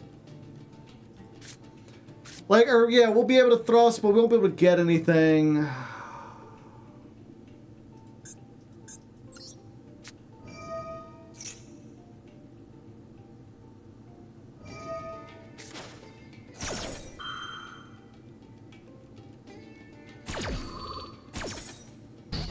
Impermanent dream. Thrusting makes me feel good. Yeah, so we could do this, but because they used Dominus, all of our Mimighoul effects won't activate on their side of the field. We could get this and draw and hope. Or we could get Imperm, but they probably already have the TP, so we're just gonna draw. We're just gonna draw and hope, chat. It sets it. It sets it. I just went over this. I'm so dumb. Now I can't even activate it. I'm so dumb. I'm so dumb. Maybe they bricked. I was going through this and I was like, I forgot there's 2 reasons why I can't do anything. I have to set it, and even if I could, yeah.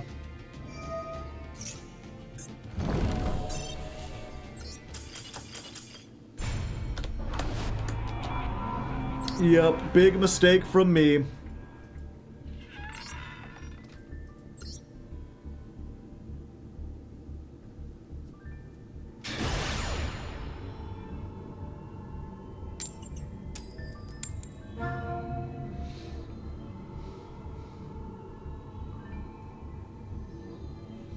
Imperm wasn't winning that. The Imperm wasn't, but I could have Impermed and then at least activated the Charmy and maybe bought another turn or drawn some stuff. Okay, we're going second, but we got the Lancia.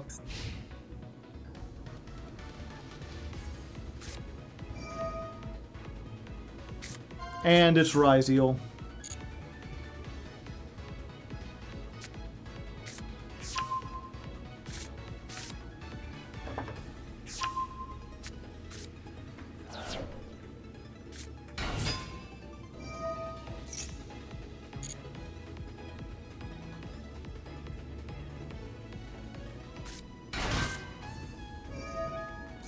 Ultimate Slayer isn't bad, it's not.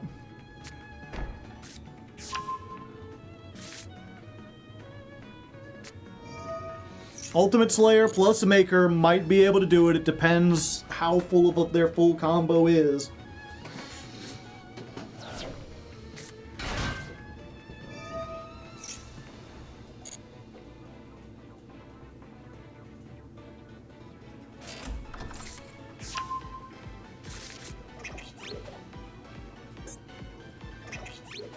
Did they change the sound? I thought this used to go woo. Now it just squeaks.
The detonation station has arrived.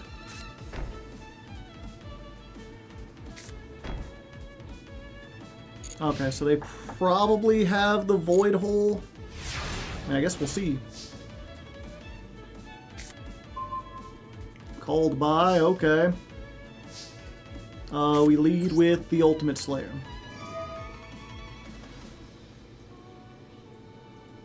We're gonna send Mirror Logic. Goodbye.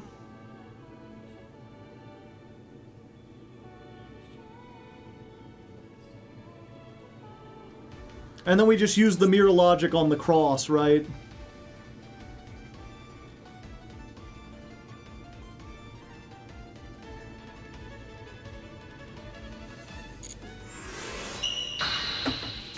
Ha!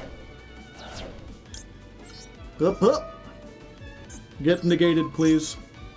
I will check back to make sure you are negated in the future.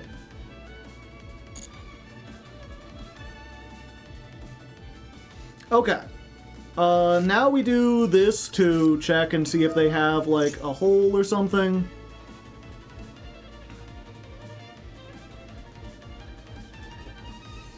Or some kind of ash, perhaps.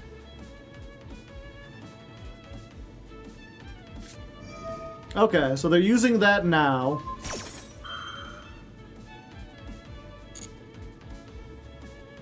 Now we just gotta really hope that this maker does what we want it to.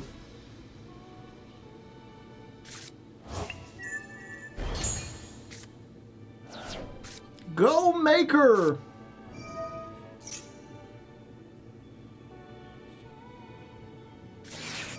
Ash Blossom, okay. Well, we got the called by for that. Hole has a graveyard effect. It does.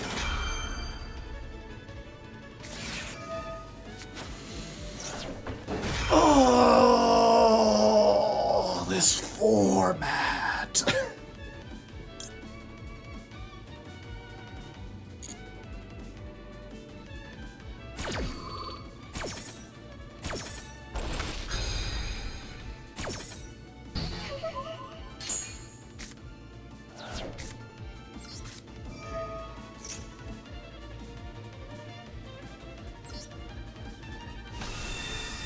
Fleur-de-lis.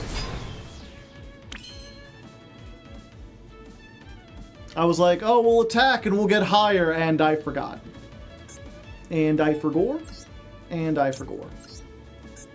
But, you know, if nothing else, chat, their card that gets them stuff out of the graveyard won't be very useful. The plug, or whatever it's called.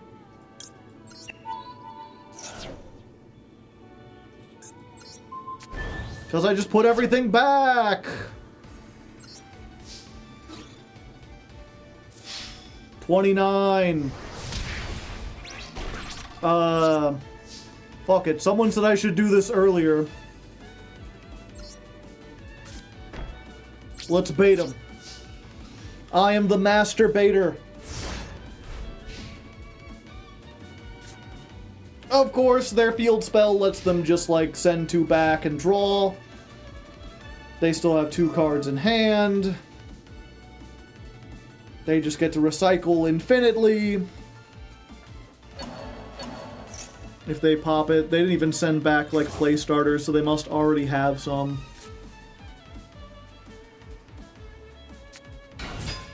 Yep. That's the best one.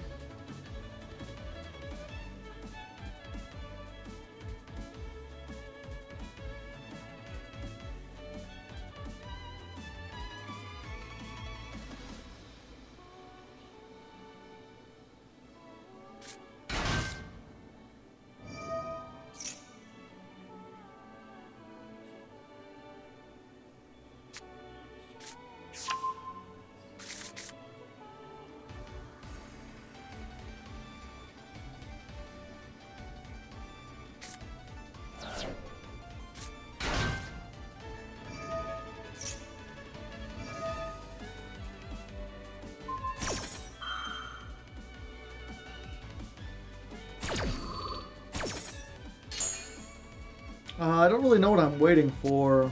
Like, I just lose this regardless of how badly they play it, right?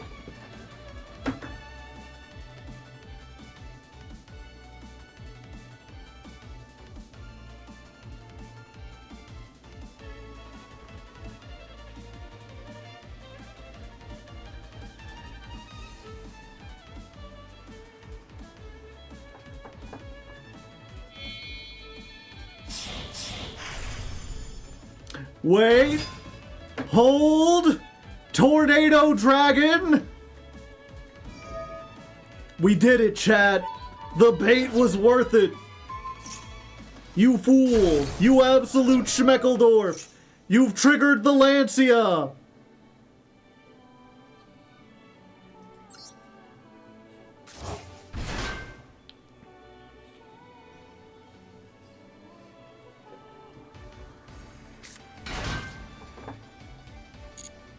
I mean, it doesn't really do much of anything. It's just a 2300 defender. It got them to waste a card, chat. That's the important part.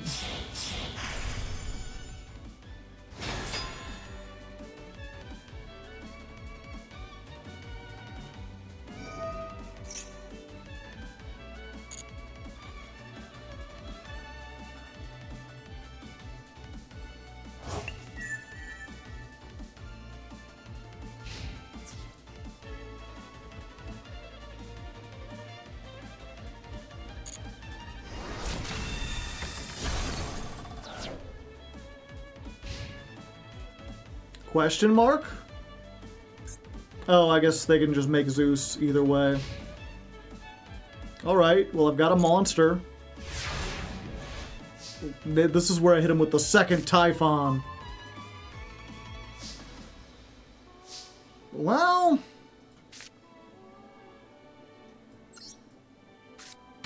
maybe.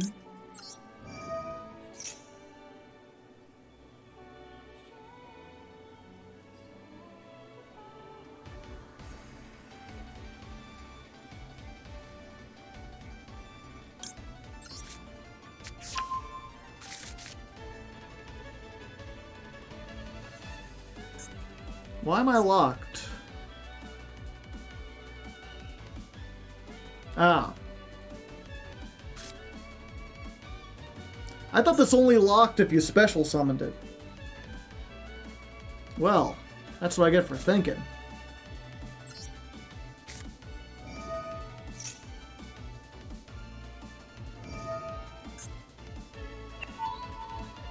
Yeah, they don't even have to use the detonator.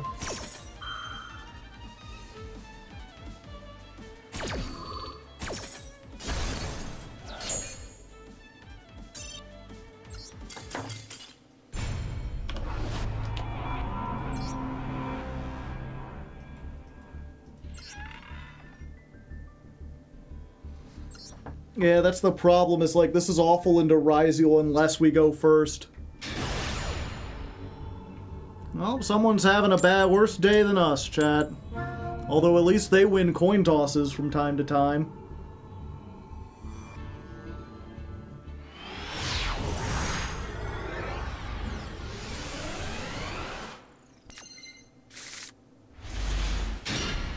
Hello, Albazoa. My good friend. Yeah, this was a fun experiment. It just doesn't work going second, unfortunately.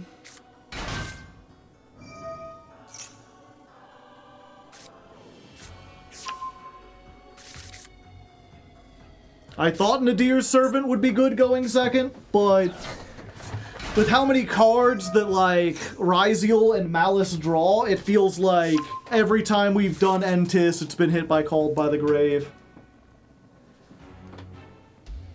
Droll is good, yeah.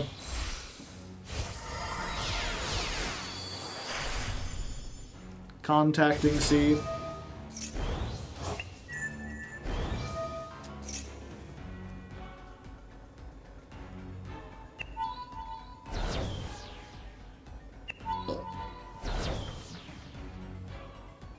What's it called?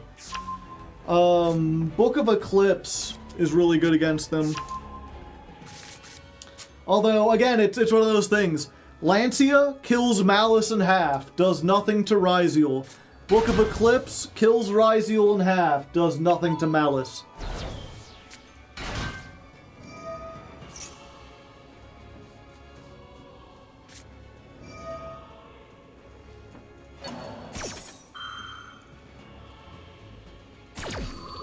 We having more trouble versus Ryziel or Malice lately? Both. Both equally. But Malice kills us more because they've got Dominus, and Dominus turns off the entire deck.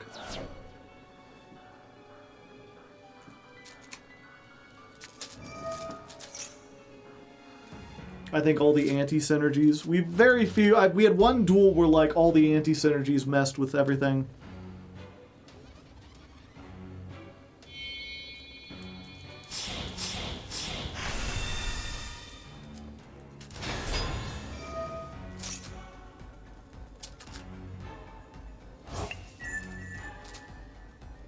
Yeah, if they use Dominus Impulse, they can't activate Earth effects. All the Mimighouls are Earth. So I can put monsters on their side of the field, but they flip them up and just nothing happens. It's just free material.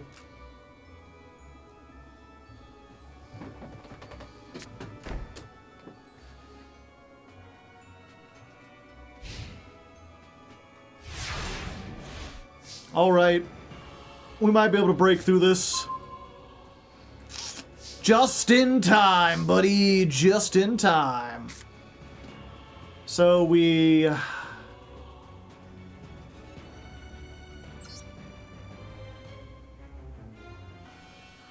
Nadir's Servant.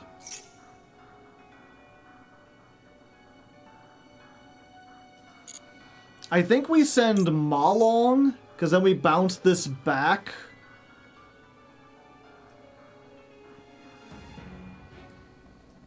Yeah, we send Malong. We add Ecclesia. At this point, the Mimighoul half of the deck is just like, we've got a Book of Moon.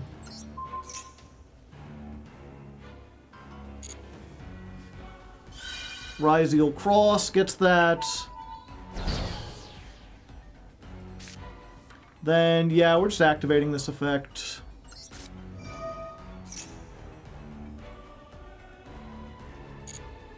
Special summon. Activate.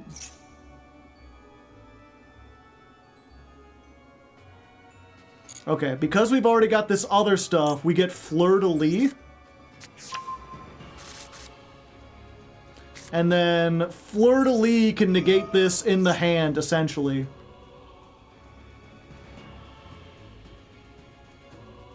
Summon this, and then if you control another Dogmatica, you can negate.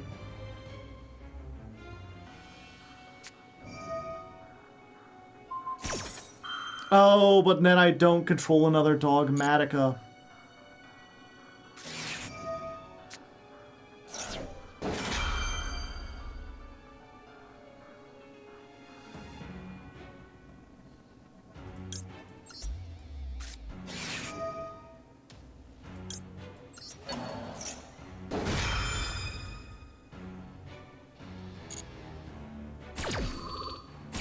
Do you eat Spam, and if so, what's your favorite? I just like to make Spam fries.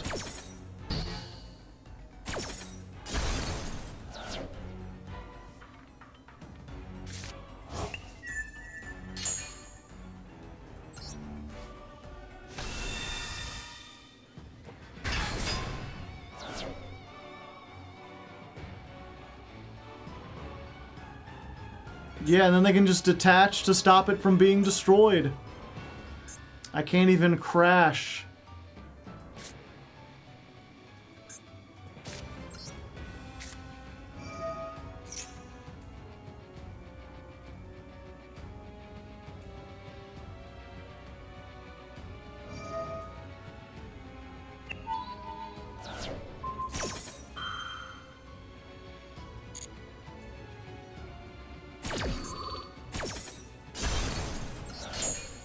Yep. Well, I mean, what can I say? It's so frustrating. All these Again, I talked at the beginning of this, getting all these comments from people who are like, the problem is I have to, they're like, I watch the ladder climbs and then I get an hour in and I have to duck out because you're not changing up the deck or making it interesting. And it feels like every time I try to do something like that, this happens. Like, cool synergistic deck. Unfortunately, you have to play really, really good stuff to stand any kind of chance. You have to just play 20 cards with a bunch of hand traps. If you get to throw in an engine, it has to be one of the 2 engines. That's the whole thing. Should have added the ritual spell. Could I have done that with Ecclesia? Yeah, I guess I could have. The state of it. Have you tried to go full breakers? No. You don't need to go full breakers. The pure Mimighoul deck was working better. And that's because it's 40 cards. So I'm much more likely to draw the triple, the thrust, the imperm, the ash. The problem is I add in this engine, and this engine has 2 garnets, which we draw anyway. But to even make up for the fact that we're drawing them, we have to play more cards, and then the chance that we draw, like, the triple. I mean, we keep getting Nadir's Servant, and it feels like it doesn't do anything. Kashtira is good. Yeah, but Kashtira is banned in Master Duel. There's, like, 3 you can play total. Is all these people, like, you're like the 4th person a day to be like, are you aware of this TCG list that plays stuff with their ratios? Like, yeah, I am. It's a pity we can't play 3 Fenrir. That might be decent, but we can't. We can't even play 3 Unicorn.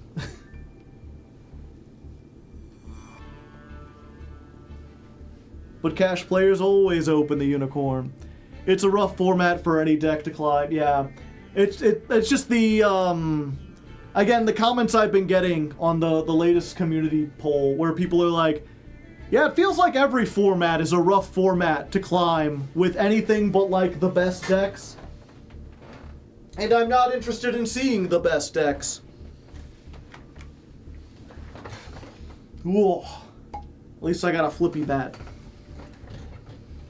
What if you played Malice with just a single copy of Mimighoul Dragon? Yeah. Just play Pankratops, you'll do fine.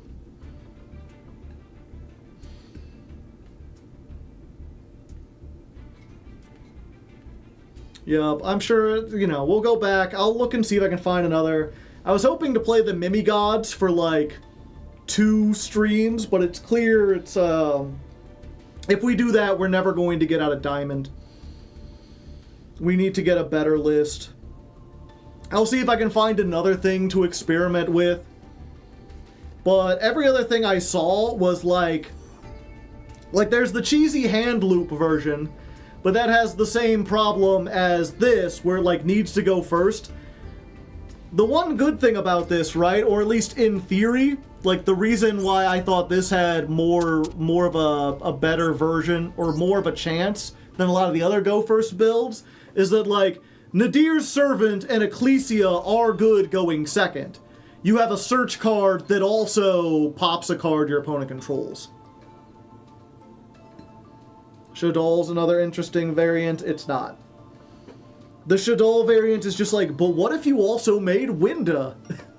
But you have to go first. It doesn't help you going second.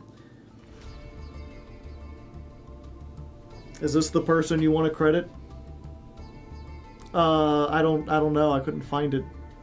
Master V? Probably not.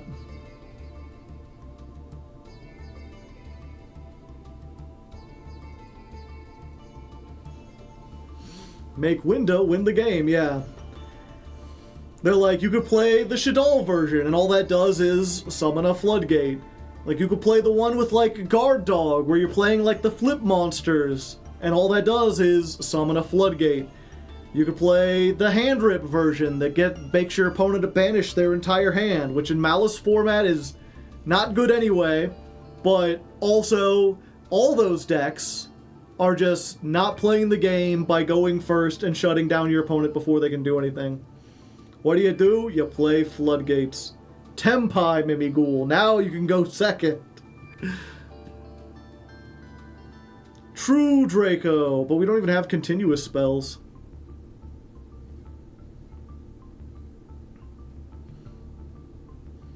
Yeah, so I'll have to look around and see if I can find any more interesting lists. If not, we'll just go back to Pure for a little bit, or maybe we'll just go onto the Fiendsmith pile.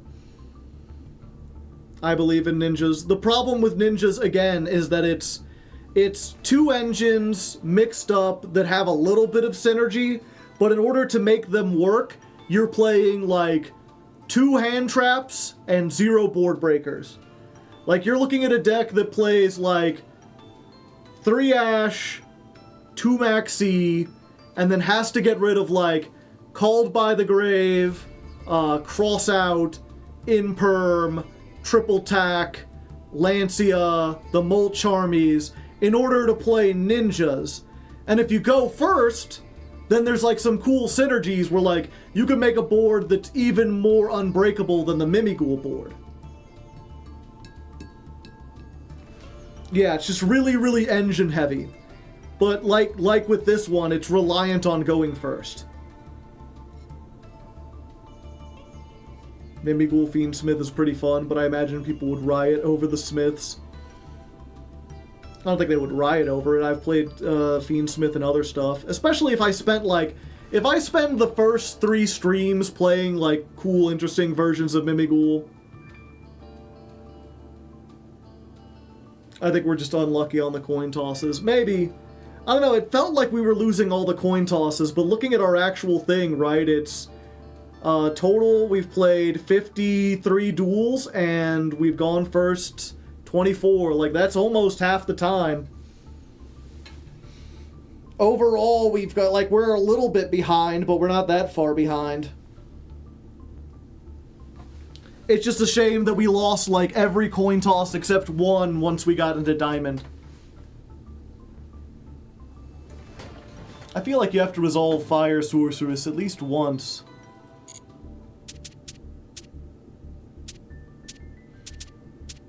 Where's it at? I thought I had it. Did I delete it? Oh yeah, there it is. Mimighoul, but serious. Yeah, it's Mimighoul, but you've got the engraver package. 2 engravers, a Lacrima, Paradise, Tract, and what are we missing? Oh, we're just taking out the, yeah. Maybe Unchained Mimighouls? Unchained lock you into Fiends, and there's only one Mimighoul that's a Fiend.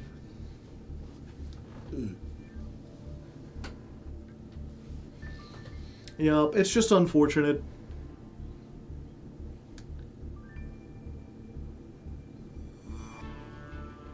There's no Lurie. Did I forget Lurie?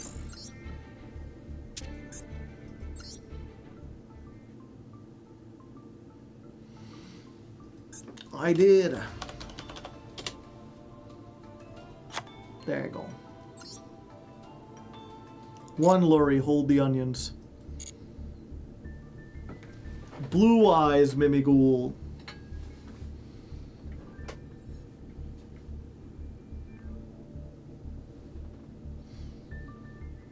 Yeah, I'm just trying to think. But unfortunately I just don't think there's much of a way out of this, unfortunately. I've just got to ride out the rest of the month and hope we get better luck or something. I don't know. We do have the new show that's coming out on, or not coming out, but we're recording it on Friday. We're finally getting Mirror Masters. That was another thing that I got from a bunch of people in the comments where they were like, the reason I watch Yu-Gi-Oh! Content is to watch people hang out with their friends. You know? They're like, I'm really into the Wonky Quartet. I'm really into all of the Wheel series. So I really want a series where it's just like an excuse for 4 buddies to hang out and have a good time. Which I will say, it is, you know, it is weird where, like, I started my YouTube career doing that, and so many people were like, well, to be fair, maybe it's because my friends weren't the most charismatic people. But a lot of people were like, I kind of prefer to just have you there. I think you're better when you're by yourself and you can focus on being a rascally goofball. I like the streams and everything. When I did I brought some of them back to be on, whatchamacallit, on the Masochist series, and half the comments were like, this was a fun, like, excursion, don't bring them back. In a post-COVID world, yeah. People just like to have that parasocial hanging out with friends vibe, I guess. Yeah, but it just almost feels like I'm, like, perpetually behind on a lot of stuff. No, not perpetually, perpetually ahead of everything. Because it feels like a lot of the series I did a series and I did it for a long time, and then it didn't get a whole lot of traction, then someone else got, like, almost the same idea and did better. Who hated the guests? Bring out the torches. The guy from the Magical Musketeer one was cool. Who did I bring in on Magical Musketeers? You could think of, there's Bootleg Drew, there's CB Radio, and there's Deadleg Frank.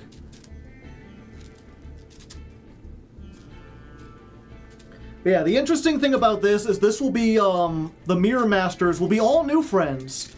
Most of you won't know unless you've been watching me on a surprise round RPG, Tell Your Friends. Which I'm curious, is there anyone here who watched the Red Stitch Report? Or tuned in to see Death Market Rebellion? The cowboy guy. The cowboy guy, that was Bootleg Drew. He wore the cowboy hat. What's that? A podcast? So, if you don't know, let me get the link here for you. I collaborate, I'm become friends with the people who own Surprise Round RPG, which is a Twitch channel, and they do, like, tabletop RPG content. They have a whole bunch of games going on at any given time. Very professional setup. You know, it's not like, what's it called?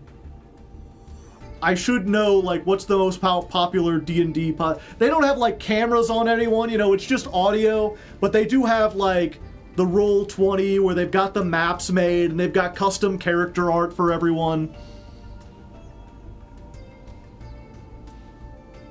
Confused to see you on what I normally think of. Oh yeah, and I guess they do play Magic the Gathering. Critical Role, yeah, or Dimension Trouble 20. They're not quite that good, but, like, you know, they do have custom art for everything. It's more advanced than just, like, a bunch of friends sitting around. And they've been playing, like, games like this for years. And they have their own proprietary system they've been working on. I think it's called Curses. But it's set in the Epithet universe, where the idea is certain people have a word, like, carved into their soul, and that word affects their personality and bestows them with certain magical abilities or supernatural powers based on that word. So, for instance, in the Red Stitch Report, I played Kregor, whose epithet was Storage, and he was basically, like, a Russian guy with a big trench coat, and he had, like, hammer space. Like, he could open up his coat and pull out, like, objects that were much bigger than the coat. He had a bunch of guns and grenades and weapons and all sorts of supplies and food and everything. And then as he leveled up and got more abilities, he could, like, at one point someone threw a motorcycle and Kregor just, like, caught it in his coat, and then 3 sessions later, like, opened up the coat and the motorcycle came flying out of it at the same speed it entered. It maintained the momentum. And we just started another game, which is actually, the second episode is going to be live tomorrow. Which I was going to get the thing for that, and I forgot. There it is, a pocket dimension. It keeps the momentum, yeah. She makes her way over there. Oop. Auto plays. There you go. Check out Surprise Round RPG if this sounds interesting at all. We just started another game. You can see the first episode in the VODs. It's, again, called The Death Market Rebellion. It's me and the characters are playing, or me and the other player characters, we're like a group of teenagers in a small rural town in Kansas, and a big industrial corporation is moving in, and they're doing some nefarious stuff. So far, not quite sure exactly what's going on. They're still setting everything up. This is apparently going to play out over like a year or two. This is going to be a really long series. But I play Kai, who's a non-binary farmhand. Big strapping young they them. Big muscles, 6 foot tall, looks kind of like Skrillex. Hits things with a frying pan. What's their epithet? It's a secret. All of the epithets start out secret. Part of the fun of the community is like trying to guess what they are, based on like what powers and abilities they have. And yeah, so the reason I brought this up is not only to advertise that'll be happening tomorrow. If you want to see that, go check it out. I always try to support these people. But those are also the people who will be joining me for the Mirror Masters. Because the whole point of the Mirror Masters Yu-Gi-Oh! Show is it's supposed to be a format that is good for new and returning players. And a lot of the surprise round people, like, they're familiar with Yu-Gi-Oh! They've maybe played some of it in the past. But of the 4 people I'm having start this, 2 of them have never downloaded Master Duel before. So they're coming in, like, very, very fresh. They've played on, like, Dueling Book, but they haven't played this yet. When's the next Mirror Masters? That'll be Friday.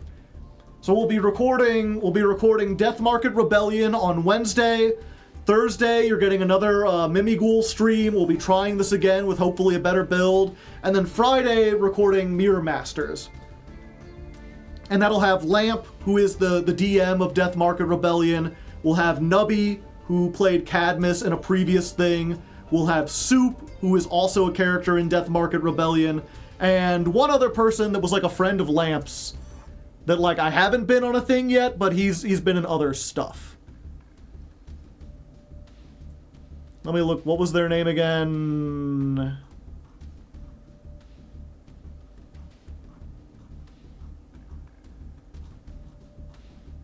I can't find it.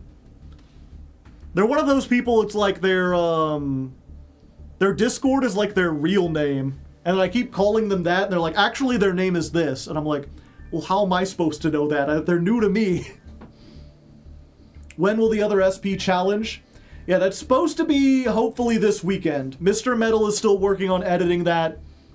I thought it would be much easier because I went through and like edited it myself first.